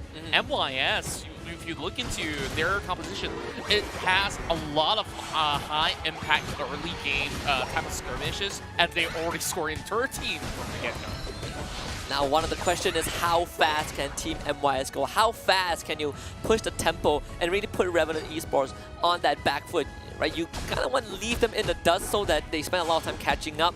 But we've seen this before, the Trevenant Zesso in this case, just going for those early invades, really trying to slow down rebounds as much as possible. Not that it's going to matter too much, because you send the Trev away, you do allow Team MYS to continue getting these minor increments of points. Indeed, and at least for the moment, Revenant Esports is trying to stabilize and has enough damage to offer. Zisol overextends and now being spotted out by Yang. Eventually, this HP bar might just be falling out. Well, Schlifty was the first one to go out. And the KO coming right through, and that one goes to rebounds. And now they also were able to take care of the Trevenant, and he hasn't hit that level 5. It's still level 3 because he was busy running interference in Team MYS territory. So with that being said, that's already one minor setback for Revenant Esports. You want the Trevenant to be level 5. Crowley now getting gone on, and that's another KO. It's going to be rebounds just cashing in. And cash in, they will. Just look at them applying those pressure on top of Swifty. And it's really vital for Revenant Esports to have Swifty all around his members, such as the God of War eventually, because that's the prime target that Team MYS wants to take out first. Yeah. I mean, they took out Crowley the second time. This guy just came back from the Pokemon Center and they sent him back again. You look at the levels of the Pokemon on Revenant Esports, they are all incredibly low. They are so far behind. 4 of them are level 4 and only the Gardevoir is 5. But the Gardevoir needs so much more time, hitting 6. No team with him though. He might need a bit of backup, but unfortunately backup is never going to arrive at this point. The Elder Gods getting picked off, and Team MYS, they are just basically running circles around Revenant Esports, kind of like what we expected. Zesso also goes. Trevenant is still level 4. He's not even fully Trevenant yet. Yeah, and for the time being, Revenant Esports, they're just trying to brute force their way to score a couple of points, but I don't think it's all too favorable when you are losing all those raids. You don't have the numbers advantage, and now forcing another fight for the Telera, and they will eventually catch the Elder Gods once more. You're starting to really see those short calls coming in from Team MYS, right? All of them function as kind of their own brain. Crowley shows up again. This is really not where you want to be, and this kind of goes back to what you pointed out at the start of the match, where you have this Sableye just really making it tough because he's taking away all those resources in Revenant Esports territory. And you can see that diminishing yield for Revenant Esports. They are not able to get much done. And with the Regice going over to Team MYS, this is just going downhill for Revenant Esports. Yeah, it's really rough when you look at the level disadvantage. This Trevenant is just level 7 at the moment on average. Everybody else from Team MYS is at least at level 8. And Batcha caught himself into quite another dicey situation. That is another pickoff. And looks like we're not going to see a Gardevoir anytime soon. Definitely not. I mean, they're completely getting overwhelmed in their own jungle. And again, when we look back at the levels of both teams, the average is fairly in favor of Team MYS, and by a huge margin as well, because they are hitting that power spike. You said at the beginning, this is kind of a comp that when we go to that mid game, when we go to those back cap, Team MYS is good at that. They are also good at playing fast, and they are setting Revenant Esports back so much that they are 100% struggling. Gardevoir again is getting taken out. Blizzard forced to retreat. So some of these Pokemon aren't even fully evolved yet. They haven't hit that critical mass, and it seems like it would not happen anytime soon. Not anytime soon. Now it's 317 points by the half-lane mark itself, and they're still looking for the pick. Batcha really not having a good time here, trying to even get some of all these resources by the midsection, but will still be punished. Blizzard at least for some back. So Revenant Esports, if there's any hope at all, it's really down to the flip like we said. But Revenant, they really want to congregate, and they are trying to take a fight against Yang, but Yang will not give them any room. Yeah, there's no space to breathe. Basha, he is going to also taken out. Just everything going the way of Team MYS, and you can see it's kind of the position of where Revenant Esports are right now. The Elder Gods is trying to at least get a couple of points in. You are fighting for scraps at this point, and it really started from that early phase where we saw the Trevenant kind of running interference, invading the jungle. Team MYS, I have to say, but they are happy to trade with it. And with that Reggie going over to Team MYS, the Blastoise, Hydro Typhoon completely just decimating Revenant Esports. They have no room to even deal damage. Revenant hitting back with Crowley, but Crowley is also gone, put to bed. Team MYS says it is nap time, baby. Revenant Esports could not stand a chance, and it's KOs after KOs in favor of Team MYS. MYS just overwhelms them completely. Surely they got themselves a pick with Crowley and the ability to find that safe line, but at what cost though? Crowley is their only hope, and their only golden ticket out until this Tyranitar gets a little bit more levels to prepare for that Rayquaza later on. Rebound still wants to snatch that buff away, but will be able to get out, committing with the Unite. And that is good enough, right? He does have decent, AOS energy on him. Don't want to give that away. Zissou, though, not that lucky. The pain's been keeping him alive just a bit longer. But unfortunately, it is just insufficient. Team MYS, they are happy to fight this Crowley, trying to cut right through the front line. But this is a bulwark, my friend. This is not your fight. Basha suddenly caught out and isolated, and his team MYS once more spinning to win it. Revenant wiped off the map. My goodness, and every single objective has already been landed in the hands of Team MYS, and this time, even with the Lecky around, they want Revenant Esports to consider again so that they could just continue on with the baits. Foxy not even needing to shoot the final shot, and they will still have that in the bag. 36 points in the hands of Froggy, looking for a way in, and they're going all the way in for the back cap. He is invisible. The Trevenant taking that launch pad. That's it. That is back at coming to 36 massive points cashed in by Froggy, and Revenant Esports meanwhile preoccupied. They want the Reggie Ilecki, but Team MYS are not going to let them get it. They will secure it regardless thanks to Crowley, but unfortunately they're running out of health, and I mean just a snipe from downtown. Basha goes, and Team MYS once more hold the fort, and this Reggie Lecky might as well have gone over to Team MYS. Pretty insane shots coming in from Nightmute Foxy, and this is the reason why Southeast Asia have feared his Mew. That's how many shots have landed coming in from the Solar Flare. It's just ridiculous. He's got a 4 streak of knockouts. It's a SCS sniper in the flesh right here, ladies and gentlemen. Team MYS on that Reggie steal. And Revenant Esports, they are not going to be able to make it there in time, but the whole team is stuck together. All those infos relay to Team MYS thanks to Froggy. They have gotten Revenant Esports pincered, and once more Revenant Esports forced to fight in a situation that they don't want to. This is a choke point, and it is not Revenant's choke point. They do try to unite from the Trevenant, though. They get rid of the Saber Eye. Froggy is no longer in this fight for 80 seconds, but Team MYS still holding on pretty strong. The Gardevoir zoning out Team MYS for now, but the Rayquaza is going to be the objective. Revenant Esports, they've talked about this. They are going to try and flip the Rayquaza, but Rebonk takes out the Gardevoir. Team MYS just steals everything from Revenant Esports. A full wipe. Team KO and Team MYS looking to cap off game 1. My goodness, you saw how MYS were on the brink of it. Revenant Esports found that angle, found the damage as well, but could not overwhelm MYS in terms of position. They even had Hydro Pump being connected as well much early on, and it didn't seem like it would possibly deter them. And then you have Rebox, the savior of that moment, just knocking out some of all these core targets, and that Gardevoir didn't have many chance to react as well. Revenant Esports, their hope of walking away with that flip has only turned to dust. Yeah, so far I think this game pretty much concluded the most dominant lead we've seen today. This is the highest point differential. Froggy about to add 100 to it. Basha is going to stop that from happening, but Team MYS, they say, do not mess with our boy Froggy. Basha, get out of this area. Froggy's not able to get the cap in, but getting the Basha, that's it. Team MYS looking to break a world record, more than 1,000 points cap. Ladies and gentlemen, this is the Team MYS with a strong statement to open up this Group B series. Revenant Esports completely demolished.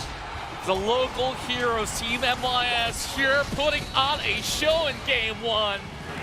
What a stellar start coming in to show off what they've got, and then you just take a look at how confident they go from start all the way to the finish, not leaving much room for Revenant Esports to take control of the game. Yeah, without breaking a sweat.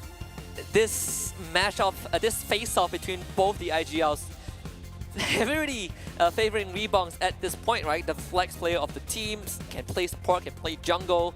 Last, I remember seeing him playing Pokemons like Hoopa when they went up against Renaissance, and that was also Rebongs pulling out massive short calls to win them that series.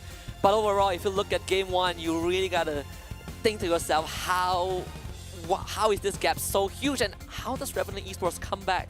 Yeah, when we look into how to decipher things heading into this matchup in particular. You really have to keep an eye on Froggy on his impact in the early game because he was really vital to retrieve every single information on the map. Oh, yes. The moment he got into Tejas Sky Ruins, you saw him running into the opponent jungle. I would say Revenant Esports were trying to answer back, having, you know, Crowley to move all the way into an invade. But after all that, you also have to take a look at a composition where things may look to be optimal when it comes down to team fights, but Team MY says, we don't need team fights. We can just keep picking you on and on and on.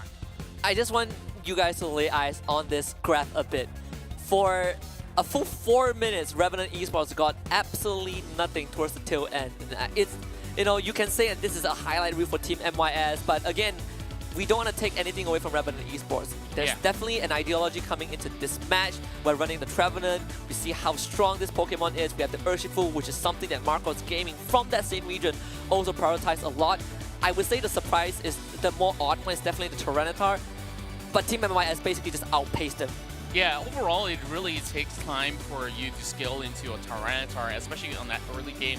The optimal play is for Revenant Esports to basically stay healthy as long as they can, but just the pressure situation boils into the tipping point where rebounds have always constantly pushed and shoved, and then you have Thatcha in a couple of all these instances getting caught as well, so it really hindered them hitting those level advantages. But there were a point of time where even Revenant Esports have certain good ideation on trying to take out some of all these members of MIS. This was one of that instance where they have 2 knockouts close to it actually, and despite that, they have been overwhelmed because Rebounds is just out of control on this Dodrio. Yeah, basically it's unstoppable, literally.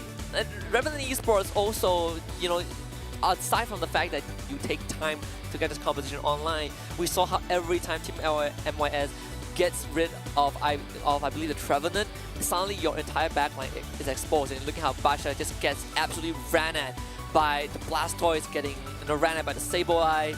But I do agree, this all started from minute number 1, where Froggy is just having a fantastic time playing, you know, Mission Impossible Infiltration, and Revenant Esports have not really found a solution, and it really felt like they, to a certain extent, didn't think it was a big problem until it was too late. Yeah, and then there was this instance where Revenant Esports, they've been able to layer through some front lines where even with Sableye being knocked out, you have Rebounds so prepared to basically pack them all the way down and snatch that Rayquaza away. I think, like, you know, I just noticed something. I noticed when it is.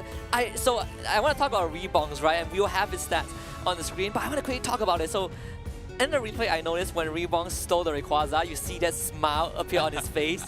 That's how you know that you have really done it. I mean, this guy, absolute dominator.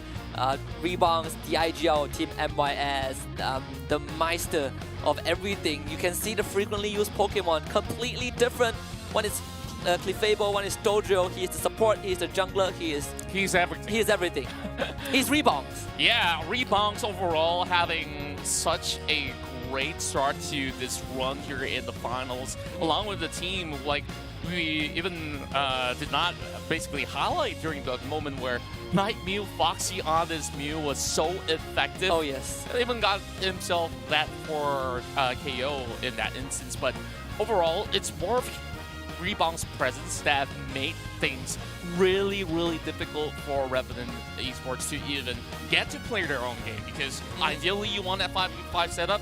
When you have a Dodrio that's either backcapping or even attacking some of your squishy targets, you got to decide what you need to do. Yeah, and we have to look at a player from Revenant Esports also, because there is this comparison, right? We talk so much about Rebounds and Crowley, and this is the matchup that we look so much forward to, both the IGLs of their respective squad. And I would say it's not completely fair to just say that Rebounds is the overall better IGL, but I would say that so far Team MYS has just shown a very solid game 1. Crowley on the other end, we discussed about kind of the dynamics of the team. We have something we want to do. Most of us agree it's 3-2 in favor of, you know, with the short call. We will do it, but if it doesn't work, we'll talk about it during that downtime and see what we can do in this short period to polish it for the next game. Yeah, and what I'm really looking at for Revenant Esports in order for them to really bounce back out is to have something with a little bit more of that ease of execution, because if we look into Revenant Esports' lineup into this first match, it really takes that full commitment of all 5 members to have all their Unite moves available in order to win that specific team fight. Something that is a little bit more stable on an early game, maybe like, you know, if you want to go back to the basics of having the Snorlax front line or Slowbro, like, it gives you a little bit more of that pick-off potential in order to catch something like the Dodrio. Yeah, absolutely. And for Crowley, these two IGLs have more similarities than you think. Not only are they the IGLs, not only does the team dynamic have very similar ways of communicating, but Crowley is also the all-rounder. And I'm not referring to he plays all-rounder Pokemon, he's literally the all-rounder of the team. You need him to play whatever, he's gonna do it. So you have two personalities from different regions that have the similar approach and role that they play in a team. And it's just really great to see this direct comparison. But for Revenant Esports, Game 2 coming up, you just lost by more than 1,000 points. Gotta find a way to recover. Yeah, overall, of course, it could be pretty overwhelming, especially that being your very first game of this tournament itself. There's still plenty of time for them to really figure out, you know, what could they actually do better. And I think, like, when it comes down to synchronization of how they really want to execute the comp, they have the idea, but execution-wise, they did not have that opportunity to really polish and define it a lot further, because when it came down to that early game, they didn't really have that spacing to create. So if they can be a little bit more proactive, take a little bit more of room across the middle section, and perhaps with them having a lot more of that establishment around that central area, things might actually look a little bit better, so that at least whatever information they can get, they can put it to real good use. Now, with that being said, round 2 up and running as we move right into the ban phase of the draft. We will expect MYS to go in for the Zacian ban because they are on the second pick instead. Revenant Esports, with the advantage of the first pick, I want to see what do they prioritize, because they were running a Tyranitar composition. Perhaps it's time to really switch things up. Yeah, and Revenant Esports, they also adore the one of the Pokemon. I think Lucario is the choice for Rondell players. And I feel like if you want to run the Trevenant again and you want to do kind of what T2 did against their opponents, you go that early invade, I think that is great. But the catch is you have to be able to steal those early XP away. You have to be able to hit that 5 as fast as possible. That will not happen in this match, at least, because Team MYS, they once more gave Foxy that meal, and this time they snatch away the Trevenant. Yeah, stealing away Trevenant from Revenant is something that we don't really expect, but it is that is necessary for them to also sustain in some of these team fights. Meanwhile, you see a lot more of a stable front line in terms of execution for Revenant Esports, where they get their hands on their Blastoise. You have the Fable, where you can also find ways to stop that Dodrio. So they finally got themselves that answer, and now with the Espeon up for Trevenant, I see this to be so much more doable. They also do supplement the damage coming in from a potential Glaceon, whereas things are looking pretty static coming in from MYS. All eyes on Zizo's role. What is he gonna go for? Oh, Crowley, don't you do it, Crowley. Boy. Don't you do it, and yes, he does. There we go. The Zoroark is out of the cage. Not on Team MYS's side. It's only to be for courtesy of Revenant Esports. They will lock in that Slowbro, and this is a declaration. You want to play fast? Let's do it. Yeah, and overall, Crowley will now pass this over on to Batcha. Now, I want to see how fast can this Zoroark go, because now it really is a switch of tempo and a lot more burst damage. And just mind you, look at how squishy the back lines of Team MS. So I would say really good chance here that Trevenant Esports could basically take them on from the early game all the way to late. It would be a spectacle if we get a Game 3. I think Group B, as much as we look at it and say it is incredibly stacked, we want it to be reflected in those series. And if Revenant Esports can make a dent, this is definitely going to be that match. Recover from that Game 1. That one did not happen at all. It's a litmus test. Team MOS enjoying themselves, making a big statement. And now it's Revenant Esports time to really show that they can push back. Now it takes 2 games in a row for Revenant Esports to claim their victory here in this first ever matchup. And MYS just 1 game away from securing this series. So without further ado, let's head right into Taya Sky Ruins to see what could be the conclusion of this first matchup. Now, of course, when we took it into consideration of how different this feel of Pokemon that Revenant Esports is bringing to the table, and they're also switching up who really is going to be the focal point of this team itself. At first, you see Crowley to be the one to be the main line of engagement, and now it really relies on how much Batcha can basically do. They already spotted out Froggy from the get-go. And this is where kind of the dynamics, the flexibility of Revenant Esports player really comes into play. Right? You see Crowley now taking the role, taking the attacker role, and you have Basha in that jungle as a Zorak. This also fits into the identity because they coincidentally take the role. At least for Basha, he does play the attacker. We saw him on Gardevoir in match 1, but now you see that shift.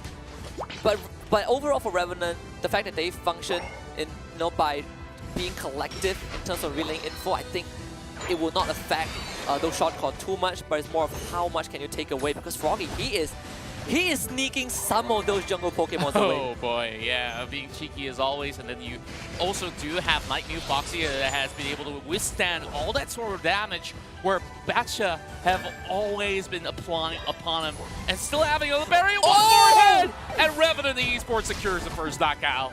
Yeah, lovely one from Crowley. They do get a trade KO back, but Basha is coming in for Froggy.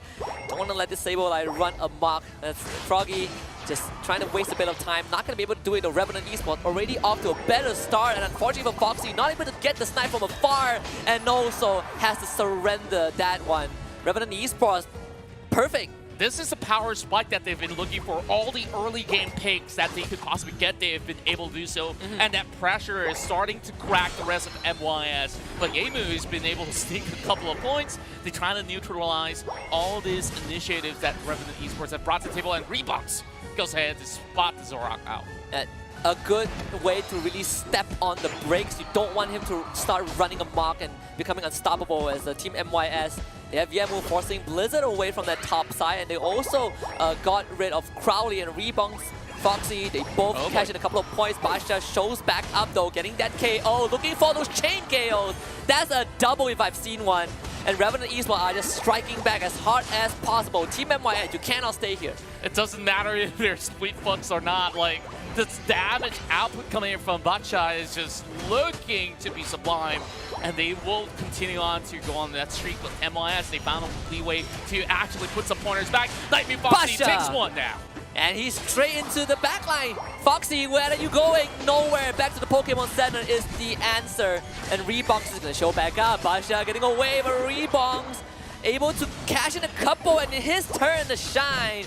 Zesso trying to stop this Dodo in his track, but Rebong just commits the Unite move. He wants those KO. Regice is inside. Team MYS, strike back hard. And you just look at how much closer this whole matchup gets. Now both sides are only down to a single digit of a difference. Regis now being contested, and that final take will land it for MYS. And that's how MYS start taking a bit of that lead. Revenant Esports, I wouldn't say they run out of gas, but they certainly are being forced to slow down. Basha a bit out of position. Team MYS will pick that one up. Thank you, Surrey. Revenant Esports now have to find a recovery window. All things considered, Team MYS, despite it being a close first 3 minutes, now they've got a considerable lead. Yeah, and I just love that both of these teams are thriving in all these chaos that they've been able to wreak across the map. And now, the rest of MYS looking for an angle. They found Blizzard though. Able to get away for now. Basha, he's the one putting up the damage output in the midst of things. Basha, what an absolute monster. 2 KOs in a row. Team MYS still have 3, but certainly outnumbered in this situation. Revenant Esports holding the fort just by a little bit. The Regieleki is going to be that next objective. Blizzard evolving! Oh, the window keeping it alive, but not enough. Revenant Esports still not able to prevent that KO, and Team MYS able to rendezvous in this top side. Basha joins back in. never-ending action. And this team fight will continue to prolong so long as this Regieleki is still available. Whereas when you look into the Unite moves available, you have this Blastoise ready for that Hydro Typhoon, just waiting to strike. Meanwhile, Rebounds, he's capping in 30 over points. And that is the Dojo special. We'll see how this is going to play out. Regieleki, very important, and it's going to be Revenant Esports that secures it. But can they make use of it though? Hydro Typhoon is out, only connecting with the young and Foxy, but watch out for Foxy! It is the Team MYS sniper, and he has done it. A team wipe KO for Team MYS. My goodness gracious, just look at how many battles were happening upon this top lane, and MYS somehow brought every form of energy on the table to overwhelm it by the very end of it all. And yet again, they are now adding all those points up to 234 and already have first dibs on this Regirock. Now, what is the call for Revenant Esports still? Because they're still a little bit more of that window. If they want to contest, they can find a way to do so. Froggy now looking all the way to the back. Perhaps this might be a speed and catch. Basha has found him. Can they get rid of Froggy at least to give them the advantage? It seems like that's not possible though. They did lose 2. Rebounds. Now it's gonna be 3. Rebound still alive, running absolute circles. Team MYS once more stamping their feet, and Regirock is theirs. That was a 4-for-1 exchange, and this trade is made entirely possible because he dared to put himself all the way forward, and it was just a decoy so that Rebounds could basically jump right back in. Yep. Beautifully executed by MYS, and now we have Swifty too far ahead, nowhere to go, and Revenant Esports really has to find that reset, and with 2 members jumping upon him, still looking for Froggy. All things considered, this is still pretty close for both teams. Revenant Esports have a very good chance, but Basha has now kind of become the talk of the town. Hydro Typhoon out again, connecting on the 2. That is it, Revenant Esports with the initial pickup. But Rebound has always and will be the problem of Revenant Esports. Too many problems, no solutions. Team MYS are winning all day.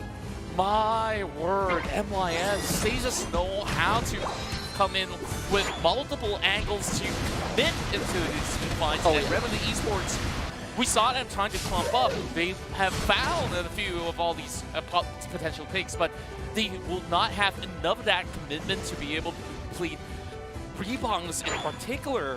And I felt like, sure, you put that attention to Nightly Foxy, this will continue to haunt them overall. Another lucky in the hands of MOS. Revenant Esports will now have to dedicate resources. Froggy once more in that, sneaky infiltration mission. He's gonna be able to capture 34 on top of that. 30 seconds before the final stretch. Revenant Esports, again, I don't want to say this, but we might have to look at the Rayquaza flip for Revenant Esports to have a chance. We've seen 1 or 2 steals previously in that Group A series, but none of them have been able to result in a victory just yet. Revenant Esports, in this case, you gotta really start prepping for that final rush. And initially it was Baksha that have been able to find those form of openings, and MYS recovery was so rapid where you have Rebounds knowing how to draw the line on committing all to these fights, and now this is the only fight that matters. All you need coming from Revenant Esports is to have that Unite move coming from the Solbro, suppressing Rebounds, and perhaps that might just be their biggest catch in this fight. Yeah, I do agree. If they were able to get Rebounds, that would be huge. Blizzard, he's trying to soak up some of those output from Team MYS. Yemu is there. Froggy once more running interference. Revenant Esports forced to commit. Hydro Typhoon only on the 2, but Team MYS, oh, they slice right through Revenant Esports. The armor has absolutely shattered. 4 KO. Team MYS, they just will not yield. And it's only down to Baksha. Is there enough room? Is there enough time? And looks like it will not be. MYS gets their hands on the Rayquaza, and they are storming the gates, coming into all angles, and MYS is looking to close out this series. Team MYS is about to be the Globetrotters of this game too, coming in with all those massive 100-point slam dunks. And Froggy is gonna chip in. Yang has done this. 668, about to be more. Team MYS just could not help themselves to keep breaking these point records. Revan Esports, they did so much, but only came back with so little in this matchup. And it's not like they did not try. Everything that they tried to come in with, all these sort of aggression, may not have actually paid out, when you have Yang just supplementing all these form of heals and MYS on the final few seconds to secure their first victory here in the Asia Champions League Grand Finals. And they have just claimed Revenant Esports Pokemon Center as their own. This is as much as a wash you could have expected coming into this. I don't know how else to put it, but Team MYS showed up, and they showed up massive. And it's not just one player that did it all. Everyone on the block have been able to contribute so much. You see Yemu always on the front lines, and you have Nightmare Foxy. Sure, he was the one that takes most of the damage output in the early game, and then bounce back up, having all these form of hyper beams to be landing on top, and then you see Froggy really supplementing rebounds. They are willing to go in for certain bait exchanges in order to make it work later on for this Dodrio to basically run around the map. And Revenant Esports, we really commend them on how they've been able to get all these early game initiatives for Batcha to really pull up ahead. But from that point onwards, it feels like it starts to overwhelm them, especially when Crowley was not really having the best time to be well protected from all these form of pressure coming in from the Sableye and the Dodrio. It's Team MIS winning the info war, and I do agree at the same time for Revenant Esports. I think Basha did fantastic in the first few minutes of this game. Revenant Esports, they were able to keep close, and you can see Basha really pushing the limits of this Pokemon. And on top of that, creating space. This is what Revenant Esports needed in Game 1 but could not find. But unfortunately, we see that adjustment from Team MYS, which has been kind of the important topic about the team. How much can they adjust throughout the course of the tournament? And I would tell you they've adjusted more than enough to take on Revenant Esports. Indeed, and I think like it was due to that previous team fight we saw in the highlights where they did actually overextend coming from Revenant Esports, and because of that, you see Rebongs really bouncing back up and really chase down onto 2 to 3 Pokemon, and that really resets the form of tempo. And then we have this longest team fight possible over the top end, which actually broke the camel's back. Yeah, absolutely. But this does set a good precedence for Revenant Esports, right? The sad fact is that they did get defeated 2-0 by Team MYS, and they will have to take on High Five, the tournament favorites, coming right after this. So there's not really much time to talk much about what to do. But I would say that you compare Game 1 to Game 2, Revenant Esports, they were able to kind of clean up a bit of those scrappiness early on, find more opportunities, and despite that defeat, I would say that Revenant Esports, they are adapting, albeit not fast enough to keep up with MYS. Well, I still think that it's still pretty much promising of what they have shown here in Game 2 as compared to Game 1, where they have adapted on the fly. They've tried something absolutely different, and sure, results may not be what they wanted, the way that they wanted by the end of it all, but it still shows that Revenant Esports is here to really put everybody else to their limits overall. And Team MYS, this is just the beginning of it all, and they are having the best start possible. Yeah, and you know, just to kind of put a conclusion to this series, at least for Revenant, right? They did say that coming into this, well, prior to coming into the ACL finals, they are a team, or as a region, the identity is that we want to go against the meta. We want to combat the norms. Oftentimes, it didn't really work out according to plan, but overall, you do see the defiance in this team, and this is what we like about different regions. You get to see that culture, that identity. And Revenant Esports, they have shown us something today. Even though it's not a victory, they showed us that they stick true to what they're good at. That's true, and overall, you look at Team MYS, remember their run they've had, some of the stellar start heading into that league, undefeated, and they were only overwhelmed by Team Rise, so perhaps they are here to prove a point. And let's look at the updated scoreboard, at least for Group B. We've just finished our first best of 3 between Team MYS and Revenant Esports. And well, Team MYS, they gave us a show, a Super Bowl finale, if I could call it. Just clean 2-0 victory. Revenant Esports didn't really stood much of a chance, but they did find windows to show us that this team is here to fight. This team is no pushover. Just that now they have to take on High Five in the next best of 3, and this is do or die. That's right, MYS, they might actually find themselves a slight safety net for now, and Revenant Esports will fight for their eternal lives right now, where eventually on the next upcoming matchup, they will be faced with High Five, which, like you said, one of the tournament's hot favorites to really take the championship title itself, where High Five, they've been pretty much undefeatable in their East Asia bracket during the league, and then only in the finals, they only dropped one game. Oh yes, and one game only. And at the same time, this is just to get everyone, you know, more excited to look forward to what we have for the rest of Group B, because Team MYS just defeated Revenant Esports. That means that our closing series is going to be MYS against High Five. But of course, before that, we will have High Five up against Revenant Esports. Next, we're gonna hand this over to our glorious, beautiful, handsome Professor Flava to have an interview with the winners of that series. Thank you very much, Husky, as well as Contra, for those amazing commentaries on the first match here in Group B. And of course, I'm joined by the winner of the match. I have none other representing from Team MYS. Rebounds joining me here today. Of course, Rebounds, congratulations to you and your team for winning that match. It was a clean 2-0 wins, which means that you've gained yourself 3 points. So how do you feel for winning that match against your opponent? Yeah, I think it's a huge boost of confidence for the team.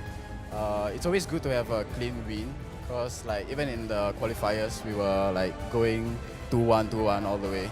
Yeah, so this performance is, I think, a huge boost of confidence for us. Yeah. And I believe that we had some initial talks before together with Team MYS, and you've had the opportunity to actually scrim against all the teams here, not just against the team from East Asia, South Asia, as well as the teams from the Indian regions as well. So what are your thoughts about some of the other regions that you're faring off against in this competition? Yeah, I think all the regions are very creative, so every region have their own meta. So it really helps us think during band pick. Yeah, so I think it's very good to scrim them, and yeah, it really helps us change our game plan. I think most of the teams did share that the method that was being brought by the India region was a little bit different than was brought by South Asia as well as East Asia. Is this something that comes to a surprise? Did it caught you off guard in any way when it comes to draft phase, for pick and ban phase for your end? I think it didn't caught us off guard because we actually scrimmed with them and we know them very well. So we actually did a lot of research and study. So I think it's quite okay. Yeah. And of course, last question for you is that you know that coming up after this itself, not really after this, but the last match here in Group B will be you guys against Team High Five. Now, we know they're one of the favorites to actually win the competition right there. So does this 2-0 win against your opponent just a while ago boost up your confidence for you to actually win over High Five later on? Yeah, I think no matter how good you are, it's always a boost of confidence when you win another team. Yes, and I don't think any team is bad here, so everyone is actually very competitive. Yeah, but going against High Five, I think, yeah, I think everybody is curious to see how we would perform, but we all love an underdog story. Yeah. There you have it, ladies and gentlemen. Congratulations once again to Team MYS for your win. And of course, ladies and gentlemen, coming up next is going to be the second match in Group B. It is going to be Revenant Esports going up against Team High Five. Let's have a look at it.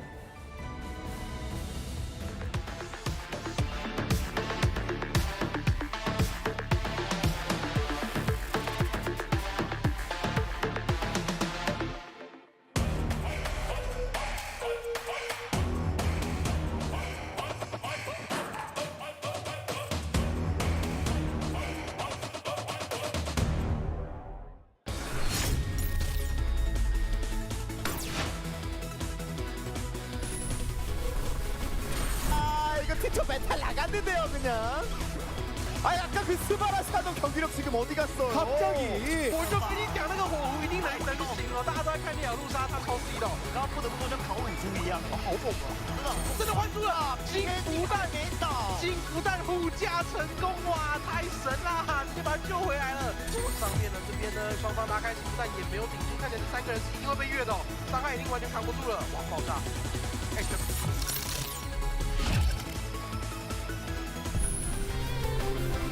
いや、ゼントレイ、これはミスティックグラス使わせました。攻め込むしかないですね。やるしかない時間帯、しかしまずワンキック。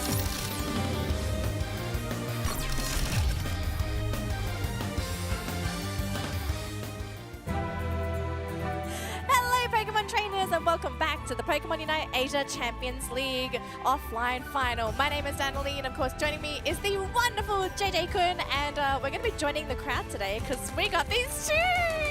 Yeah, oh my see, gosh. whenever JJ Kun is around, there's always going to be some sort of shenanigans. I know you guys have missed the powder. I was going to say, we've upgraded from the powder. Okay, in case anyone's confused, he's talking about baby powder. Baby That powder. he used last year for the official stream. But we're now at Clappers, so I think we're upgrading. Could you imagine 10 years from now, JJ's probably going to be on a motorbike or something, you know? It's like, Pokemon UNITE, motorbike.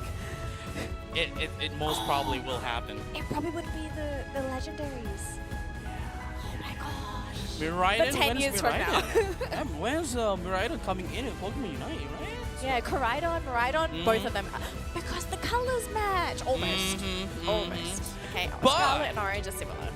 But speaking of the future and the past, we need to go back to the present, where we will be seeing Revenant go against Team High Five. Yes, this is going to be a pretty tough match as well because for Revenant, unfortunately, because they dropped this game to NYS, they are now in a very critical position. They need to win this next matchup to have a chance to trigger tiebreakers. Or at least try to qualify for tomorrow, because remember folks, the bottom team in the groups will unfortunately be knocked out at the end of today. So for Revenant, it's do or die. They have to win. Can they do it? Right. So here's the thing as well, right? Like, they are currently in the same position as Marcus Gaming from Group A. Now, if they need to win one, and if they only win one time, they will be on a tiebreaker with, well, not yet, actually. Are they? Yeah, they're going to be on a tiebreaker with High Five if they do win it. And they will be fighting off who gets on the next day. Whereas the one of the top team, just like on the last group, right? If it were T2 that won at least one, they're already guaranteed day number 2. Whereas Rise would have to fight off on the same points with Marcus Gaming. And likewise, as I've mentioned, it is going to be on the same here, same position with Revenant Gaming if they do not win anything at all. Absolutely. Now, if you are just tuning into the ACL, you did not follow the games leading up to the finals, we do need to give you a quick rundown on who High Five are. Now, High Five, I think, are arguably the favorites to win the tournament. This team is chock-packed full of talent. They are incredibly experienced. A lot of the players, they did play in the circuit last year. Unfortunately, they didn't qualify to play at World in London, but this team coming into ACL, no one had expectations coming into the tournament, but after their first game, that was it. They solidified their reputation as the most deadly team in East Asia. And I think just the mere fact that they are the most heavily favored to win the entire tournament says a lot. Sure, they might not have been able to be on the WCS, but again, being respected, being respected by all of the team in ACL. We've talked to them, and everyone just respects and is afraid of High Five. I think that says a lot. Yeah, JJ, that is 100% true, because for all the teams that we spoke to That's at the common ACL, thing. the one common thing, yeah, exactly. Everyone says they're afraid of High Five. They all think that this is the team to watch out for at the competition. And for Revenant, you know, to play against High Five now in this grouping, I can't imagine what this team is feeling. There's going to be tension, that someone might be nervous, but the team needs to remain calm. collected, Right. because you cannot afford to lose your nerves now. Yeah, see, it didn't matter if it were talking about with T2, with Rise, with Marcus, with everyone really, because again, the common denominator for everything that they've told us is that they are afraid of high five. Exactly. Now we have sort of flashed some of the stats for the teams in terms of their favorite Pokemon, their drafts, the picks, Pokemon that they've been rather successful with. Now for Revenant, this team in particular, they do like to run a lot of the long-range special attackers. When I say this, it's like your Delphoxes, your Glaceons, your move spellcasters, as some people like to call it, right? They're not so much focused on the hard hitters like Cinderace or Greninja. Whereas for High Five, this team is such a unique playstyle that no one has really been able to replicate. They do have a couple Pokemon that they really like to play that are unconventional. They love Absol, they love Garchomp. They have curious everyone. to see they can. Well, the team has said in the past that they are confident to play any Pokemon, which actually makes you have to wonder, okay, well, if they can play everything, what do you ban? Exactly. Now here's the thing, right? Like previously, when they were playing on the WCS, right, for APAC, it is that under the name of RJ Gaming, right, they have like a specific meta that they want to play, given that there still wasn't any ban draft phases, right? Because everyone can play every Pokemon. There's going to be some Pokemon that will be mirrored for both of the teams. But this time with the with the draft phases, I think this just kind of like solidifies High Five as well, to the point that as you have mentioned, and as we have mentioned, they have all the Pokemon in their arsenal. So even if you do ban a Pokemon, they would still have something to replace that, just so that they can get the composition that they want to play going into the game. Yeah. Now we do have some stats here for High Five, their win rates for some of their favorite Pokemon to play. Now Eldegoss has been a really common trend with this team, currently sitting on a 83.3% win rate on this Pokemon alone, followed by Blissey, Delphox, Slowbro, Absol. But this team, they can play anything. What we're seeing on the screen right now, it's just like a fraction of the power. This is literally a puddle of their pool of Pokemon, or an ocean, I suppose some people would want to call it. And so knowing this, you know, if you're Revenant, how do you tackle this matchup? Because obviously you can do all the homework that you want up against High Five, but the real question is, can you keep up with their playstyle? Because I think something that you're going to notice if you have followed High Five, for anyone that has followed High Five, this team plays fast. When I say fast, it is within the first minute, you're seeing Pokemon get knocked out. Smooth rotations, precise timings, and you have to figure out, okay, how do we slow that down? How do we counter it? Can we move faster than them? Otherwise, are you going to have to figure out a way to say, okay, well, maybe our side lane's going to be difficult. Let's try and go for Pokemon that are going to be able to maybe survive those potential rotations. But again, there's so many questions you have to ask, and I don't think there's enough answers. No, yeah, that's the thing, right? That is, I guess, what makes High Five High Five. If you're going to be closing one door, another one will be open. That is High Five. Again, they have everyone in the arsenal, all the Pokemon in their roster, and likewise, right? What they're showing right now with the graphics is just essentially telling everyone in the world right now who's watching, look at what they try to do just to make up a fraction of our power. Yeah, exactly. So we do see the players in the booths. They are getting ready to play, getting them into the lobby just so that we can start this matchup. But this is going to be a moment for both teams to sort of talk it out, figure out what you want to do. Because remember, again, the drafting is going to be so important for both teams because it does sort of set the pace for how your lanes are going to go, what your central area is going to look like, and your timing windows, right? Because in Unite, I think some people also kind of forget that certain Pokemon have timing windows where they are going to be strong. For example, some Pokemon are strong at the 3-minute mark, 6-minute mark, 8-minute mark. And you have to decide, okay, what's going to be our timing window? How can we guarantee that we are going to hit this window so we are at our strongest at this point? Exactly. But, you know, to add into that, you know, obviously we don't want to diss Revenant Esports as well. So let me just tell you guys that while these teams are really strong, what I really like the most about them, and this is something I tell people a lot, to never forget to have fun. Yes, See, exactly. both of these teams, right? Yeah, sure, this is a very prestigious tournament. This is a huge, major tournament. It decides who is the best in Asia. But there are a lot of like people and players as well who forget, who only plays to win, and it's not to say that, it's not to invalidate to say that it's wrong. It's okay, it's fine. You play to win, but you forget the fact that you need to have fun as well playing the game. And both Revenant Esports and High Five, especially when we were talking to them, they were just chilling and they were just having so much fun with each other. Actually, okay, so I think it's a good time for us to sort of talk about the teams in terms of like the kind of aura that they also emit, right? Because we did speak to both of the teams. So when we did speak to, I'll let you actually speak about Revenant because I do believe you have more details on that team in particular. You want to speak sorry. Okay, fine. All right, I'll start. My gosh, JJ, you're terrible.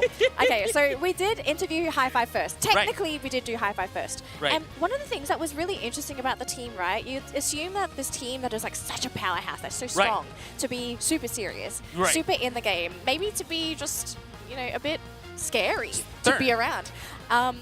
This team is the complete opposite. They are so fun to be around. Like they were so jokey, so casual. They were joking around with their own teammates. I mean, we learned so much about them. So for High Five, they feel that their biggest threat was actually MYS. And they have played against each other in the past in a tournament setting. If anyone remembers, they played at the Winter Tournament Finals, and High Five actually beat MYS. So they have had a feel of how this team plays. They're looking to beat them again. That was a thing I want to mention, but I'm not sure if we're in a position to do so, but it was very funny. Maybe that is something we can mention when they are fighting off against each other. Yes. We do have a couple of fun things about the players as well. So Z-Ray, who's actually... You guys just look at the camera, it's like, hey, be careful, Daddy. I'm fine. I'm keeping it PG. All right, so let's learn a little bit about the players, right? So we learned that Z-Ray, this player actually really likes to show off. For some reason, the team was like, oh, he really likes to play all the high skill level Pokemon, right? Like he loves to show off. And I think that's a good quality to have on such a skilled player because it means that they're not afraid to tackle those really tough to play Pokemon. For Akura, he's actually the shot caller for the team. He makes the big calls. On the side of Wushan, actually he didn't say too much. He was just he was sort of in the background, which I guess it sort of goes hand in hand with you being a support. You're there to support the team. You're not in the front lines. You're sort of there making sure that you're able to support your team. Xing Di, for anyone that doesn't know, he actually went as Xing Desu last year. So for anyone that did follow... The one with the Greninja. The Greninja, yes. The Greninja. So he played, he was under Xing Desu last year for the WCS qualifiers. Unfortunately, the team he was with, was it RJ Gaming? RJ Gaming. Yeah, they didn't manage to qualify for Worlds last year. And the thing with Xing Di, he actually said that he lost to Kamaru last year, who he thought was actually the best central laner in Southeast Asia. But now, after, you know, the fact that apparently they didn't qualify for ACL, now Xing Di was like, I'm the best central laner. It was amazing. It was great. I love it. Again, the confidence. It's the same with his team. And at the same time, we're like, it's not just about the confidence. It's the confidence in yourself that you can actually do it, and they have something to back it up as well in the process. Yes, and then lastly, we had BKZ. So the team says he's actually the world best all-rounder, which is pretty interesting to have your whole team say that. So we said a lot about High Five. The match has finally begun, JJ. We'll talk about in a bit Revenant later, but let's talk about the game here. And here we go. I think we're going to be seeing a little bit more of a okay, obviously not going to have only High Five, I'd say, would have the respect ban here going into Revenant Esports. Again, Glaceon and Espeon is one of the most, that is actually the common Pokemon that all the teams in ACL wants to use. Espeon and, well, Glaceon, then Espeon, based on what they told us when we were talking to them earlier. But again, as you have mentioned, those on the right side, right, on the orange side, is always guaranteed to ban out Zacian because they don't want to give it. So here's the thing, like if they don't ban the Zacian, it's automatically going to be chosen. Pick. Exactly. Yeah, unfortunately, I think that's just going to be the case with Zacian. It's just so strong and it almost feels like it's a mandatory ban. But speaking of Pokemon though, we are starting to see some signature picks being picked up here. So on the side of High Five, Z-Ray on the Mew, this is one of his best Pokemon he can play. BKZ, he's played so much Urshifu, it's kind of crazy, and you can tell he has really mastered that Pokemon. A Slowbro, I don't know how he does it. It's like he just doesn't take damage. But on the side of Revenant, though, interesting choices. Crowley has picked up a signature Glaceon. He does love playing this Pokemon. And for Blizzard to get the tree, I really like this, right? We have seen how impactful Trevenant can be with that Woodhammer. But Batsha, pretty interesting choice to go for the Cramorant here. I want to hear your thoughts on this, JJ. What makes Cram such an interesting pick? See, here's the thing, right? Like with Cramorant, it's more or less like this is going to be like a very controversial thing. But I think, right? What I think about Cramorant is that it is like an Absol, but with more mobility. It deals so much damage, right? Like the best thing about Absol, right, is that it deals so much critical damage. But into the side of Cramorant, it deals it's not a critical hit, but it deals so much DPS and it can just go away, hit and run away from you. It's pretty much like it's a harder hitting Dodrio, if I were to say. I do like Gatling Gulp as well, the Unite move, because it's such a good zoning ability as well. And you can reposition yourself as well with the eject button. Yes. All right, so the lineups have been finalized, and Blizzard did swap with Zeshol, so we do have a quick bit of a change there. Champ going to be going in the hands of Blizzard. But Xingdi on his Absol, I hope Revenant has done their homework, because this is a Pokemon that Xingdi is not afraid to pull out, because this is not an ace. This is his signature Pokemon. If you think of Xingdi, you think of Absol. And at the same time, you know, obviously post remote stadium. Yeah, because like previously, right, it's always just Greninja. Yep, but now it's the Absol, especially with its own set of like way to sustain itself with the potion. Right. All right, looks like we're going to jump into the game here, JJ. So let's see if Revenant Esports can take this first game off of High Five. And the reason why we're saying Revenant need to take this is because this team, unfortunately, having lost that series to MYS, are now in a very dangerous position. They lose this best of 3, they lose their spot at ACL tomorrow. Exactly. But if they do manage to win one, at least one, they would be on a tiebreaker with what do you call this? With High Five. Sorry, no, with Revenant. Revenant is going to be on. JJ. I am. All right, we're gonna reset here. Yeah. Anyway, going back into the game. We saw Jungle Invade actually on the side of Revenant, right? They've gone for the Sableye. They're trying to slow down Xingdi's central area farm, and I think this is actually a great way to approach it, right? Because a lot of teams, we haven't seen them really pressure that central area. Unfortunately, it wasn't too successful because he did get eliminated, but it does mean that it's a little bit of a slower rotation here from the Absol. So Revenant, they're trying to cushion their side lanes. We have to see if it's going to be enough though. Right.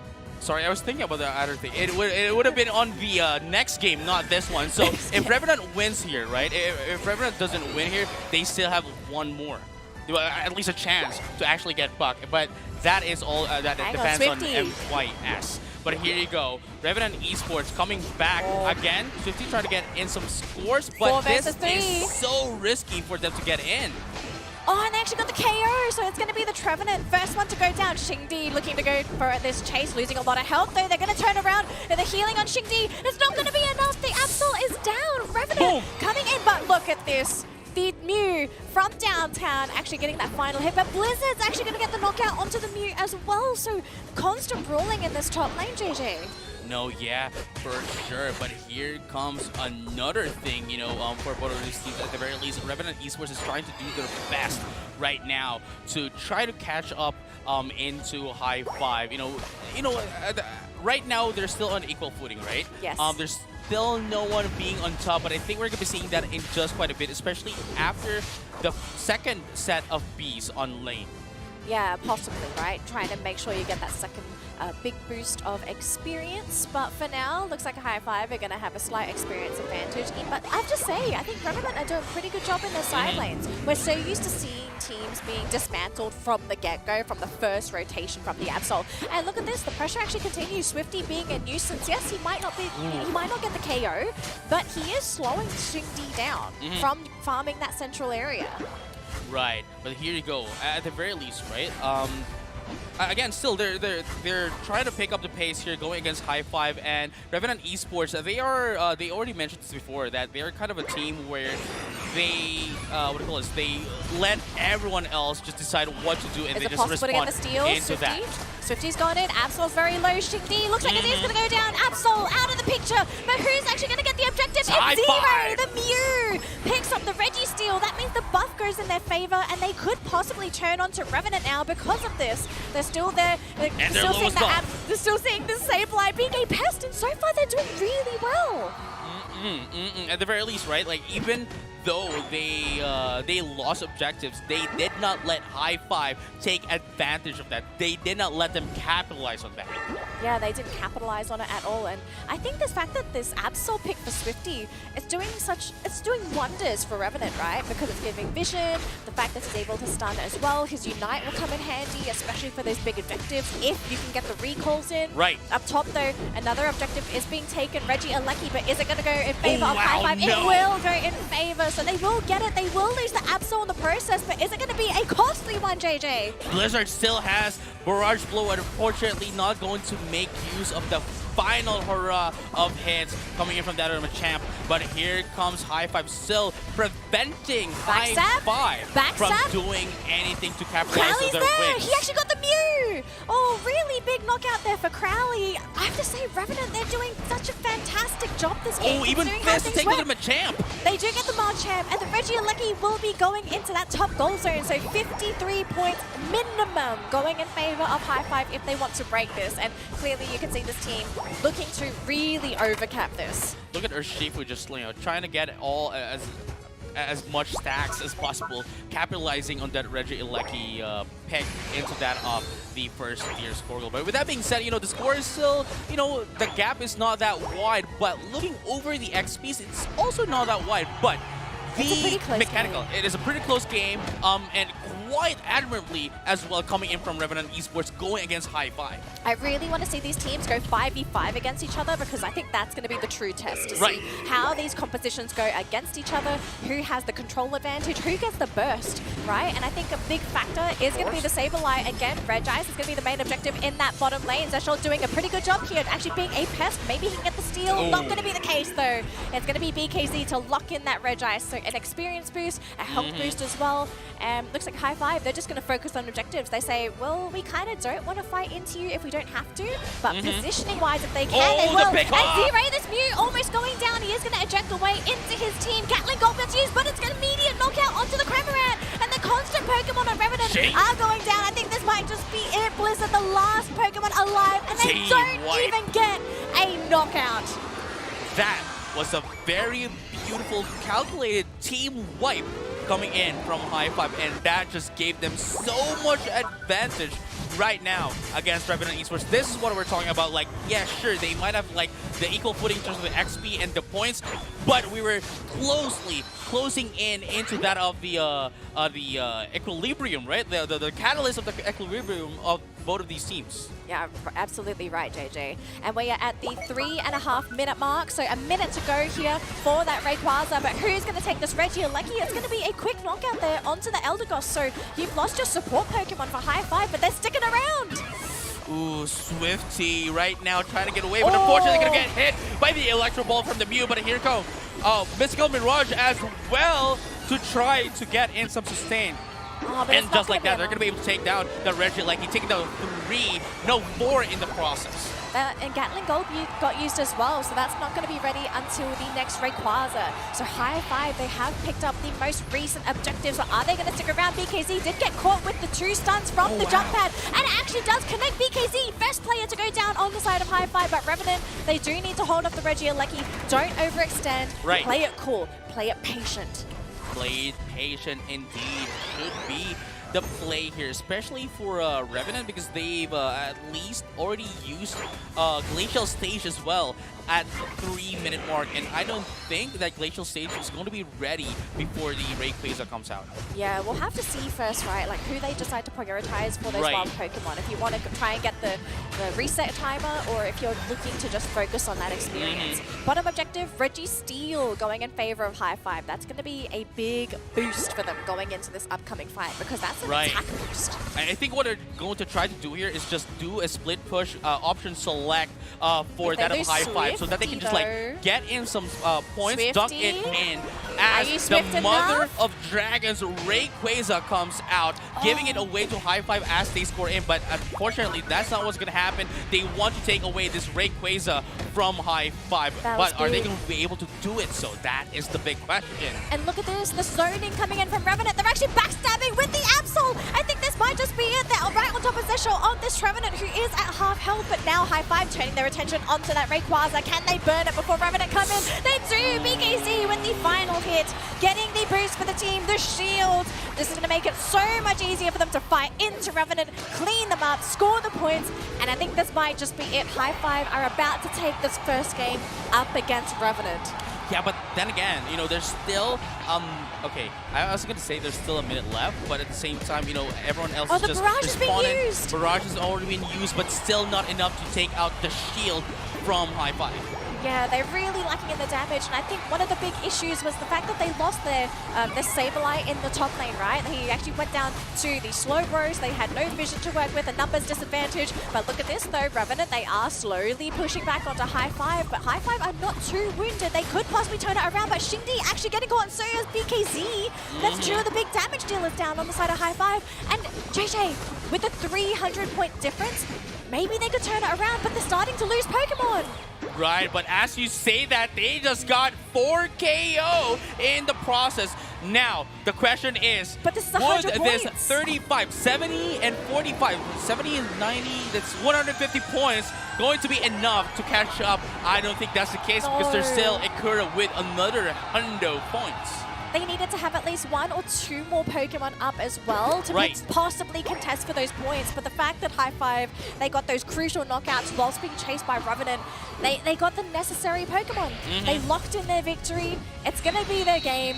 Going into game 2, what is going to be the play for Revenant? Because look, I actually think Revenant had a good chance this game, right? I think their execution in the early game was brilliant. Yes, it wasn't clean, it wasn't smooth, but they did give high five a really tough early game. Yeah, exactly. So if they can somehow clean it up, polish it up, maybe refine their lineup and change something to make it maybe easier to execute, I think they actually might be able to take this. No, yeah, again, you know, just to refine what you said, right? It is, Revenant Esports is currently on an equal footing up until the mid-game. And as you have mentioned, if they can then refine their gameplay going against high five, I think they have a very good chance of getting 1 point at the second game going against high five. Yeah, exactly. So it's not impossible. Revenant have given us hope. They are absolutely capable of doing it. And this is an experienced team as well, right? A lot of the players on this team, they've been to Worlds last year. They have land experience. Revenant did as well. Yes. So for Revenant, the fact that they have this experience, I think if there's a team that's going to be able to rebound, it might be Revenant. But if there's, you know, let's talk about like the composition as well, right? Like, sure, high five is really okay. They have the sustain, they have the front line as well, and they have the defender that is, you know, Ikura, just trying to take in as much damage as possible. But Revenant Esports, I think, they could polish up their composition as well, especially with what do you call this? With Swifty and Badash. Basha, there we go. Basha's Crammer. I think if they are to replace it with a more conventional support and likewise, what do you call this, attacker, maybe they could have done more into the side of a high five. Because again, their executions are already on point. It's just that their Pokemon wasn't up to par with their executions towards high five. I kind of like the Sableye pick, but hear me out here, right? Like my point of view on this is going to be a little bit different. Right. I kind of feel like, okay, the early game pressure coming in from the Sableye wasn't great, right? That got shut down. But it provided vision, right? They were able to keep track of where Xingdi was, and they realized, okay, so if Xingdi is here, can we try and push the issue in this lane? Can we try and pressure this Pokemon, right? And as long as the Absol's not nearby, that you could tell that they were definitely more free to make these plays. Right. So I kind of like the Sableye pick. I think there's absolutely room for improvement. If they remove it, I think I'd be okay with it as well. Right. But I think the vision game was really key for Revenant to stay in this match. Yes. No, I definitely agree, especially in this game where there's literally nothing you can do to dispel any form of like vision to the other team if you're not on the same field as they are currently in a part of the map, right? So having those information ready up for your team is just very important. Yeah, exactly. Especially with the fact that Unite, at the moment for Pokemon Unite, right, we don't have any items that give you vision. Right. We don't have anything. It's mostly Sableye, right? It's the only Pokemon that's invisible Sableye, and can act as a vision. even. Greedent, yeah, I suppose as well. But they're really the only options. It's not an item that's able to just sort of sit there and be like, okay, this is where these people are. Right. So the fact that Sableye is kind of like the only option as a support to do this, I as much as I'm not a fan of playing against it, it's a great Pokemon. Right. But the question still remains, Danny. What can Revenant Esports do to go against, High Five going into game number 2?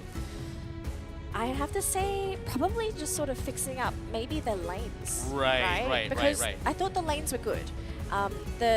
Some people would say like, okay, the Cram pick was a little bit awkward. Right. I thought the laning for Cram is actually probably one of the most important things, right? Like Whirlpool is one of the best abilities in the early game because you sit on top of it, you take so much damage. It's a great zoning ability, it's a big AoE. Free damage. It's free damage as well. And so I did kind of like the Cram pick, even though some people might think like, oh, but it just got KO'd immediately. Because, Right. The Pokemon is squishy. I mean it's a glass cannon Pokemon, right? Like it has a very low HP, it has very low defenses as well, but at the same time, the damage output that it can bring up against the other team is just massive. Yeah, definitely. We are going to switch on over to Xingdi's stats here very quickly. As you can see, he plays a lot of Scyther, but his pick rate, 17% of his games are Absol. That's a lot. And see, here's the thing, right?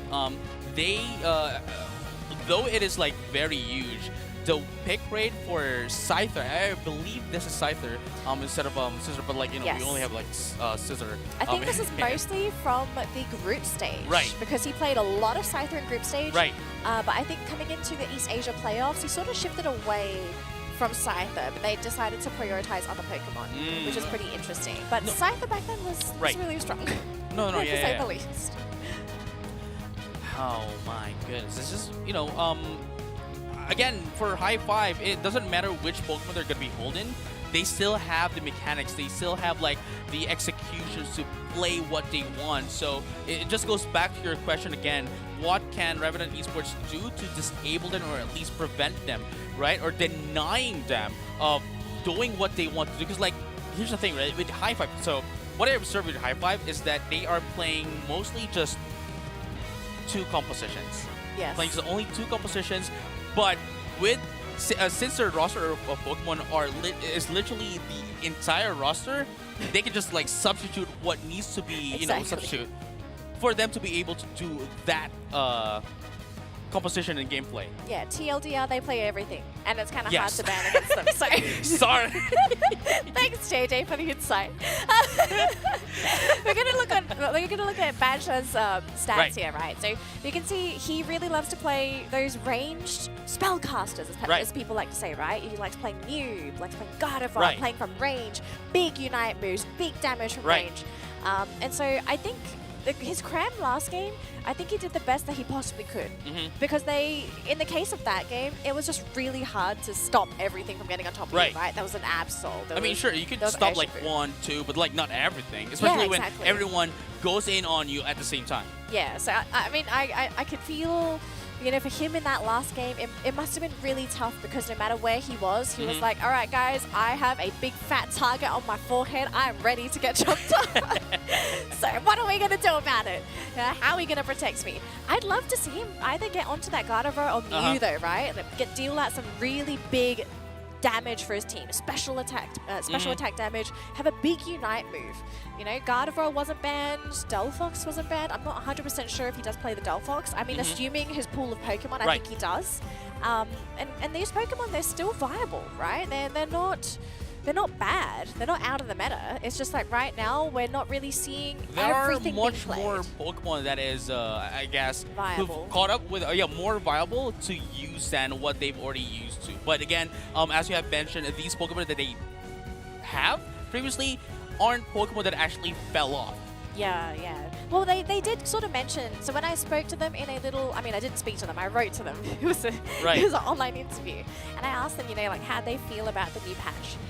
And Revenant did admit that the latest patch, not this latest patch, but the patch before this, it nerfed a lot of the Pokemon that they do like to play. So they had to reformulate their drafting style, their general pool of Pokemon that they do like. And so I think we're starting to see the results of their research to find something that's worked for them. Right. But let's see what's going to come out for Revenant here.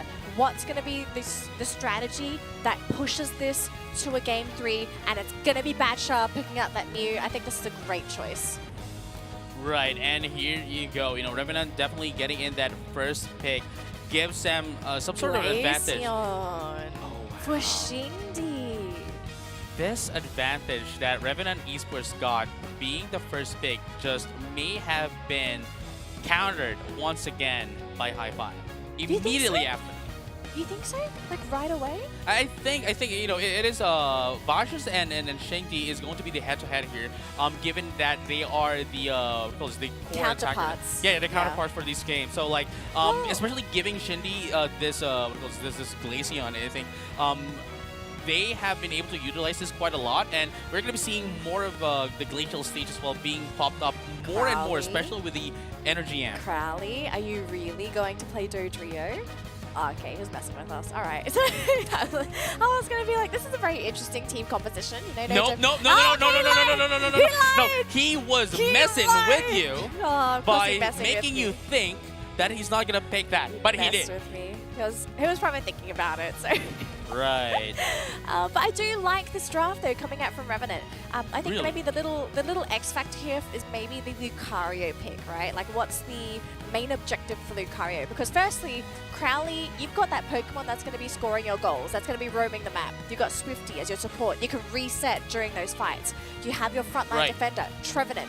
Arguably the best defender in the game right now. And then you've got a Mew to back you up, which is also probably one of the most versatile and one of the strongest attackers currently available in the game. Not to say that High Five have a bad draft themselves. I mean, they've got Glaceon, right? One of the most popular attackers. Wushan and Ikura on their signature choices. BKZ also on his signature Urshifu. And then Z-Ray, this man, I've seen this man play Cramorant and it's insane. Man, this Cramorant, I think what they're trying to do here right now is just... This is a huge statement for Hi-Five right now. You're going to be like, okay, they're going to show them how to play Cramorant? Yeah, right? Is he going to cook? He's wearing a chef hat. He's cooking! Oh my goodness. He's cooking, ladies and gentlemen, all trainers alike. This is again a huge statement showing them how to play Cramorant. If you're going to be playing Cramorant, this is how you should do it. It's essentially what they're trying to say against Revenant Esports. So, but then again, you know, I've been thinking as you were, you know, talking about like the composition of Revenant here, I was thinking, you know, maybe Revenant Esports composition here is more of like a very squishy comp, but if you have to think about it, like there's still the hyperspace hole as well coming from Swifty, you know, ensuring that they can like recover back up. There is the there is of course the Mew and the Trevenant as well.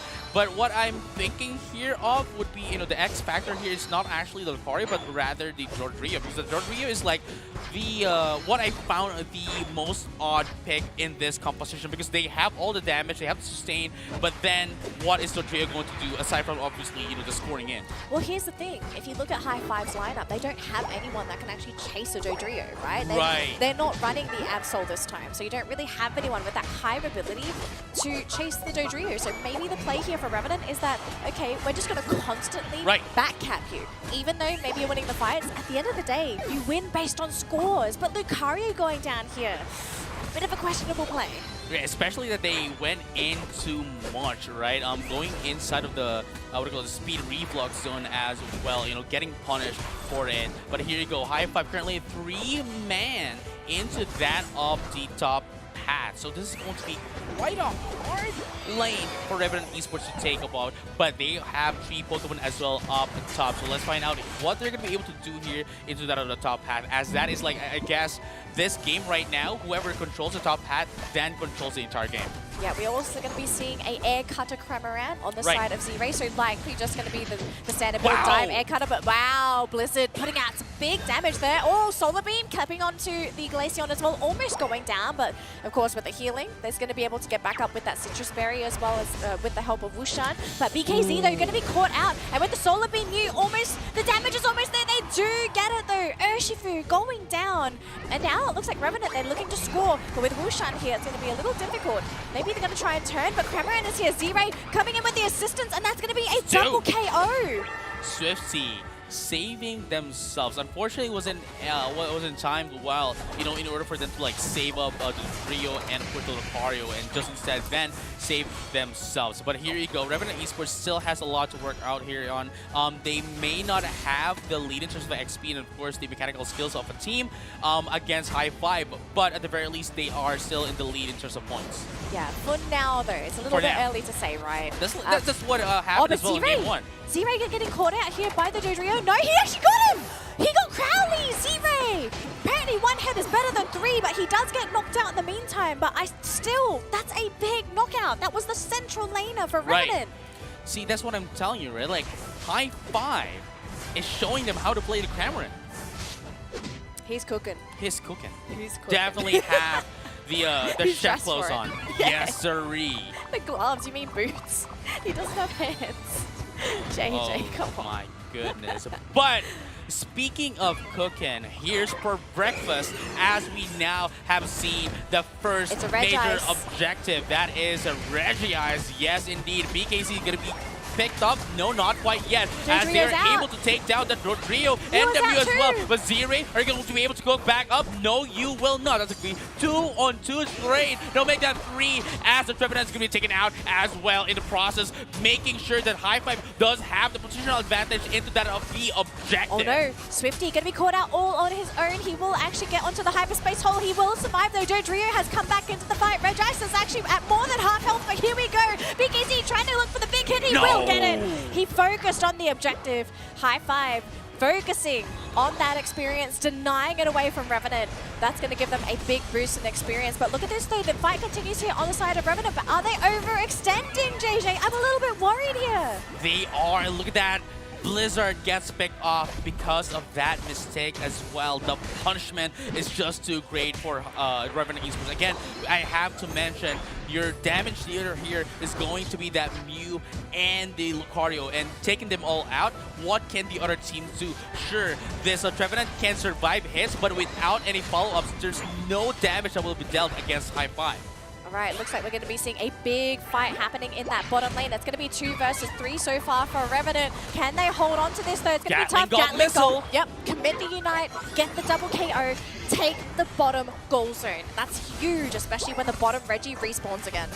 Right, and as we say that, you know, at the very least, Revenant Esports was able to take away this Reggie Ilecki against High Five, you know, giving it a little bit of a breathing room here and prepare for the next objective as well. They're going to leave it. Yeah, they're basically saying, okay, the Reggie can have this. We have weakened it already, so it's not going to be the full 20-point over, sorry, the 20-point cap that they would have actually got. But actually, we're seeing a bit of a fight happening in that bottom lane because did he actually use the Unite move already? I think it completely whiffed JJ.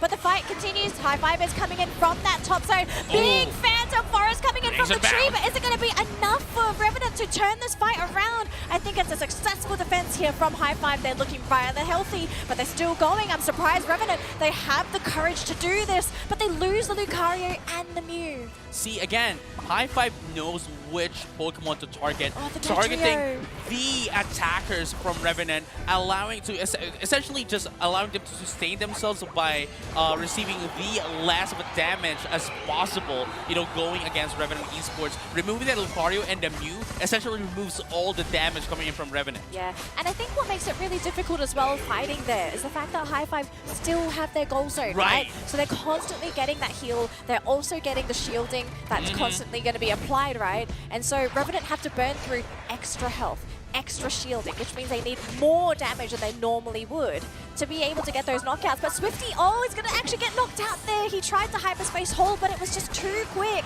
And again, another knockout. Dodrio going down as well. Revenant, I think they're getting a little bit too antsy to score here because they are losing Pokemon for this.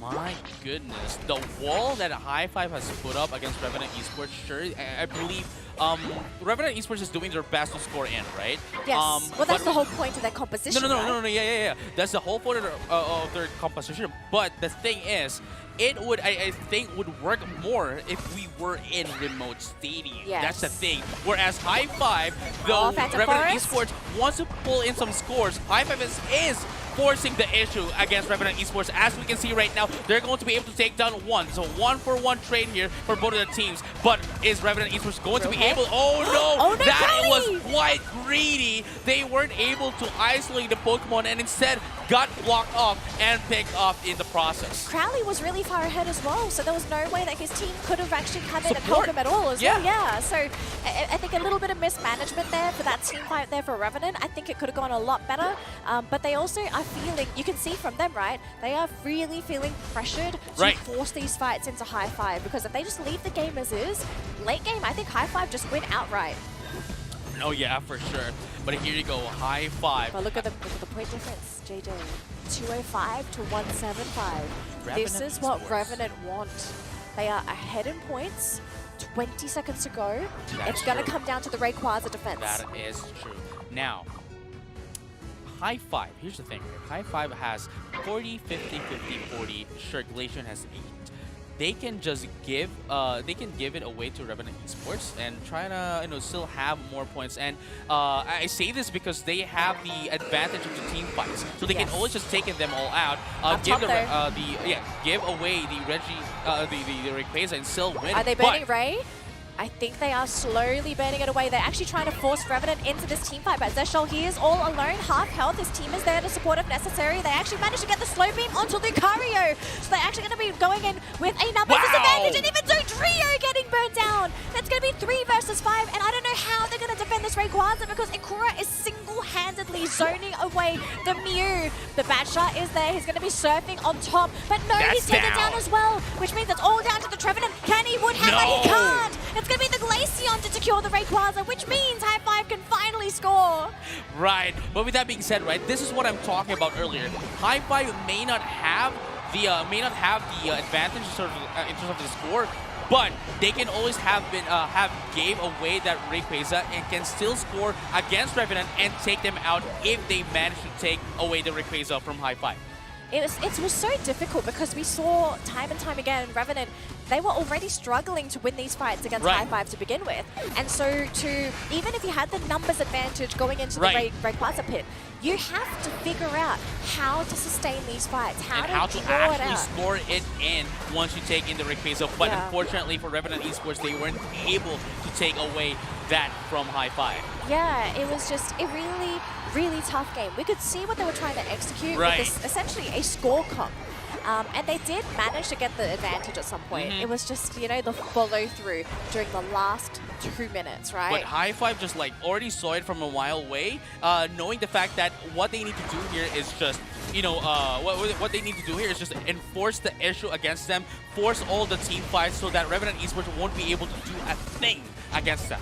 Yeah, so we're going to count this down to the last 3, 2, 1. This game is going to go in favor of High Five, managing to get a 2-0 victory over Revenant. So now High Five are going to be tied with MYS for first place of this grouping. Right. So here's the thing, right? Okay, I think this is the part where I got confused myself. I don't know how you do it. Okay, so at the very least, right, for Team MYS and Team High Five, they're already secured for day number 2. Yes. Unfortunately for Revenant Esports, we would have to say goodbye to them. They're not going to be making it on to day number 2. Now, High Five going against Team MYS is just going to be battling for seeding. Yes. There we go. There we go. Good job, JJ. We're good now. Yay! So people that are wondering, okay, it's like, what's this seeding business? Right. So seeding for the tournament is important because in most cases, the top seed is going to get the easier path in the tournament. So I think in the case of tomorrow, you play 1 less game if you are the top seed of your group. So that is what High Five is going to play against MYS, for their grouping.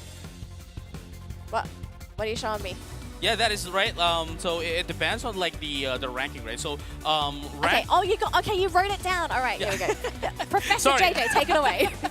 So like Group A rank 1 is going to go against Group B rank 2, which in this case we still have to find out after MYS and High Five, right? Yes. And then Group B rank 1 is going against Group A rank 2, which is Team Rise. Still, we still need to find out who is the one that's ranked on Group B. And of course, again, it is a best of 5, right? And we still obviously have the battle for third as well before the grand finals. Yes, yeah.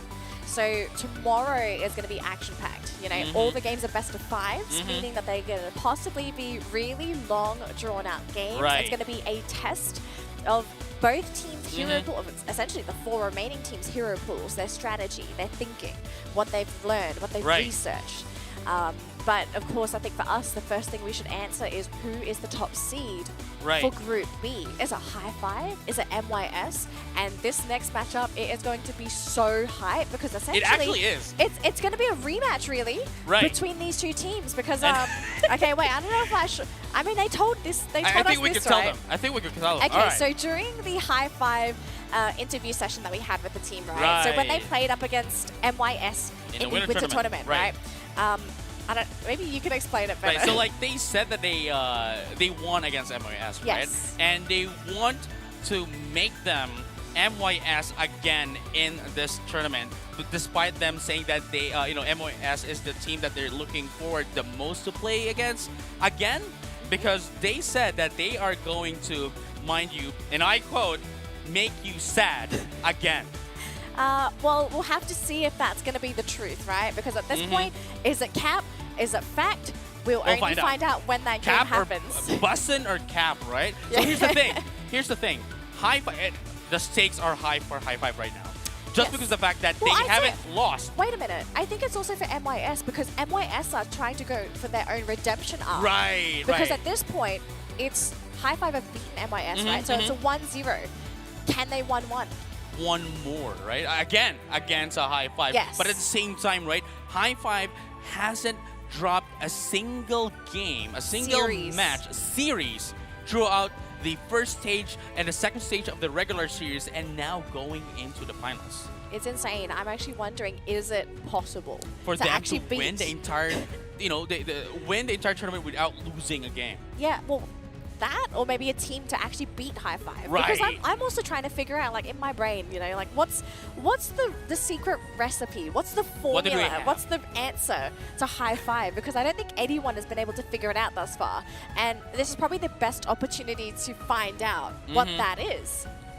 Wow, it's like that it's like that certain patty. That's a secret ingredient is love. That might be it. Maybe. We're going to have a quick snapshot here. Look at the finals day Group B bracket. And as you can see at the very top, we're going to be seeing High Five and Team MYS. Now, the why it's 1 and 2, we kind of don't know because they're essentially tied. Right. But imagine, I think at this point, they're tied first. Because that's really what's happened here. Whereas for Revenant, unfortunately, they played both their games and they weren't able to win any of them. And so with no points, they are going to be locking in their spot in that third place. And unfortunately, this also means we will not be seeing Revenant tomorrow. But High Five Team MYS, they're going to be our final best of 3 of the day. I think it's going to be such an exciting match to watch. If anything, it could be a pseudo grand final. No, yeah, for sure. It's this is going to be like one of the at least for me personally, right? This is one of the matches that I'm looking forward the most because MYS and High Five, they're along with Rise. They are definitely one of the best, right? If not the best in the region. High Five is arguably the best in the entire region. In Asia, right? So to see them go against each other, it will definitely give us an idea on how much other groups, other teams have been able to catch up against Team MYS. Exactly. Sorry, Team High Five. Yeah. So it's going to be a super exciting series, folks. Don't go anywhere because this matchup is going to be coming up in just a second. But before we jump into that game, I do believe we are going to have a winners interview. Now, I'm not 100%, I'm not sure when it's going to be ready. Is it ready now? All right. You go. So our interview is ready. So let's pass it on over to Professor Flava as we have our winners interview here with High Five. Ladies and gentlemen, we have just concluded game number 2 here at Group B. And of course, I'm joining together with BKZ, our representative from Team High Five, who have just concluded their match against Revenant Esports. And of course, I'm also joined by Sue, who's also going to be our official translator for this segment. So BKZ, congratulations to you and your team. Not only did you not lose a single match in that set, but you are the only team, right, who have not lost a single set since the first stage and the second stage of your own ACL in your own country, and coming in here still having that clean record. So just to answer Danny's question there, what is the secret recipe behind your amazing victories? 好，首先恭喜你们刚刚赢了这胜。那么就是想要知道你们在第一阶段、第二阶段，然后刚刚也都没有失败过。那么就是想要知道你们的秘诀是什么？就是勤奋的练习，对，练习，To train very, very hard. Okay, yeah, so I guess it's all about the trading, ladies and gentlemen. Now I'm going to get straight to the point. Now, MYS, they had a 2-0 win earlier on. Right after that, you had a 2-0 win. Now, both of you guys are tied 3 points each. And the next match will determine which one of you will be the first ranked team and the second ranked team in Group B. And of course, we had the chance to talk with MYS a while ago. And they mentioned that this is going to be a revenge match after what happened before this when you guys from High Five beat them. So what are your thoughts in Team MYS, and did you guys prepare anything special to fight against them after this? 好，就是刚刚呢，你们是比数是2-0，那么 MYS 也是2-0嘛，所以呢，你们在小组赛里面，现在你们2个都是3分平分嘛，那所以接下来的这一场就是你们争夺小组的第1名的这个位置。所以刚刚我们跟 MYS 谈过了，就是之前他们有输过给你们，对吧？所以呢，这个算是他们的一个复仇赛。那么你是怎么想的呢？我会尽全力碾碎他们，对。I will try my best to crush them. All right, and try their best they will. Ladies and gentlemen, there you have it, Team High Five, still having a clean record here in Group B, and of course, since their own country league itself. Now, coming up next, ladies and gentlemen, they're still going to be fighting for the final match of the day. It is going to be Team High Five going up against Team MYS.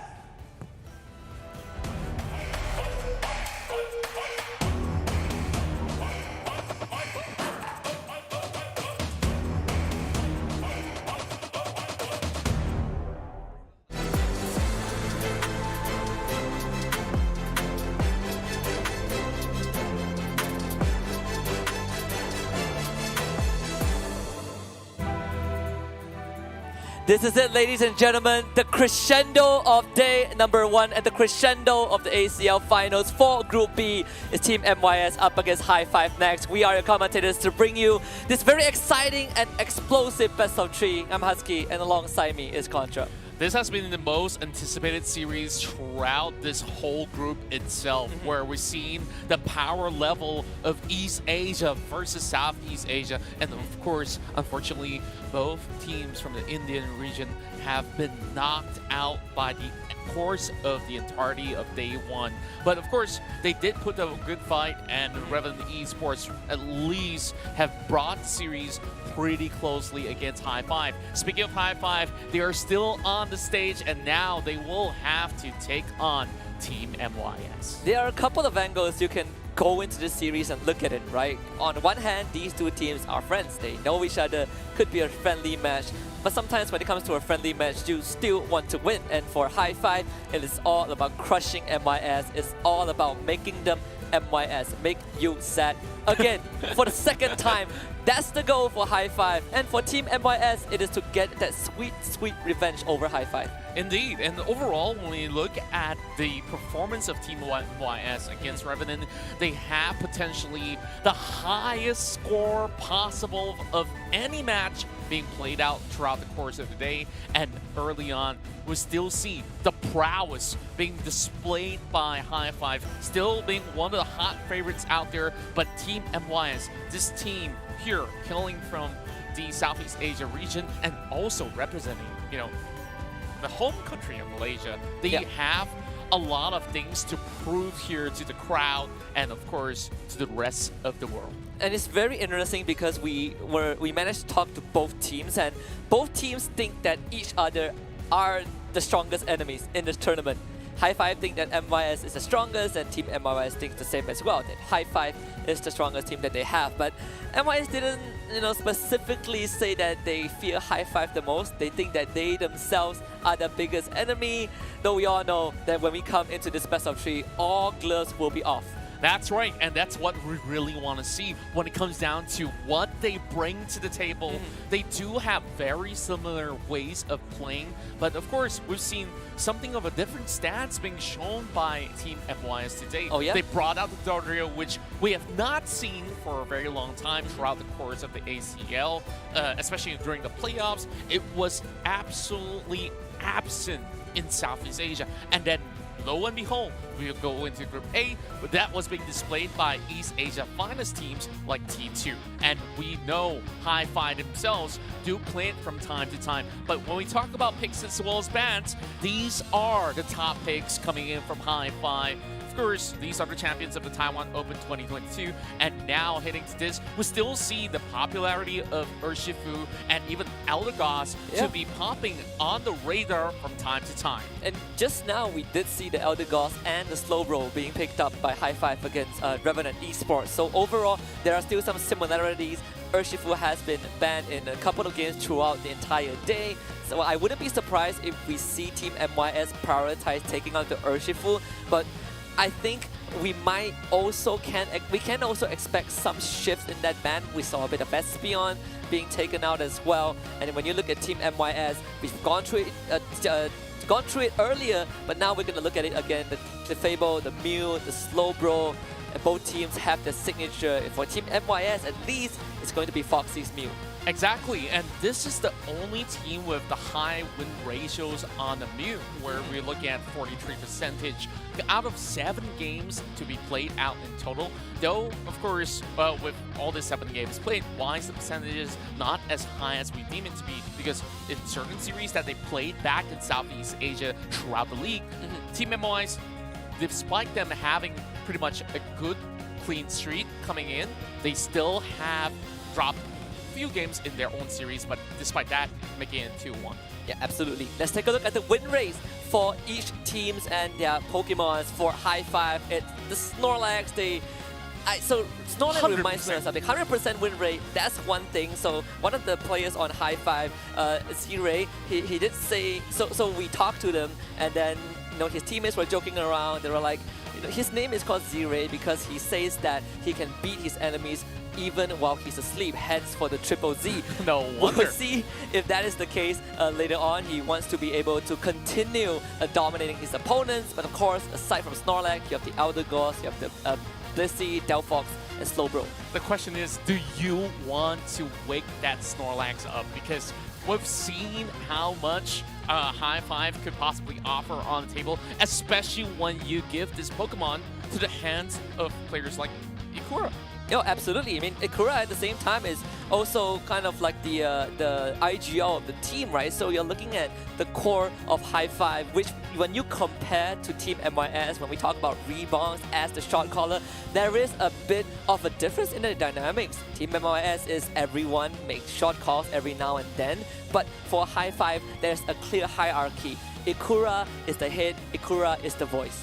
That's right, and overall, when we look at this team itself, they understand everything mechanically when it comes down to micro decisions, which is why they are a team to be feared by the likes of many. But Team MYS, though, there's many things that we have to look at, and perhaps this is the most diverse pool of Pokemon that has been played out by any former team, because these picks are relatively unique. When you take a look at other teams, you see mostly it's Urshifu being one of the top picks, but you look at their Mr. Mime. This is an 80% win ratio on the Mr. Mime as well, and then you still have picks like Aegislash have not been pretty much the top pick of the tournament, because you still have picks like Delphox that has been in the flavor of this course. Another thing I want to look at is how these two teams got to this spot. Inevitably, they will have to face off against each other. But when you look at the results, the numbers when they took on Revenant Esports, it is easy for you to just say Team MYS got more than 1,000-point difference against Revenant Esports in Game 1. And for High Five against Revenant, it did feel a bit closer in terms of score differential. Is that an indicator? We're about to find out, starting with the draft of Game 1. And this is where it all begins. High Five will be the first one to be able to secure their opening pick with their Pokemon. And I really do wonder what would be their priority here, because we've seen the way that they've played around PKZ as well as Xingdi to really ramp things up for the team. And then you have, of course, Ikura being the backbone and still have ZZ-Ray to dish out majority of the damage. And therefore, they have respected like Mew Foxy. They removed that Mew, and now we'll see what else is left in the tank. Urshifu available, perhaps this might be the safest way to start off the draft. They can still go in for the Eldegoss if they don't really want to reveal all too much. Therefore, one more second on the clock. What is Xingdi gonna go for? And now you start things off with a Greninja. This is something special of sorts, because we have not seen this pick throughout the course of the day. And I don't think we've seen this pick throughout the course of many games that has been played in the ACL across multiple regions. So High Five really starting it off hot. And there it is, the Froggy Mr. Mime is out of the bag. I just want to say I love Mr. Mime. He has a special place in my heart. But when we talked to Froggy this morning, he said that Mr. Mime is his favorite. We're seeing that absolute showcase. Lucario coming through as well. Pikachu for Z-Ray. The Wigglytuff comes up for Ikura. That's it, all hands on deck. The gloves are off.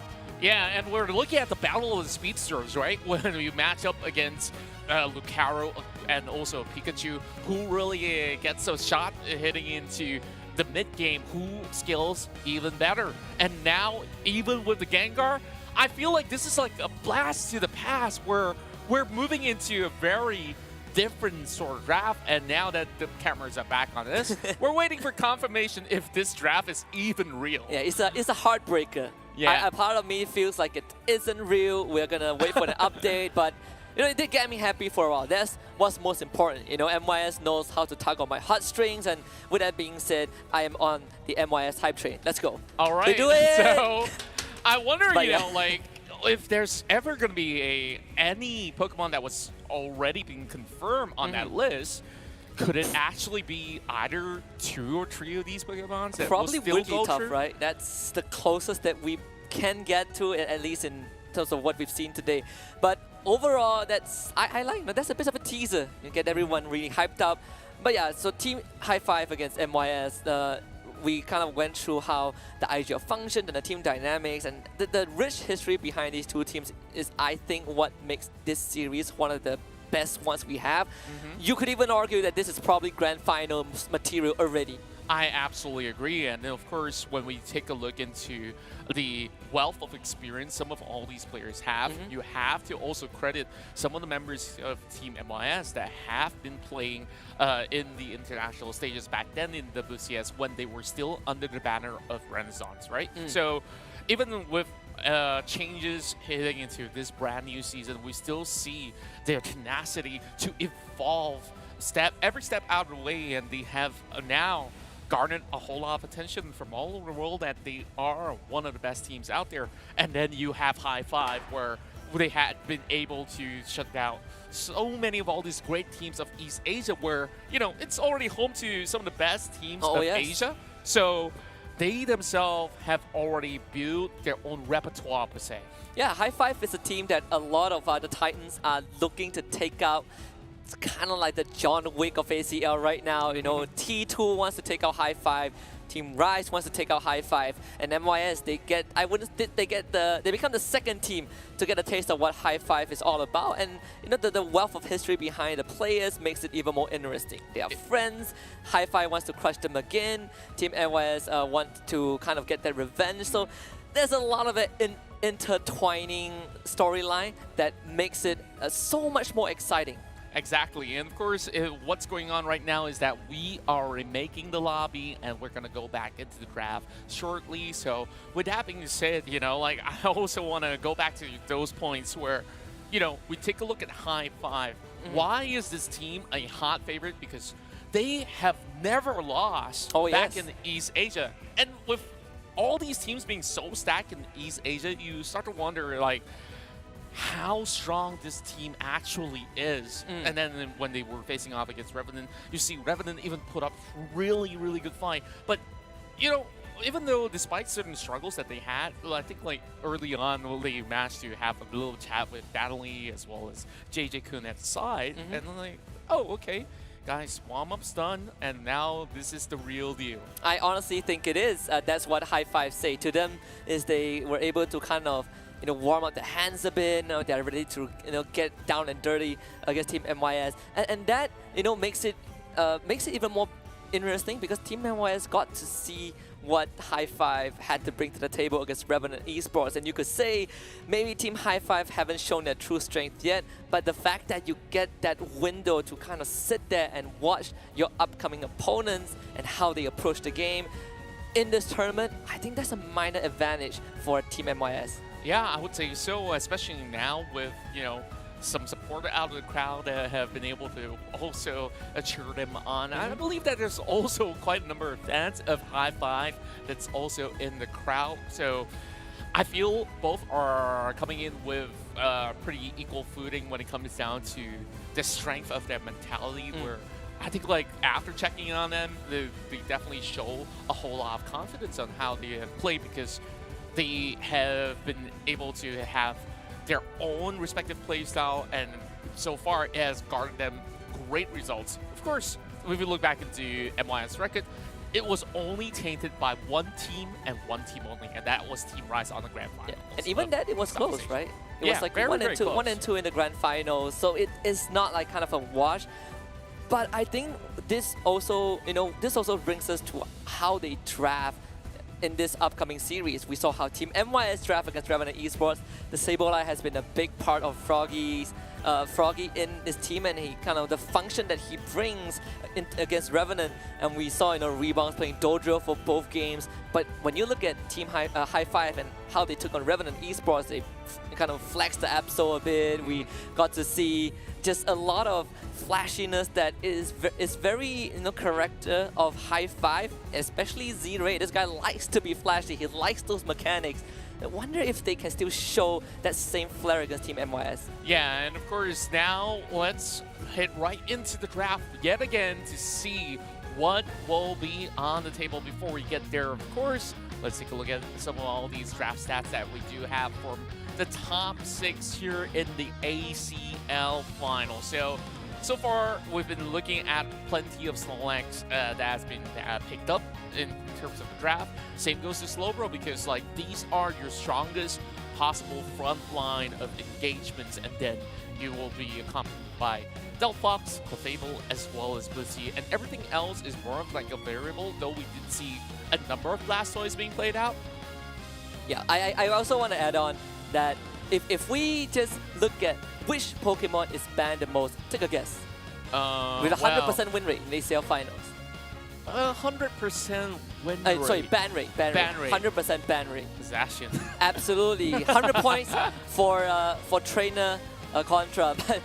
But again, we take a look at Snorlax, and I think it's very, very surprising. I do expect, you know, Slowbro to have more of that pick rate compared to Snorlax. We've seen a lot of that just in the ACL finals itself, but we've seen very creative ways in how Snorlax was used. I believe when we saw T2 or Team Rise play Snorlax, you have this very, very, you know, creative method where you use the block, and these kind of zoning tools that is exclusive to a few Pokemon, Snorlax being one of them, has been big game changers. Yeah, and overall, if it's going to be the opener coming in from MYS, then they might actually need to consider, do you have to ban Ikura's signature Snorlax? Because we saw it was a 100% win rate for High Five. So you really don't want to deal with it. We saw how Ikura plays. It's pretty much obstructive, in the way inside the central area, very invasive as well. So how do you deal with it? Yeah, and you only have that one ban, and I think the focus is definitely going to pan more towards the shunning Zation if you are on second pick. And if you're on first pick, I do not think that Snorlax is what Team MYS will be looking for to take out. And with that being said, we are probably going to see Ikura on the Snorlax again. Slowbro is kind of second in line, but overall, Team High Five, they have ways to kind of to adjust around it. That's Team High Five's draft, but for Team MYS, we discussed early on, this is a squad that have been trying to refine the drafting, have been trying to refine how they make those split-second decisions in draft and in game. Revenant Esports was kind of like the litmus test, but this is the real deal.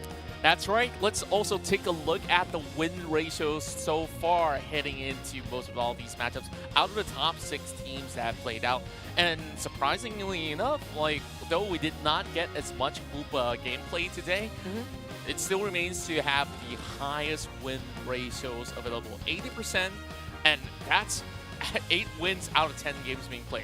Yeah, percentage-wise, Hoopa is the highest, but when we look at just raw numbers, we can say that Glaceon is probably top 19 out of 25. They only lost 6 games using Glaceon, and obviously the rest of the list is pretty much what you expected. Though I do think that Scizor, that one, I think is probably the outlier for me, but for the rest, pretty much what I expected. Yeah, and overall, it's also really impressive to see that when it comes down to, per game average. Look at Delphox. That was being played about, what, 58 games in total, and still retains a 70% win ratio. That itself is astounding. Yeah, it is definitely astounding. We've seen a lot of Delphoxes today, just that they haven't amounted to any wins, so that probably tainted the stats just a bit. But it is also a Pokemon that we can expect, I believe, Hi-Fi to have a higher tendency to draw out, and maybe that's going to be in one of the games that we see.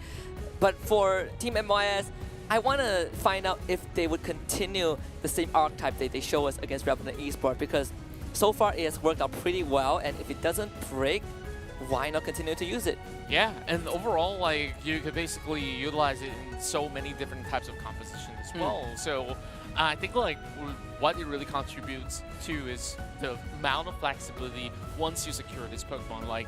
You could still go on with those 5 versus 5 team fight type of playstyle, or you could still have, a couple more attackers to also join in the fray. It really depends on what really is the flavor that both I-5 as well as Team MYS wants to bring this time around, though, was really hoping to see a Pikachu here in the grand finals. We had Pikachu, we have Grey Ninja, we have Mr. Mime, I believe. And pretty interesting picks, though it would be incredibly amazing to see those picks really fall through. We're going to be back in the drafting phase. Once more, High Five getting that on that Team 1, getting that first pick, whereas for Team MYS, they will be on the other side. So it's fair to say that we will be seeing at least the same bans where High Five take out Foxy's Mew, and for Team MYS, not much choices. You got to ban the Zacian. Yeah, overall, it definitely is very understandable why you want to go for that Mew ban. You saw how effective Foxy basically wipes off so many targets when it comes down to these battles, even before it fully begins, because the power of that solar beam, it really is immense, especially once you do connect. The cooldown itself is relatively low, and now starting things off, it is completely different, where we see Hi-Fi secure themselves that Glaceon. This was one of the highest picked Pokemon, especially back in the East Asia League stage itself, and back into the side of MYS. They are happy to give Glaceon away while they secure themselves the Espeon. It's a very, very fair trade, considering that Team MYS don't have access to the Mew anymore.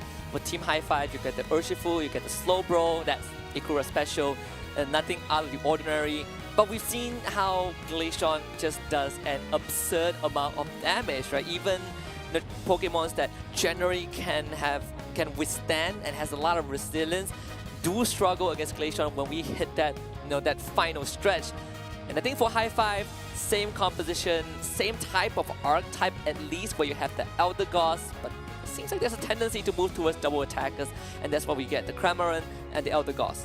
Yeah, it's great for repositioning as well, but now you see the rest of Team MIS. The Secure is a very similar composition as to what they brought forward to the table against Revenant Esports much earlier today, and they're hoping to pile that pressure onto the Cramorant, onto the Glaceon, and find that access to the backline, and this is how they would like to play the game. Therefore, when it comes down to 5 versus 5 though, it's really down to Wu Shen as well as Ikura to keep all these members of Team MIS at bay and open up a little bit more gap so that BKZ can close in.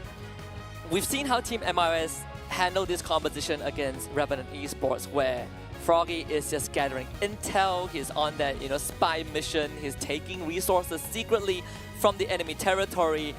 High Five have seen 2 games of that. There's a decent amount of info to go around, but can High Five prepare enough to go up against the composition that they witnessed just now? I think that is something that they will have to answer in the first few minutes. Yeah, and overall, we also want to look at what Yang builds into in terms of which skill set that this Blissey will acquire throughout the rest of the match to supplement this fast-pacing MYS that really will require a whole lot of healing in terms of fights, or perhaps just double down on all these hindrances, whereas High Five, they've already have Shindy on the mark, and we'll see if this Aspeon can get those big catches with a sidekick Solaire.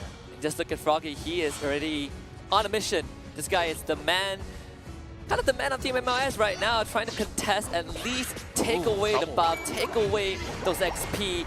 But High Five this time are ready. They have 2 men protecting that jungle, and they get that KO onto Froggy. That is one way to slow down MYS. That's a really great read, because 2 times in a row they have did that towards Team Revenant, and then overall, this itself goes to show that High Five was watching the game, was really well prepared. They got that first pickup, and essentially speeding things up for this Glaceon to come in.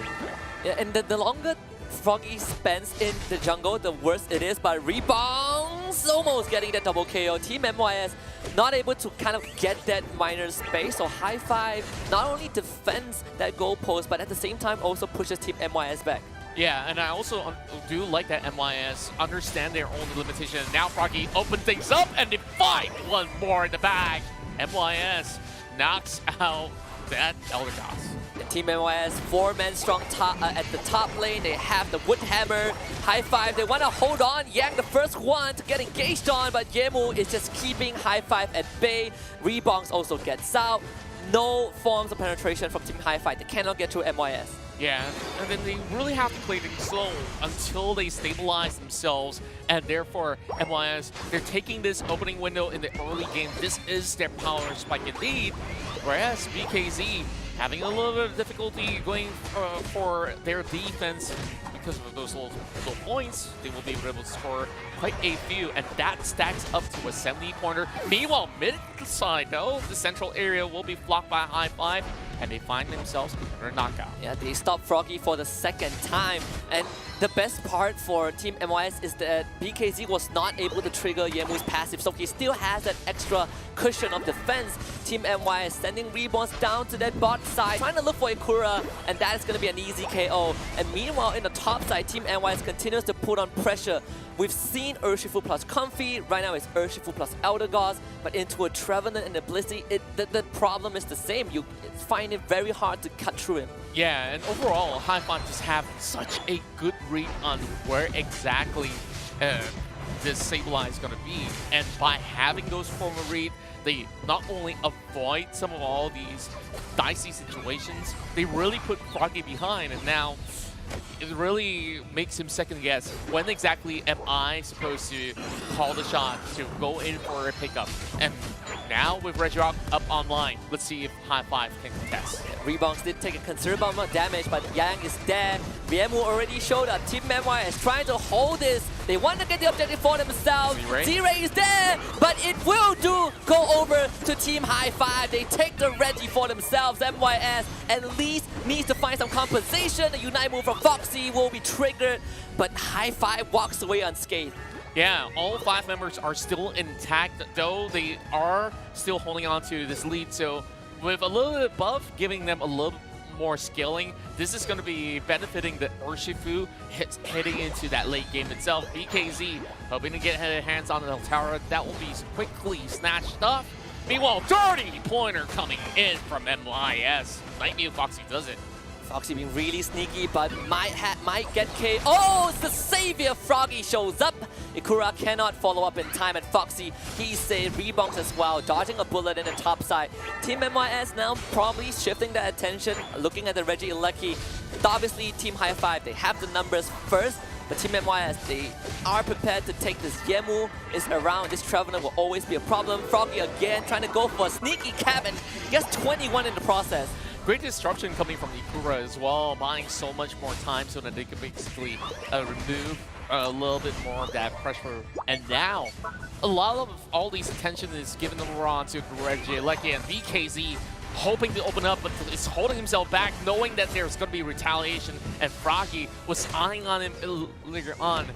And now, it's just a calm before the storm. They're hoping to see if any Unites will be committed, and therefore, MYS, they're just going to hold right back and see if they can bait and switch High Five into a dangerous territory. This is probably Team MYS committing to this. Ikura isn't with High Five. MYS going straight for the objective. BKZ and everyone for High Five gets caught. That is it from Yemu. Absolute gargantuan effort. BKZ last man up, and he is down. MYS finds the first big blow. What a clearance coming in from MYS, the way that they've been able to really stall it out and find that opening. You had them all cut off, and overall, High Five, they had the resources, but because they were not really in the position, now they are about to challenge the Reggie Steal. Once more, Ikura isn't with High Five, so Team MYS, they have the advantage. Looking for the Reggie Steal, and Rebounds does it this time. High Five couldn't get the full team together. 2 objectives in a row. Team MYS now have found their momentum. BKZ trying to walk out of this one. Wushuan can't support him enough. BKZ goes down. Wushuan to follow. Team MYS breaks this goal. And that's an overcap going in. MYS just storming through the gates, and this is where they find themselves so much up ahead. Though Elekio will be stopped coming in from High Five, they really have to figure this out, because when it comes down to the 5 versus 5s, they really have to lock onto a singular target, and they're hoping to catch Froggy, but he's just so slippery. Yeah, Xingdi even used the eject button to try and at least get a KO on the Froggy, but couldn't find it. Maybe BKZ can help. Yang is dropping low. Yang finally gets taken care of, but look at that! He still scores! Mr. Froggy with another 40 in that second goal zone. They do get rid of the Glaceon though. MYS outnumbered, but they do have the help. Can Ikura get a knockout? Yes, he can. Froggy finally joins the fight. Yemu still healthy, has the passive. That one is going to trigger right now. Yemu killing back up. Rebounds is here once more. Yemu, 3-man leaf wood hammer. Ikura stunned up, and he is isolated from the rest of his team. Forced to use the eject button, but look at Yemu keeping him under control. Team MYS not letting High Five find a single room to breathe.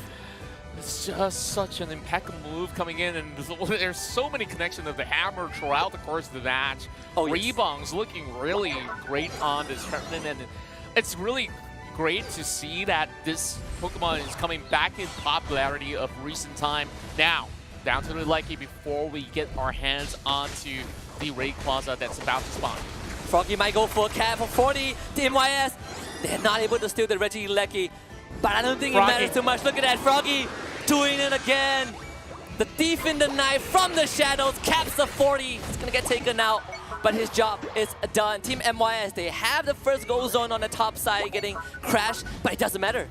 It might actually matter only this last bit, because he will spawn only a few seconds behind this Rayquaza initiation, and High Five, they're about to book it. there doing all the damage possible, and that forced MYS to respond. There's a lot of Unite moves, MYS. They should be ready for this. Z-Ray is going to be there. BKZ straight to the backline looking for Foxy. Can you find it? And yes, high five. Finds first blood. MYS not able to hold on to this. High five with immense team fight prowess have gotten 3 KOs. And Team MYS, they do not have the resource to contest Rayquaza. And that means Rebongs, he's just going to go for the backcat, the double points. MYS will respawn soon. Froggy, can you buy enough time? This is going to be important. Froggy can't do it. High five got the Rayquaza. And now it's pedal to the metal. Meanwhile, over on the back tilt, there is the backcat coming in, but I don't think it might be enough. Can they stop him? No. And then now another 100 comes in. High five. They are on the ticking clock, and they need to put everything on the line. They were able to stop Xingdi, but they were not able to stop Z-Ray, and that is it. The catch-up from I-5. They've done it in the lead. One last minute for Team MYS to pull up a rabbit from the hat. Maybe it might come down to Froggy getting that back cap once more. High five. Can you smell this little sneaky Sableye in the shadows? And it looks like they're about to make them real sad. And Ikura couldn't even eject off forward wall. Will eventually be caught out. Froggy putting the final few effort, only an 8-pointer. They still need more than 80 points to close off against High Five. And now, whatever time that they have, 25 seconds, it doesn't even matter because High Five has put in another 7-6. And High Five has found at game number 1. They have enough points. This KO is just the icing on the cake. Xingdi, he is not happy with how this game has. Yemu with one last attempt in front of High Five space. How dare you do that to a Team MYS? High Five completing step 1 in making Team MYS sad once more. Game number 1, an absolute amazing opener to this final best of 3. This is the closest match we've seen so far for the entirety course of day 1, and here we have it. High Five still continues to be the team to be undefeated for now. There's still, of course, 2 potential games that might actually come from Team MYS. They handled the early game really, really well, and just look at the sheer confidence of High Five. That Rayquaza, you wouldn't even call it a flip because the moment that they get their entry onto the Rayquaza den, they just started it. Oh, yeah. And they are just forcing MYS to go in for the challenge. And perhaps because of that, MYS did not have enough time to prepare, did not have time to figure out how are we supposed to get to Xingdi as well as Z-Ray. And that raises a minor question.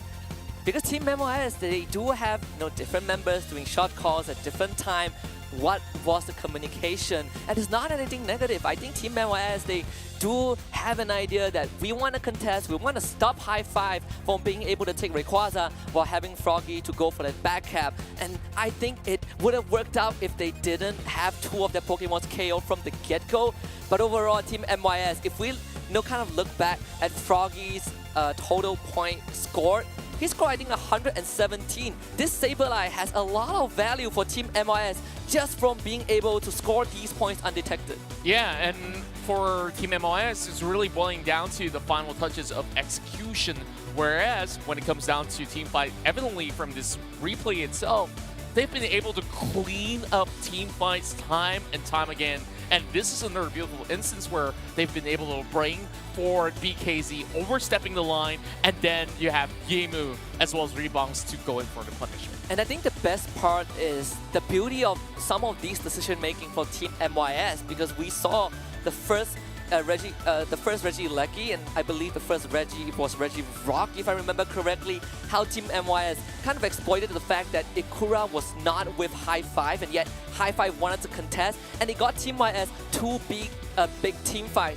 But obviously, when we hit this final stretch, this final sequence, Team MYS, they really wanted to stall it out, but High Five found the flank. BKZ, just great target prioritization. They get rid of the Espeon, and the rest was just Team MYS trying to run for the hills. Yeah, and overall, you just look at this coordination, right? High Five, everybody ejected over the wall to just really pull that element of surprise, overwhelms the rest of MYS, because when it comes down to positioning, sometimes being over on the top side gives you enough spacing, but what did High Five do? Close the gap. honestly, you look at the results, it feels, even though High Five had more than 200 points in terms of advantage, but let me tell you, this game was as close as it could have gotten. It definitely came down to that last moment. Obviously, if you're Team High Five, you breathe a sigh of relief. This is a result that if you are on that team, you expect for yourselves. But Team MYS, no pushover. If this is anything like the finale, like the crescendo that we thought it would be, it deserves the game tree, and it comes down to if Team MYS can get the second one. That's right, and that was a huge comeback out of High Five. Sure, they have had their initial struggles, but they understand their strength of their comp as well, where what do they excel at? So long as you find that target prioritization, you can eventually have everybody else just funnel into the same target overall, and I think like that's what they did, and it just landed perfectly on time for them to eventually secure that Rayquaza. Meanwhile, I think like MYS, perhaps towards the later stages of the game, it had gotten slightly messy, something that they necessarily need to fix, and that doesn't really take too much of the effort, so long as they are being a lot more aware of that altercation that they were in on that very final stretch. So I believe that they can actually run back the same draft and perhaps yield a different result. Yeah, absolutely. And I think it honestly just came down to those team fights, right? When we look back at game one, obviously we have to look at High Five first, the team that took game number 1 over Team MIS. So far, has been a flawless run for this team up to this point. We're going to talk about Wu Xuan, one of the players that I think deserves so much more spotlight, and you cannot overstate how much he has done in this support role. The Elder Gods, very, very crucial when we discuss the archetype of Urshifu Elder Gods, Urshifu plus Comfy Elder Gods. You not only contribute to Urshifu, you contribute to the whole team. Yeah, the whole team. You just see great usage of the Cotton Cloud Crash, and overall, like over the course of the span of these team fights, the positioning of Wu Xuan has been pretty much optimal in order to keep the team sustaining, and I think like that's what you want out of a great support in any team.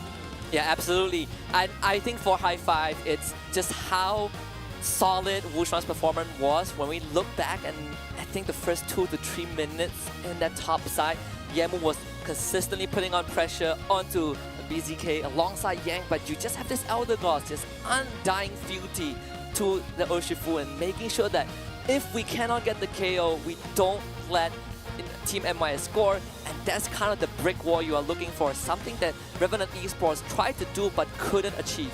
Yeah, overall, this is something that has been proven to be a staple when it comes down to their composition.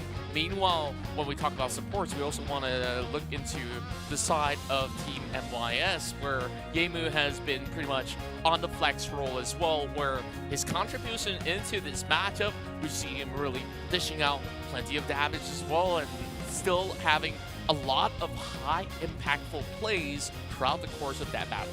And I think Yemu did an impressive job. Honestly, in game 1, right, the Trevenant pressure from start until end, we saw a couple of great Unite moves that just overall were able to give Team MYS the lead that they needed. I wouldn't necessarily say it's Team MYS making a big blunder that costed them game 1, but I would definitely say it's High Five, when it mattered the most, pulled out a great team fight, able to really access the target that they needed, which was Foxy. And Foxy was the guy that they targeted even in the drafting phase, right, by banning out that Mew. But that was game 1. When we head into game number 2, Team MYS will have that first pick, and you can bet that that Mew is going through.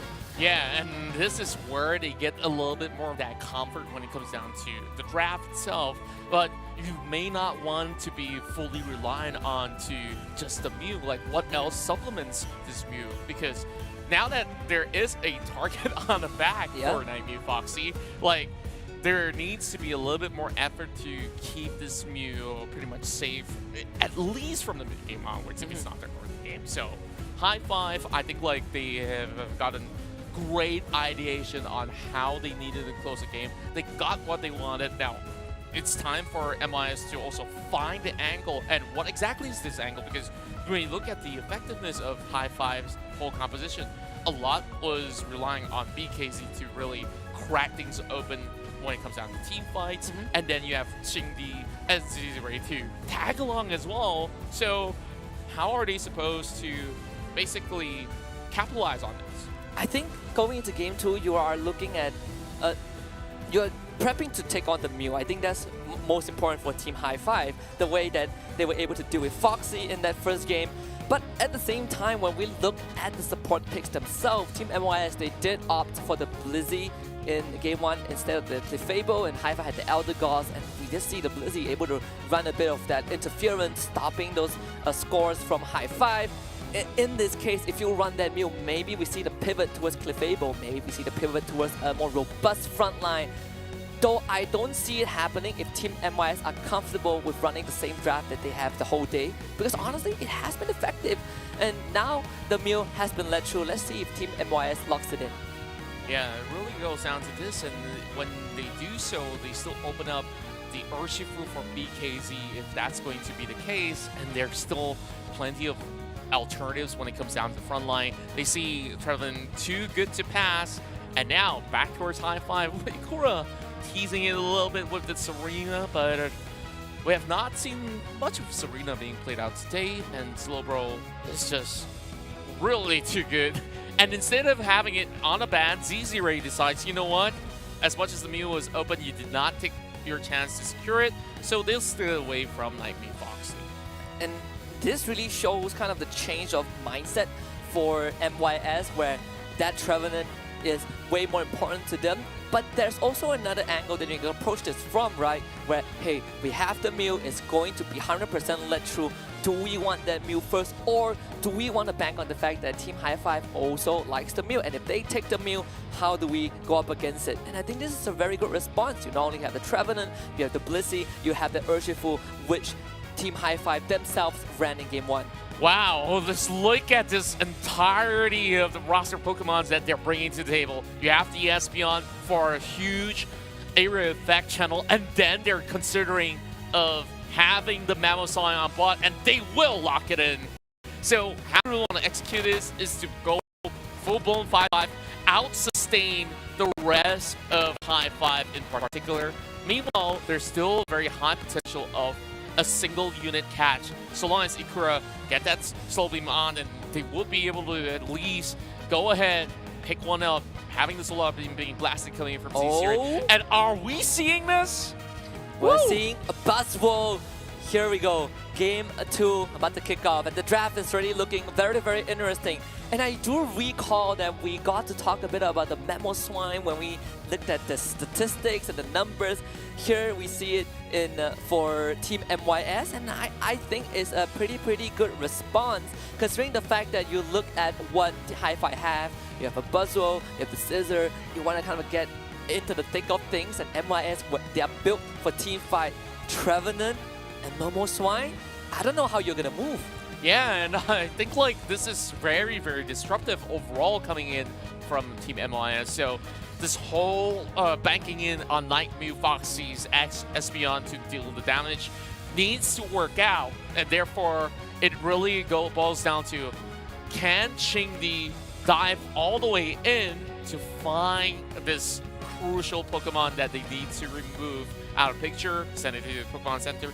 And looks like we're going to be having a little pause when we get in, because like perhaps there might just be certain things that will need to be addressed when it comes down to how smooth this could progress on the way. Yeah, just so you know, just to give you guys an update, the draft would be the same. We're not going for a remake. We'll just have a minor pause heading into the game. So I believe one of the players' phone need a bit of a restarting, so we'll get that out of the way, and then we'll be back into the game without any sort of remake. So the draft you saw on screen, I know, Buzzwole, very surprising. That one is gonna stay. Yeah, and I think like it's a great idea to involve this Buzzwole, so long as you don't have an Espeon constantly taking your health bars. You could basically see this Buzzwole will be able to sap some of all these health bars away, and then become as tanky as he needs to be and still be very disruptive. Yeah, and I think it's also a very smart way to approach what Team MYS has, right? We discuss about kind of this robust brick wall. You have a mammoth swine. Into kind of in the thick of things, you have a Trevenant that is healing up constantly. What better way to deal with it than to have a Buzzwole? It's one of the example Pokemons to have these long fights that is just constantly draining health from these front lines and keeping himself alive in the fight long enough to have an impact. That's right, and when we look into how much else would they be able to basically find these targets, it's really down to the speed of how they play that early game as well, where, you know, Buzzwole doesn't really require evolution, so you can be as disruptive as you can, and you basically get this side turn, assumingly, when we hit in the game, to try to get ramped up as quick as they can, and then dish out the damage. And the prime target here, once again, like Mew Foxy. Yeah, and he has always been kind of the man of the conversation, right? Whenever we go into a match and then you look at Mew Foxy, it's kind of imperative for teams to target him. I think that was what won Team High Five game number 1. And it's not to say that without without Foxy himself, MYS can't function, but we saw how much contribution Foxy brought to the team, and that was what gave them a huge lead in that game 1. Him on that Espeon has been deadly as always. This is kind of his second game in the series with that Espeon. Perhaps it is going to turn out better now that now that MYS have a way to address High Five. That's right, and especially now that they have the Mew on their side, there is, of course, some huge burst potential so long as you can combine that effort alongside with the Slowbros Unite. So BKZ confidently moving past some of all these units so that they can basically invade some of these camps and say, you know what, I'm just going for a quick 4, and MYS is about to double that, but that is also being responded by Ikura, so it will be eventually neutralized. And at the same time, Team MYS, I'm no longer going for your Dodrio plus the Sableye, so you don't get these kind of early infiltration from the side of Team MYS. We're back to a more standard game of Pokemon Unite, Buzzwole, Endanger, BKZ. It's a 2 versus 2 situation. High Five, bringing in Shingdi. This guy just become the Scyther. Yemo haven't hit 5 yet, so no Wood Hammer for him. Yeah, and great recovery coming in from Rebounds to really have grounds being covered. MYS just negating the form of gank that could have actually came true for Shingdi. And now Ikura, already turned into a Slowbro, will be able to at least chip a little bit more coming out of whatever the bottom lane offers. As you see, Frog is still level 3, and it's got to be really careful because all these damage output is starting to be a little worrisome for the Blue Sea behind. And also, you know, Ikura went for the Skull, so you have that extra layer of damage. And aside from this tankiness that the Slowbro has, it does become a big problem, and BKZ continues to be a nuisance, but Yemu holding on very well, and this is what we saw in game 1. Yemu very consistent as kind of the goalkeeper, but High Five now have better ways to chip away at that health bar. Indeed, MYS now taking things slowly as they're eyeing themselves. The Altara camp will be able to get their hands on it. Meanwhile, even though this will fire, Zizure a tad too late to actually snatch that one off. But both sides, they're basically waiting on all these form of experience points to hit the right levels, and then that is where they want to try their hands on that full-blown 5 versus 5 commitment. So we will only expect them to be able to commit once this Reggie appears right down bottom. Definitely a more standard game, a slower one in fact, but what are the objectives? So we look at MYS, we know that won the full-blown team fight. Is this something that High Five can match? Well, when we look at full-blown team fights, sure, MYS should be able to match with some of all these damage output coming in from the Espeon, but also having to keep in mind somebody's got to handle this Cypher, because easily, once you appear, that's where they want to go in for some slams, and BKZ have lowered rebounds right before the Regis even comes up. This is going to be huge for High Five. MYS, they show up at the Reggie Ice first, dropping below half health. BKZ in the back line. It's going to be MYS getting that Reggie Ice for themselves, but BKZ is a problem. Eject by the forward, Foxy, huge damage.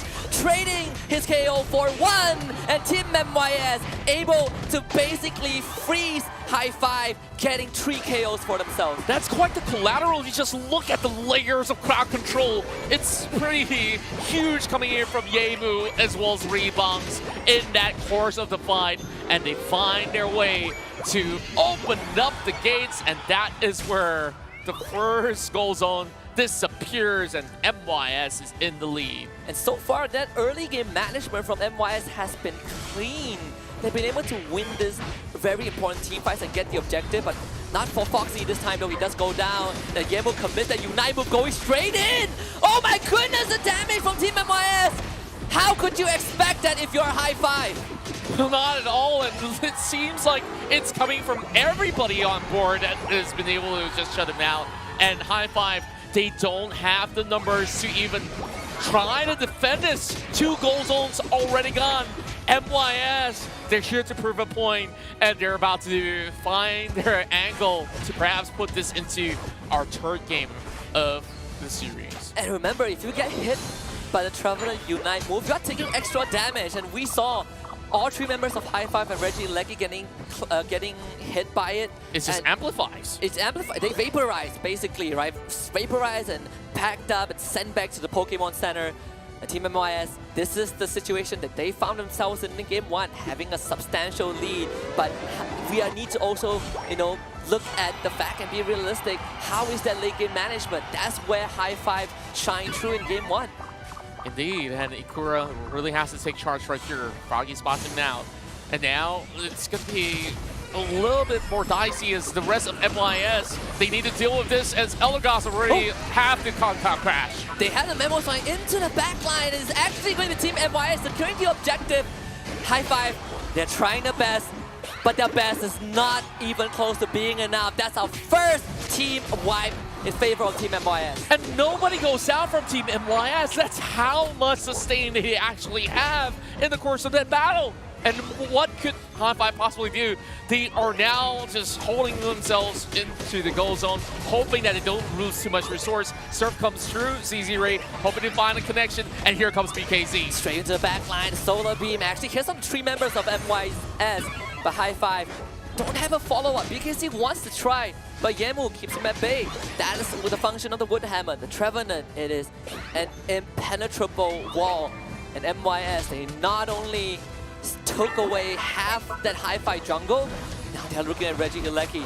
High Five, can you at least secure this one? Team MYS so far has been good on the objective, and now they're gonna wait for the potential steal. MYS this time doesn't get it. High Five finally finds something. Shingdi once more, straight on to Foxy. Foxy is gone. BKC trades back, but MYS have a Yang on this Urshifu. He is kicking, and he is doing massive output. The Wood Hammer sends High Five all into a pincer, and Team MYS, through all of that, still wins the fight. But the resets are coming through as well. The rest of MYS have been able to overwhelm them, and it was Yang that out-sustained it all and have been able to knock out 4 Pokemon at a go. And Yemu with that pain split, he's healing back up, and I believe his passive was still on cooldown on the Trevenant, so again, the cushion is still there. This is where we're in a deadlock. Less than a minute to Rayquaza. High Five won the previous one, and if they do it again, that's going to be a heartbreak for Team MYS. But MYS, they're looking for security. They're looking for the Reggie. So close when it comes down to the points, and this is the make or break team fight perhaps. Whoever wins this one might actually get their hands on Rayquaza. BKZ on the forefront, and it still is MYS to secure it. With Foxy so precise, Team MYS gets rid of BKZ and High Five. They can't wait for the reset. Rayquaza not up until another 15 seconds. But for MYS, it is time to build a wall. It is time to establish that fortress around this pit. And they've been so disciplined not to overcommit as well, because they understand if any member falls, it's just going to be a Rayquaza rush. Ikura buying a little bit more attention. Meanwhile, there is Shingdi over the top end side. MYS buying a little bit more time. They do have the current lead, but look at the top side. Shingdi is going to cap this one with a 50 point. That's going to be 100 for High Five. Team MYS, what is the decision? Maybe look for a team fight, and that's it. BKZ is out. Team MYS now have the numbers advantage. It is time to turn their attention onto Rayquaza. Yang keeping High Five at bay. High Five trying to rush towards Rayquaza. Yang doing his best, but High Five has arrived. Team MYS committing to Rayquaza. They're gonna try slow it down. No full commitment. There is time for MYS to breathe. And now the cooldowns are back up. MYS have found it. MYS wants the game tree. MYS wants, MYS demands, MYS gets. And this is where it's everybody on the line, storming through all these stretches of the goal zones, and now only down to one, hitting more than 400 pointers from here on, and High Five did not stand a chance to stop them. Beautiful work, and High Five, they didn't have the damage numbers to peel through, and Yemu, he stands tall throughout the course of the battle. And these team fight management, these decisions from MYS, you could not have asked more from them. And Froggy, he's not in the Sable Eye, but he's doing what Froggy does best. Score some points. Give me that 98. This game pretty much already in the bag. We talked about this. I said this game is as intense as it could have gotten, and it is only fitting we head to the game tree. It's only fitting that the only full series we get today is between these two teams, and boy oh boy, we're getting it. And it's really down to one more game. 10 seconds, not enough for High Five to catch up here in the second game of the series. They will have to try again, and now we reset it and consider this a best of one to see which is the best team of Group B. Not just the best team of Group B, but the first seed from Group B moving into top 4 tomorrow. And by the way, history lesson, High Five only dropped one game throughout the entire ACL before the finals. And guess who gave them the second loss? Team MYS.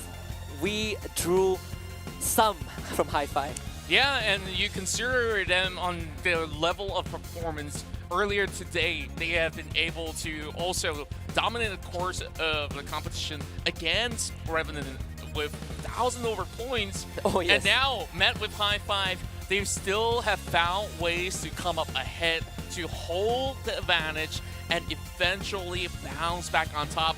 And this is a full tank composition, except for Nightmare Foxy, of course, on the Espeon, yep, which has been able to hinder the rest of High Five. So you were asking early on, does High Five have enough damage? On the early game, yes. Mid-game onwards, it started to look like these damage numbers don't add up at all because it's all being capped with a heal. You have every one of Team MYS just going for massive healings and shields.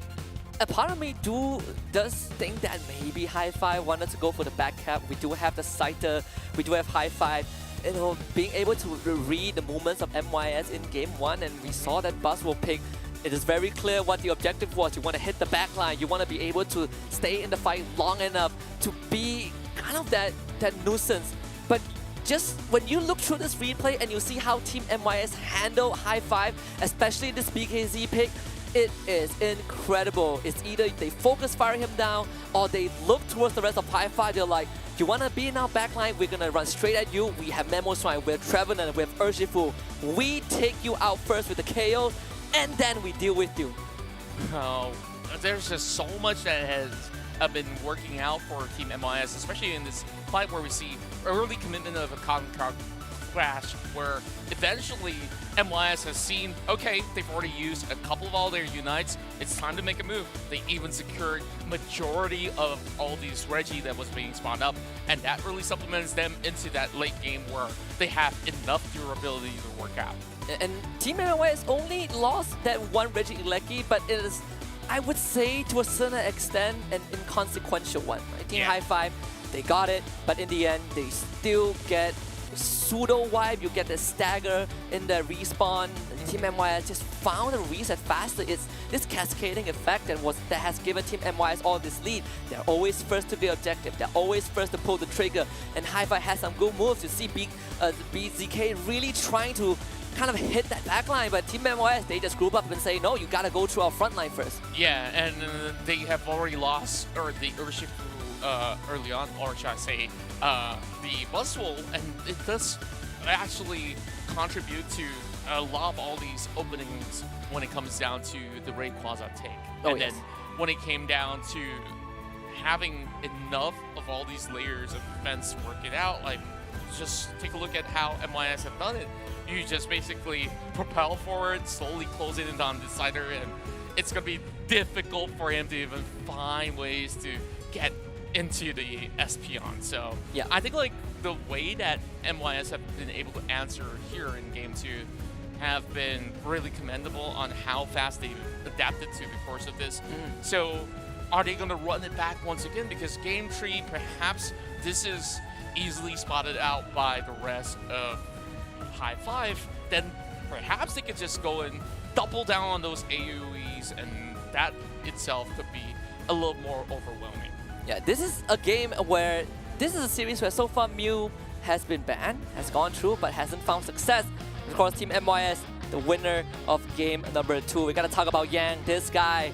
Both games on the Blissey, and both games he is a blessing to the team.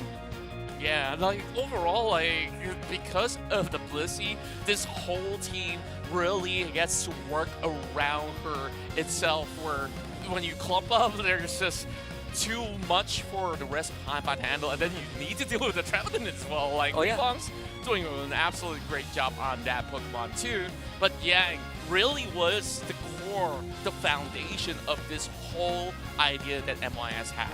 So I'll give you a fun tidbit. When we were talking to Team MYS this morning, and we asked them what kind of makes Team MYS MYS, you know, what are the things that you want to tell us that we might find interesting? And Yang was telling his team, you know, don't say that we're our biggest enemy. That's pretty boring statement. You know, say something interesting.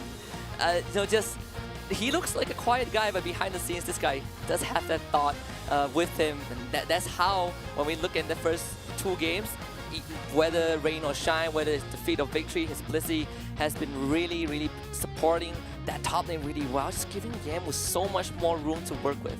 Yeah, and just incredible display overall from every single members of MYS as well as High Five. Like, this is what we expected.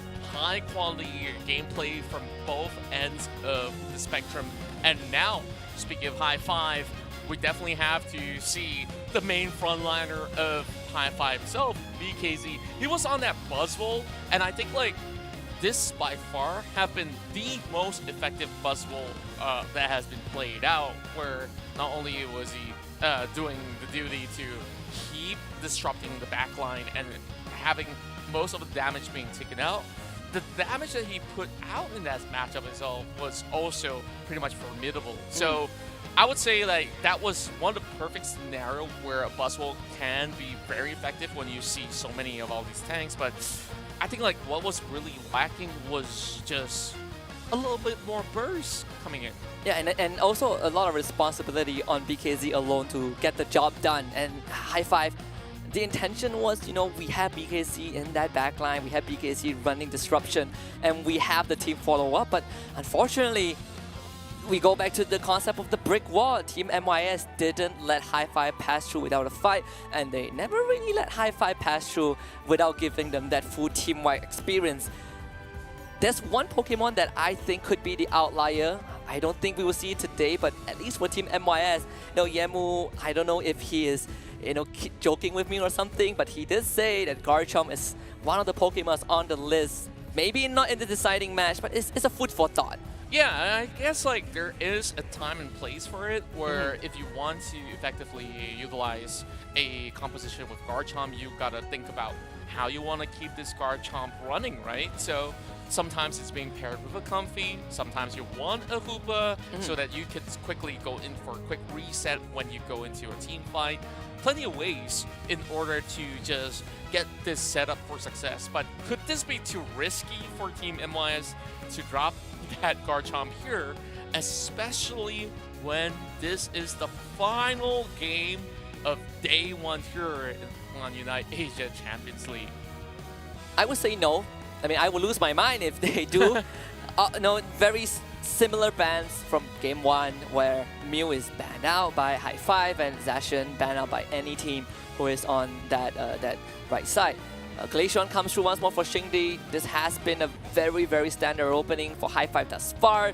But, you know, MYS say, gonna take Yemu's Trevenant. Guess what, Ikura? You gotta play something else. Low bro belongs to us. And instead, you know, like they basically have that where they're hoping to counter initiate, especially when you have the Hydro Typhoon available. But instead, you know what? Scratch it away.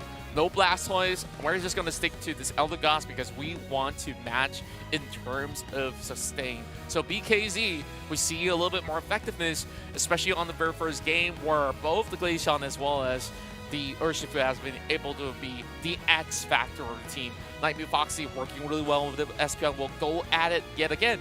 And this time, I wonder if Rebounce is about to pass that Blissey over because we've seen a couple of times of him going on to, you know, different types of role, but most likely than not, Rebounce will move back into the Trevenant role. And now that 100% win ratio of Snorlax is coming in to Game 3. And the Delphox as well. Today, Delphox hasn't found any success. Maybe in the hands of High Five that will change. And Team MYS, is he gonna do it? Teaser. Are you gonna do it, Yang? Are you going to really do it in the deciding game? Yes, he will. He is. It's MYS. Why are we questioning this? Yang with that Absol pick to lock it in for Team MYS. Another different approach. Rebounds handing that Blissey over to Yang because he has been the kind of the nursery for Team MYS. And Rebound is like, you know what? I will do it myself. Yeah, and like this time, it's Rebounds going all in on this Pokemon pick, where his sole purpose is to find Xingdi as well as ZZ Ray. So it really would be a little bit of a task because you will have Ikura that will look after the rest of High Five. And this is no joke when I say his Snorlax is by far the best I've seen in Asia. I have to completely agree with this. So, you know, I don't know if this is like a Pokemon mythology or something, but they say that if you see an Absol, it means bad luck. It means that you're going to lose something. And in this case, if High Five saw Rebound's Absol, does this mean that MOS has an edge? This is food for thought. You just look at this Absol, he's got the drip as well so he far. Does. Rebounds. He's buzzing. Really gotta find ways to really ample down on that early game and just basically pop off. We've seen how MYS play on that fast tempo matchup. It can be very much doable, but of course, it's a double-edged sword type of play style, especially when you look into MYS composition. It definitely looks to be a little bit more of a well-balanced composition where they're hoping for decent team fights and still have enough to find opening picks.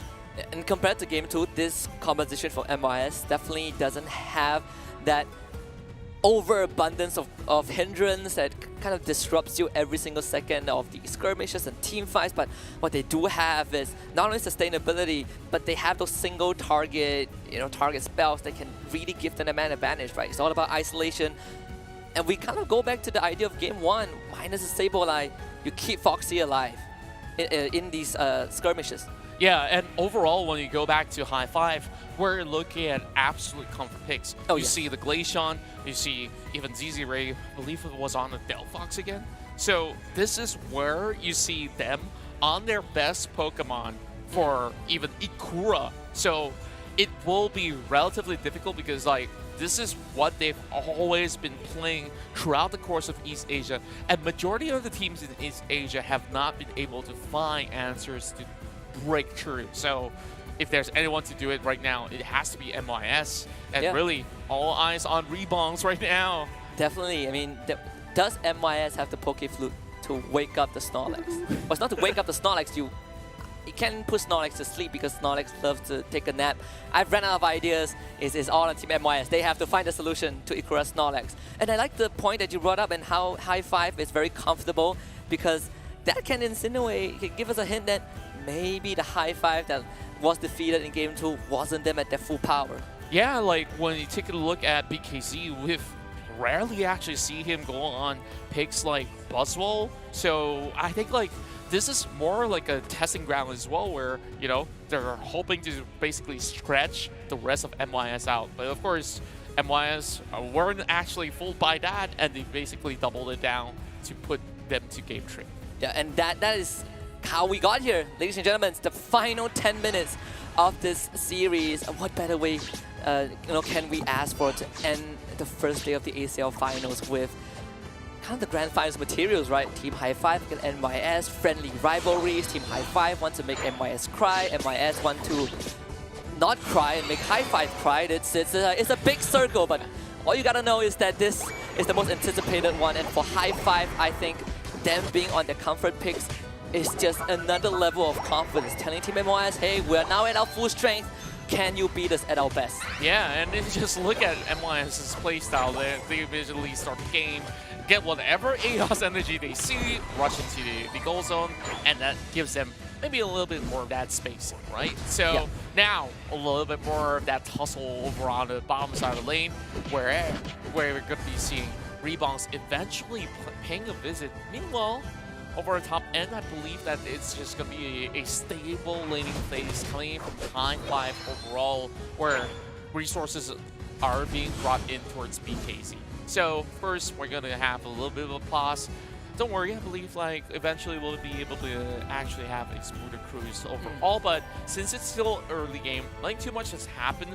What could you basically concoct out of what we could possibly get in the middle of all these battles that will eventually come? The first thing I noticed was how Team High Five, instead of having your usual 2 Pokemons in the top lane, they dedicated an extra one into Yemu Yang. Again, Trevenant Blissey, that's been causing a lot of problems, and Snorlax is one of those, the trio that is sent to kind of manhandle this duo combo from MYS. And I think that commitment is going to be worth it in the early stage, even though I would say MYS hasn't been able to score too much in the first 2 to 3 minutes because High Five were juggling it so well.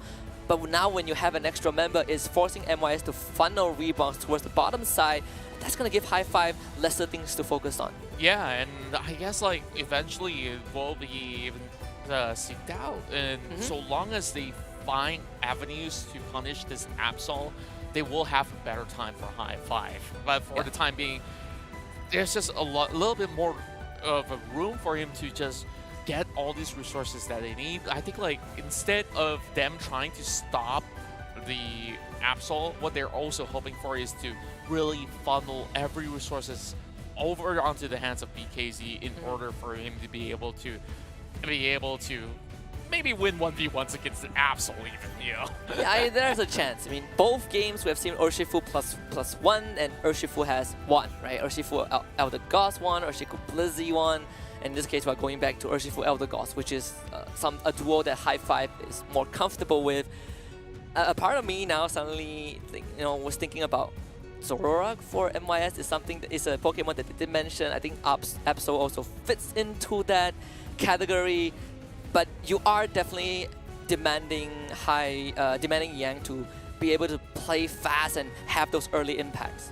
Indeed, and overall, like when we look at the way that things have played out in that previous game for High Five, sure, they may have actually lost that battle by the end of it all, but you saw how well they've been able to stabilize in many of all these conditions. Oh yes. Keep in mind, like even if there's ever going to be a little bit more of that pickup coming in from Team MIS, they should eventually be able to break all this heading to that late game. And I think like for MYS, they really have to be very, very prepared this time around that Great Quaza, because when you hit the late game, Absol might actually have, a cap to it of how much they could basically offer in terms of damage. Yeah, you kind of start falling off, and we have an update for you guys out there. Don't worry, Absol stays. The entire draft of both teams will stay. We're just getting this pause from the teams just to kind of iron out some minor issues. But with that being, when that's done, we're gonna jump back into the game and play with the Pokemons that we already have seen. And I want to follow up on your point as well. We talked about how the management of Rayquaza is that Rayquaza is one, but at the same time, it's also how you look back in Game 1, Team MYS were not able to protect Foxy effectively because they don't have as much hindrance as they do in Game 2.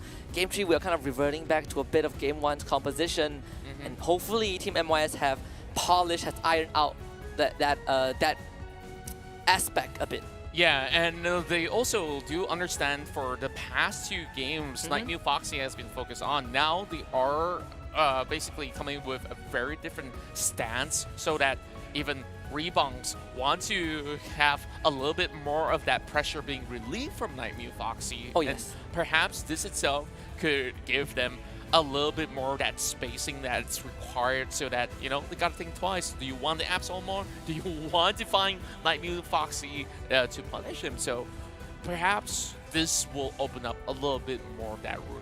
I do feel like that means that we are also looking at Ikura on the Snorlax, right? That target acquisition, who do you prioritize? Are you trying to shove this Absol away from your team, or are you trying to just be in the thick of things and continue to disrupt MYS? It comes down to micro decisions. It's something that I think Team High Five is very, very comfortable with, but when it comes to MYS, it is something that they have been working on, and it has been put to the test so far in the first 2 games. And I'd say that that growth so far has really paid off, has really paid dividends. But in this game tree, I do feel like it will be tested more than ever. Can Team MYS once more thrive in those split-second decisions that they have been doing phenomenal in the first 2 games? Yeah, and I think like it really is very difficult to tell. Like, goes back to what you initially talk about between some of all these teams, right? Like, they believe it's a 50-50. It was a 50-50 that we got. Yeah. And it really goes to show like the admiration both sides have for each other, because they play this game at such a high level to understand like, hey, these are worthy contenders here for the title. So really, it felt like it could possibly be a potential grand finals between the both of it. Like, it really depends on how this plays out by the time that we get ourselves in day 2, where we still have great contenders from Group A. Yeah, and honestly, that also really, you know, shows you how both shot callers on the respective teams are just so effective in leading, right? You can see how High Five kind of manages some of the scenarios in game where the commitments, especially in game 1 towards the tail end, final stretch, commit to Rayquaza. That is the call of Ikura for sure. And you just see how High Five work together as a unit off of that one shot call. Whereas for MYS, you see that branching decision making that in the environment of MYS is very effective, right? Use 3 of you guys, stall High Five, we're going to try and backcap. And that's what Froggy has been doing for the past 2 games. Yeah.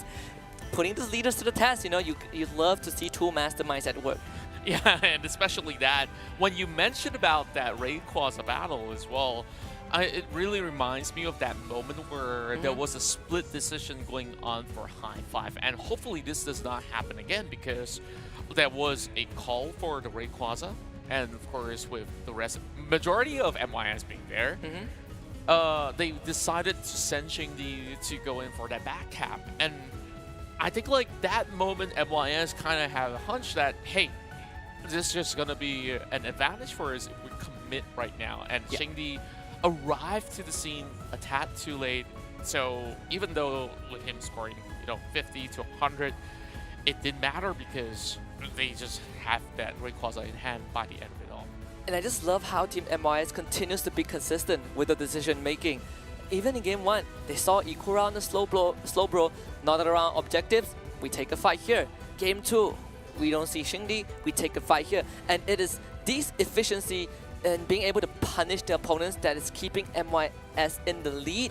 And I think it's fair to say that the first 5 minutes for MYS have been incredible. They put themselves in a decent lead, and it really just comes down to those final 2 minutes of this match. But the fact that they can do that 2 games in a row and get themselves in, you know, having that extra points to spare really says a lot about how far MYS has come.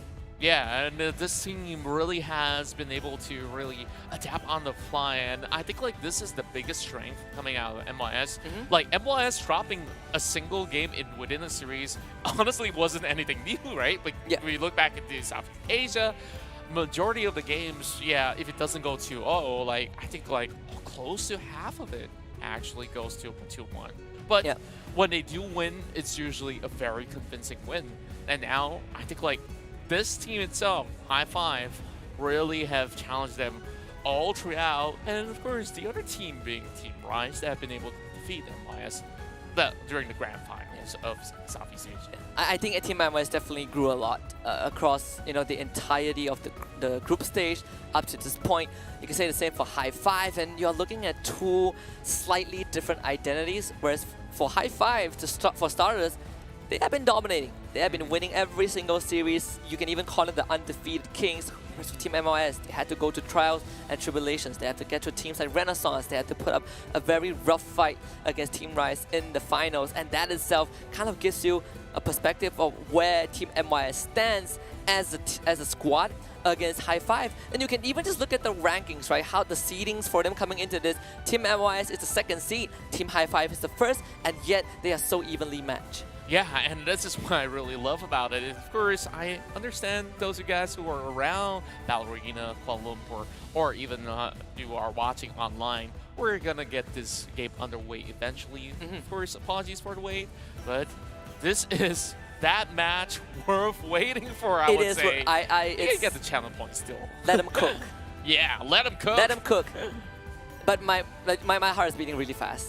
Yeah. I think you know that Tell me about it. it's that feeling. You're just waiting for that final showdown. I mean, it's the last 10 minutes of the day.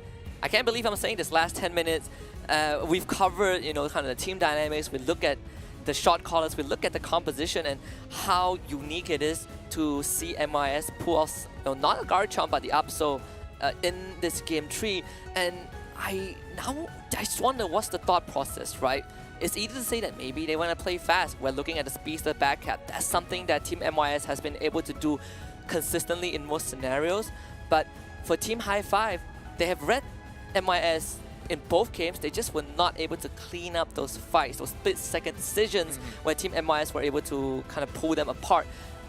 In this game, with that draft, I feel like Team High Five might have a lot more focus on just taking MYS head on. Yeah, and if you take a look at this track record of MYS, when they do get that initial snowball early game, they really do pile up a stomp, I would say. Oh, yes. And this pick of Absol isn't exactly foreign to this Team MYS roster, because throughout the course of Southeast Asia, we've seen this being picked a number of times. But for High Five, question is, how much have they actually handled this before? So now we're probably going to be seeing whether or not will this be able to be carried forward. Perhaps there might actually be a remake of this lobby. Yeah, we're gonna have a remake, but don't worry, we still keep the Pokemons that were picked. So if you guys were like, are we not gonna see the episode? We are going to see all 10 Pokemons that were on screen just now. So we're just gonna get that remake going, and once we're done, we're gonna the same draft, and we're gonna go into the game. Indeed, and Husky, I'm just really thinking about it, and like, all right, hit me. I really don't want to be that guy to really put you on the spot, but like, what's your gut feeling to this series, right? What's my gut feeling? Oh my goodness. Who's really gonna take it? Because up till now, I couldn't exactly put my finger on like who is gonna be a clear winner, because like there's very solid potential on both sides. But of course, before we get to that, let's take a look once again some of all these win ratios that we have for both respective teams, starting off from High Five. Well, I have a bit of the gut feeling, but I'm going to tell you what I know for a fact is that when we look at High Five's Pokemon win rate, which is on the screen right now, Elder Gods being there is not a big surprise. It is something that they have been very comfortable with, and there's always this juggling between, do I want Elder Gods or do I want Blissey? They both have the same overall function, and for Elder Gods, that's what High Five has been very, very comfortable with. And we're seeing that Delphox, it is on this list, and we have Delphox in the final game. Yeah, it's also impressive that all these top 5 Pokemon is above the 71% ratio when it comes down to the performance rate. Also keep in mind, High Five, they have barely dropped any games throughout the course of their ACL run throughout East Asia, and they continue this streak maybe with, a game or two being dropped. It's absolutely fine, but you also have to consider how many other Pokemon they actually pick. Meaning to say, with them having such a high ratio, these are the still go-to couple of Pokemons that have always been bringing them games after games, and that Elder Gods have appeared 18 times as compared to, popular picks as a Scissor, Scyther, or even an Urshifu. BKC's Oh, yeah. always been bringing that Urshifu. You don't even see this on that list. You're actually right. And I want to bring up a very, very quick comparison. I want to compare, well, Foxy and Z-Ray, right? Both the attackers on primary attackers on their respective team. When we look at the numbers, both of them do very great average damage. 120,000 on average for Foxy, 130,000 on average for Z-Ray. But when you look at the damage taken, Foxy has an average damage taken of 2 times more than Z-Ray. And that says a lot about the players in that attacker role and how efficient they are, the positioning and how they're able to be efficient in these fights. You can say that Z-Ray is probably the better one by a small margin just off of those numbers. Yeah, I think like it's also due to the team's playstyle and approaches as well, because like when you take a look at Nightmare Foxy, a lot of the times he's very much in your face somewhat, where if you're on the Mew, like you always draw that much of attention because you want to stop all these beams from hitting you. Whereas when you are playing maybe Pokemons that are even with high mobility coming into the kit, like a Delphox, and we've seen a lot of Aegislash before coming from Z-Ray from time to time, where it's really about him being very stealthy when it comes down to positioning. So that itself actually gives maybe slight edges, especially when you compare it to the way that Nightmare Foxy usually plays. He likes to go for technically Pokemon that has burst damage, right? Oh yes. So when there's cooldowns involved, like it becomes a tad difficult. I just want to marvel at this stats because I see Mr. Mime. I'm a connoisseur of Mr. Mime. I just love it. Yeah, like that's it. That's my analysis. I'm Mr. just Mime. hoping that one of these games throughout the ACL finals it'll be popping up. I will. Maybe not today, tomorrow. I'll do it myself. I'll compete. I'll pick Mr. Mime. Okay. I'm dedicated. That's for what, 2024? Probably. I hope you see me there. But just to give an update to the viewers who are tuning in on our stream broadcast online, we do have a remake for game number 3. But don't worry, the picks are still the same for both teams. The bans are still the same. We're not changing anything. We're just restarting the lobby. And it's pretty good because we haven't gone too far into the game. Yeah, right? Not too much has happened. Like less than 2 minutes of what happened. Like not even the Reggies were up, so it's still considered somewhat of a clean slate. Sure, there's some exchange of points, and that's just about it.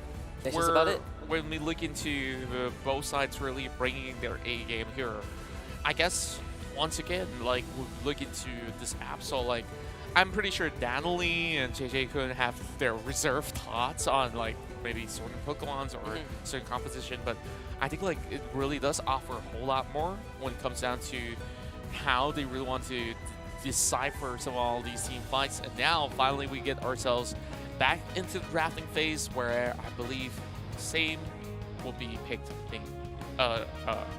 selected. Yeah. Same bands, same Pokemon picks, no changes. Do not worry, everything is as good as new. We are just going back a blast to the past. Yeah, like for those who just like tune in, this is we just started. Nothing has happened. Exactly. You're not missing out much, but you are gaining a lot more channel points if you're watching from Twitch. So that's always good news. So with that being said, we've started off with Shingdi with the Glaceon pick, and then we saw Yemu securing that Trevenant alongside with a Slowbro from Rocky. And again, we're looking at the same pick, so we have already seen it just now. The Gardevoir is not going to go through, do not worry. And while we have a bit of time, I want to go back to Team MYS and how they deal with, split-second shot calls. We, pointed out a couple of times that they take turns making those calls, they take turns calling, out information, taking initiative. But in very dire situations, when you require someone to make that split-second call, most of the time, whoever speaks first, the rest of the team will listen to it. Yeah. They speak first, we'll do it, and if it doesn't work, we'll talk about it later on. And that is also pretty nice because you have someone that is willing to take the reins and be like, guys, you know what? We need to do this right now, let's commit.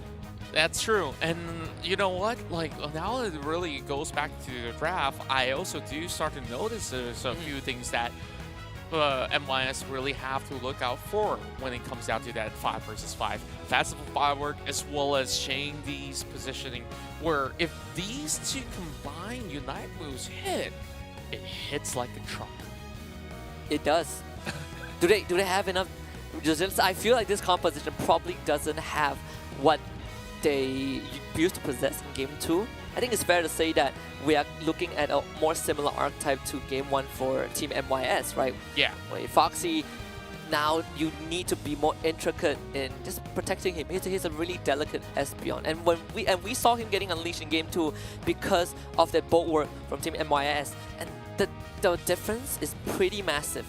Yeah, and really it boils down to who really hits more targets with all these Unite moves, because we're looking at the combination of Trevenant as well as Espeon to be the name of the current meta that we're currently seeing here in the ACL finals throughout Group A, and now being brought forward into Group B as well. Now we kick things off once again.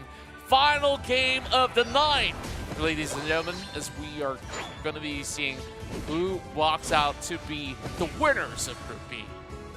We caught a sneak peek of how High Five wanted to manage the Yang and Yemu duo in this top side, which is they dedicate 3 Pokemon instead of 2. You know that they did rotate Ikura up top. Right now it's just been that standard adjustment. Ikura is still gonna be bought. BKZ being able to take that XP, just a standard opening. A slower game, honestly, between these two teams, where we do expect them to be very, very meticulous. You know, it's a good palate cleanser compared to all the high-octane action we've been witnessing for most of the day. And indeed, and overall, when we look at the slower pacing, it's really down to the pressure cooker situation, I like to call it, where you cannot afford to make any form of mistakes. And therefore, when it comes down to decision making, it really is key. Even any form of knockouts from the early phase onwards will add up, will snowball for each respect. And rebound is going to show right up, but unfortunately, won't able to follow up with too much. Again, Ikura will be a big problem. It's the barrier, the shield of High Five. Good attempt on Team MYS though, trying to just get that XP for themselves. Yemu and Yang, they're just going to continue doing what they do best. But BZK a bit more reserved. BKZ a bit more reserved on this Urshifu. And you can see that does change a lot. You're taking less punishment from Yemu and you're able to keep yourself in a healthier state. Yeah, overall, the top side of the laning phase will be very much neutral, where the damage output may not be enough from the Trevenant, but BKZ really showing what he's got. So, for the time being, he will have to back away, and therefore, the rest of MYS, they're just looking for an opening so that they can get more EXP out of this, and this is where they commit over on the central zone, and follow that pick against Shady. Yeah, Foxy committed the eject button. They get 1-for-1 by rebounds. Just completely zoned out by Ikura. He cannot access ZZ Ray. Cannot access ZZ Ray. It's so difficult for him to do so. This Ikura doing his job fantastic.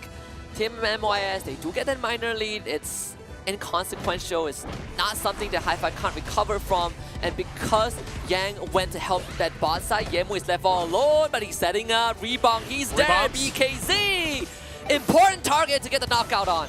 And that is where he will just get this level advantages, where this will basically add up, and this Absol could be monstrous when it comes down to the upcoming team fight that we're about to get here over onto the course of the Reggie fight. So with that being said, they still do not have majority of all their Unite moves up the line, but look at this Espeon. Nightmew Foxy should be ready to channel that when he sees the chance. Both the EV Evolution have the Unite move. Ikura straight to the backline of Team MYS. Regirock dropping low. High Five getting it. The objective in the bag. Rebounds trying to go for some of those KOs. Finds the slow bro instead. But Ikura was able to keep them at bay, and now Ikura continues to press on forward. High Five finally winning the initial objective fight.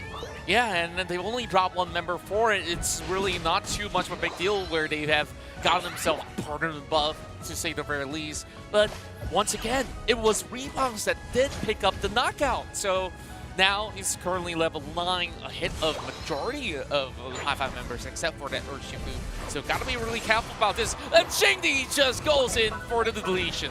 Yeah, BKZ so aware.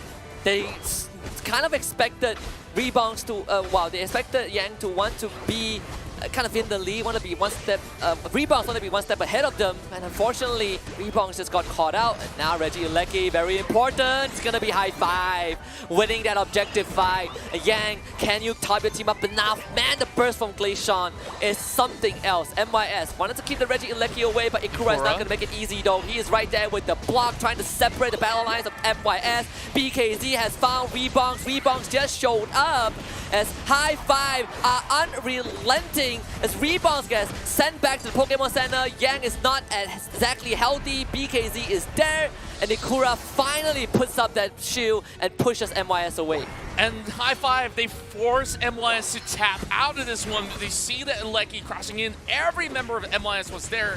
Rebounds 2 times in a row being knocked out, and that basically neutralizes whatever deficit that High-Five had initially. And in fact, they come up ahead. So many AOS energy lying around. BKZ slams a freebie, a 40-pointer over Cap. Team MIS, they do have 3 Unite moves. Same for High-Five. Team MIS, Ikura has been a big problem by MYS. Focusing on the Regirock. Ikura once more doing what he does best. Goes and take a nap, and again is stolen by High-Five. Team MYS could not find a footing, and High-Five gives them what it's like to feel that full team knockout. And High-Five, you just saw Zizuri dropping a great fanciful fireworks and still landing the final blow. And now it's already a 200-point gap. Well, of course, minus 53 when it comes down to how much MYS have been able to put in that early game. But it really is going to be pretty daunting now that they are pretty far behind. Rebounds trying to brute force his way to look for Shingdi, but is being brought down low himself. And he's just gonna get crowd control, and he's gone. But Team MYS, they were able to find 2 KOs. It is not the worst situation, but MYS needs to score some points. It's not going to be easy though. Ikura and BKZ. Foxy again access, forced to use the eject button to get away. Traveler Unite move is out. BKZ is still healthy. Froggy not able to hold on long enough. And High-Five has found the reset. MYS feels what it's like to run your head into a brick wall.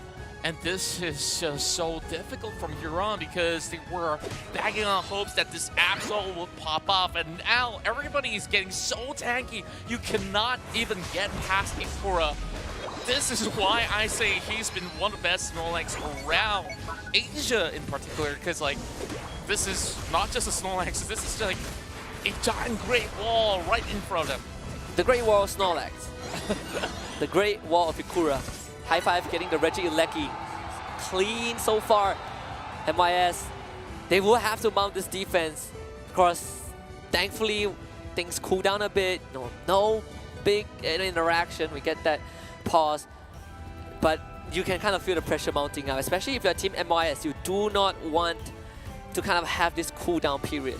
Yeah, and of course, with this snowball effect going in favor of them, High-Five, they just know how exactly to peel. If anything falls short, you still have all these healing coming from the Helvegoss, and like, it's kind of ridiculous that it's almost close to impossible for you to even take out Ikura. So it's all about working around that Snorlax, and this is where it really is that huge zoning tool for High-Five to fully utilize. And then you have BKZ as well, which also offers not only sustain, but the amount of power to also overwhelm. So I felt like perhaps this is that tipping point where this Absol's effect into the game slowly scales off, and now really needing to find an angle in order for this Absol to be effective with the Unite move. Yeah, and you know, this is the first time in this series that we see Team MYS being put on the back foot so early on. They have been in the lead for the first 2 games, so now we really get to see them get put to the test and adapt to the situation. Because they were leading in Game 1 and Game 2 up to Rayquaza, but this time they do not have that comfort. They do not have kind of that reserve to work with. that means that there's a lot more work to do, and there's not much time left. We only have under 3 minutes. Team MIS, we might just be looking at the Rayquaza flip.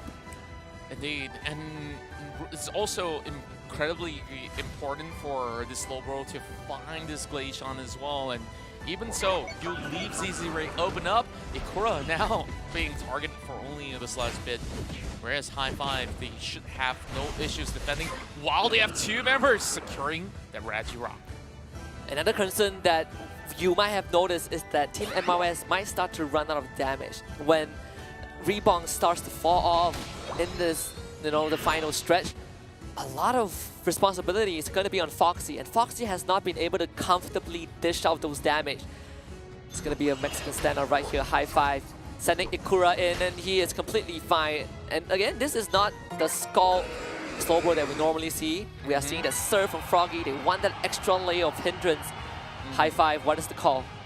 Yeah, and then also that enforces your point. The lack of damage here might just be the problem that MIS is also dealing with, where High Five, they can take their sweet time because they are not the one with the deficit, and they're already hitting the mark on rebounds. And they're getting BKZ, getting at the KO. BKZ finally drops MIS. Froggy controlling Ikura, but they've already lost to the Trevenant, and Foxy, most important member, is no longer there. Rebound shows up. High Five decides, we're not going to engage the Rayquaza. We are not going to give you an opportunity to steal this. We are just going to buy time. And with Rebounds getting KO'd, High Five says this is a free Rayquaza. We need a hero from Team MIS. Someone needs to be Hercules. Yeah. Can you answer the call to get a steal? The answer is a definitive no. High Five still remains the favorites and remains the strongest team that we have seen up to today in Asia. And High Five is going to cash in all these sweet 100 points to prove it.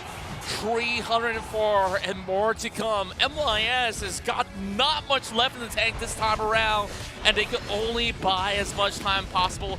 Not even a point where they could even go into cash in on whatever EOS energy that they still have in the back. BKZ goes 3 versus 1 and still stands tall. Yeah, BKZ, he is not happy with how things have gone so far. And High Five sending a strong message. No messengers left from Team MIS. They want to break it. They want to make Team MIS sad again. And Team MIS probably would be in tears after this. It is done and dusted. The statement has been written. This is the royal declaration of High Five. First seed of Group B is Team High Five. They've gotten it done. Incredible display of how Pokemon Unite can be played in the highest of levels. And High Five continues on the streak. Like you said, the kings of Group B. It's not how you start, it's how you finish. High Five started strong, finished strong. Truly something to marvel at. And then what a way to cap off the last game, the last series, the only series that went the distance. High Five and Team MIS. But when we look at the last game, it was clean as it can be. High Five left no stones unturned. Made it feel like the first 2 games didn't matter at all. Yeah, and you take a look into this game, how much Shingdi has offered in terms of damage. It's even more than what BKZ has done, even though BKZ was the one who does the 1 versus 3, right? Yeah. Like, it's just incredible, and like now we start to see, like, there's so many variety of Pokemons that have been able to offer great damages, and we see, not only Team Rise have been able to utilize this Glaceon to great effect, High Five showing that Shingdi, he doesn't need that Igloo Slash on his hands. You can just give him this Glaceon, and it still does wonders. And I just noticed that for a good 6 minutes minimum, Team MIS were not able to get any single points. That's how tight the grip of High Five in game number 3, and it's pretty evident. Team MIS, they don't have the damage that they possess, nor the hindrance that they had in the previous games. They were not able to win these objective fights, and High Five have figured out a way to kind of penetrate Team MIS. They are winning these objective fights by just shutting down High Five, and I think the more impactful ones is definitely when Rebounds tried to win for Regieleki and got completely ambushed by High Five. Yeah, overall, like many of all these instances of team fights that we see huge huge counter rolls where majority of MYS were being clipped by Cloud Crash, and we see Festival Fireworks. Everything dropped right in, and MYS kind of clumped up, and that's not really the position that they really want to be in. But at the same time, the damage output was not really enough to take on Hi-Fi. Definitely not. Hi-Fi breathing a sigh of relief. We can draw bloods from the king, but you certainly can't dethrone them yet. You just gotta love the celebration. Hi-Fi, you know that they have done it. They have accomplished what a part of what they're here for, but at the end of the day, it's all fun and games. They probably would go back and have that bragging right, start flexing at Team MYS, all in good faith. But both the fans of both teams can be rest assured that they are going into the top 4. They are going to qualify for tomorrow, so we might see more of them. Well, we will see more of them. Yeah, and of course, we're going to be looking at the brackets as well to show you guys. Perhaps you may have actually went out for dinner or actually have missed out on certain action, but don't worry, we'll keep you guys up to speed as we take a look at Group B. Here on Finals Day 1, we see Hi-Fi thriving, where this is the only series against MYS throughout the course of the day that have reached all 3 games, but they retain a total of 6 points as they have defeated Revenant Esports. Yeah, this could be a display that Hi-Fi isn't invincible. There are ways to kind of hit them where it hurts. You go find the Achilles heels, but it wasn't easy. Team MYS had to work for it. They show us very different approaches to the game of Pokémon UNITE. All 3 games had its own identity. You can say the same for Team Hi-Fi, but at the end of the day, when Hi-Fi comes out on top, you do remember the winners first and then only who was able to deal a blow to them. That's right, and of course, we definitely want to thank Revenant Esports as well for showing us great games, as we see, of course, the WCS 2022 India representatives have been able to at least put up really close games against Hi-Fi. So, like you said, Hi-Fi, despite them not really dropping many games out there, and now is the first seed of the team, they didn't exactly look like they were invincibles, to say the least.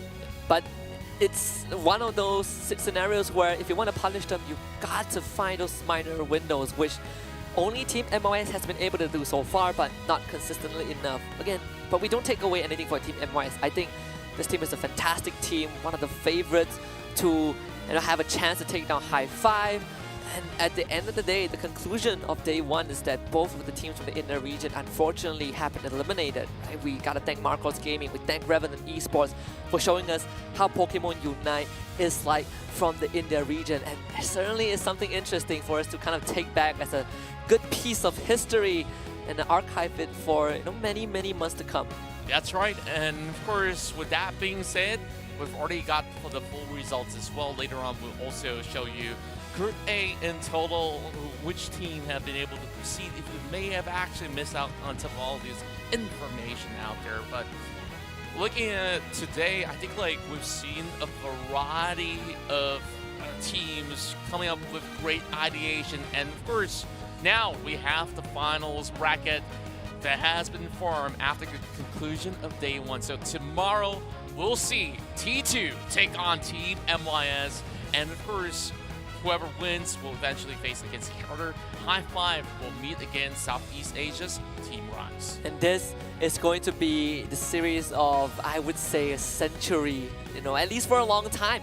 We have both the second seed of the respective regions pit off against each other and the first seed of their respective regions against each other. And this can potentially build up to a storyline where we see T2 seeking revenge from Hi-Fi, and that's something that they've been really wanting to have a go at, because at the end of the day, if Team MYS can take down Hi-Fi, T2 now will have to take the torch that Team MYS have left behind. That's right, and well, it's been a really long day for many of all these teams, and tomorrow the battle will continue, and I can't really wait to see who really becomes the champions of ACL. Yeah, I mean, it's a crazy thought. We just started today, and we will see who the winner is tomorrow. It's all happening way too fast, but we've seen so many incredible series today. One of them went the distance, and is the one that is the most anticipated series of all time. And that, I would believe, has set the standard of what's to come tomorrow, because today it's all best of 3, but tomorrow it is all best of 5. So the stakes are higher, there's more room to breathe, more room for errors, more room for adaptations, and that means we get to see these teams getting pushed even further towards their limit. That's right, and of course, with that being said, I believe that we've already concluded all these matches out there, but it's not over just yet, because we got Professor Flava that's going to be interviewing our winning team.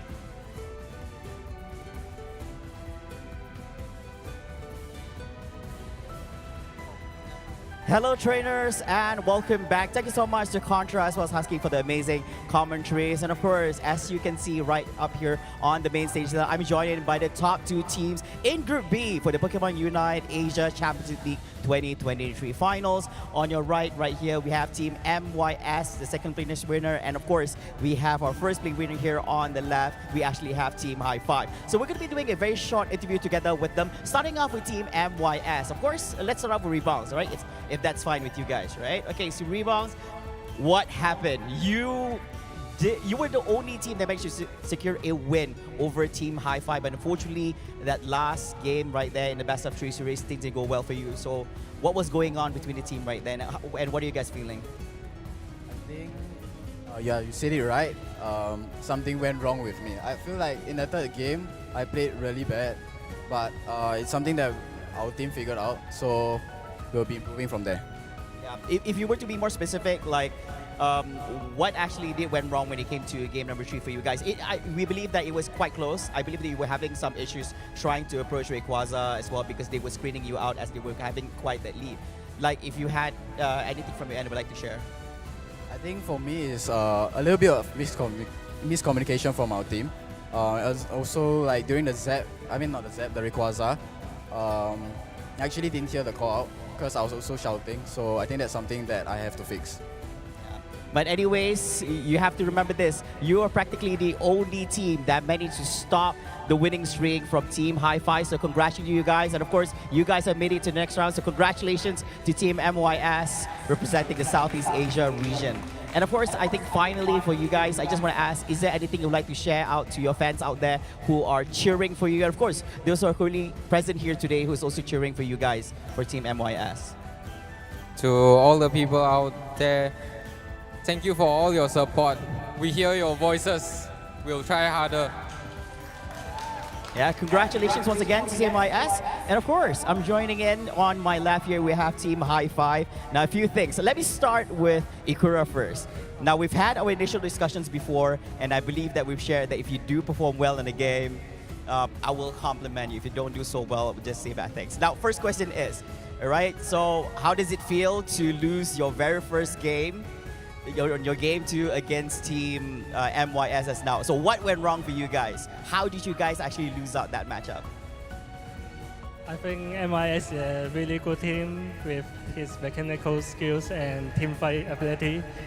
Yeah, the worst part is after we fight a top side before we 5 times lose, and now the momentum is a bit lost. So that's why we lose second game. All right, and of course, you do know this, right? I think for any of you guys, Zure, all right? You kind of know that this is basically your second time going up against them in a different kind of setting. Previously in the finals, and this time in the last match in Group B itself. So how does it feel to actually win over Team MYS for the second time this time? 所以这是你们第2次打败了 Team MYS。那么第1次是在决赛的时候，那么这一次是在小组的最后一组赛。那么你的感觉是什么呢？打败他们2次。因为我们都是老对手了，所以其实也蛮熟悉对方的。但我们的对局都很精彩，所以还是很期待跟他们能在决赛见面。对，谢谢。 So we have been rivals for quite some time, so we actually know each other quite well. It was a very exciting game, and we look forward to meet them again in the final. All Right, very good response right there. But of course, despite using out your first game in a match, you are still the team that have not dropped a single series happening right here from all your main stages. Nevertheless, ladies and gentlemen, there you have it. Our first place winner here in Group B. Congratulations once again to Team Hi-Fi. And of course, ladies and gentlemen, so these are the results for Group A and B, and with that, these are the representatives which will be fighting for the coveted title of the first ever Pokémon UNITE Asia Champions League winner. In Group A, we will have Team Rise together with T2, and in Group B, we actually have Team Hi-Fi as well, MYP, so my best. And tomorrow is going to be another action-packed day. We'll be seeing the first seeded team from the Group A itself fighting up against the second place winner in Group B, which means that Team 2-2 will be going up against Team MYS, whereas we're also going to be seeing Team Rise going up against Team Hi-Fi in the semifinals of Day 2. And the rounds will be conducted in the best of 5 series, and the winner will walk away knowing that they are the best trainers in Asia for Pokémon UNITE. And with that, I bid you good night and see you again tomorrow at 12 in the afternoon. See you then, and thank you, everyone. Good night.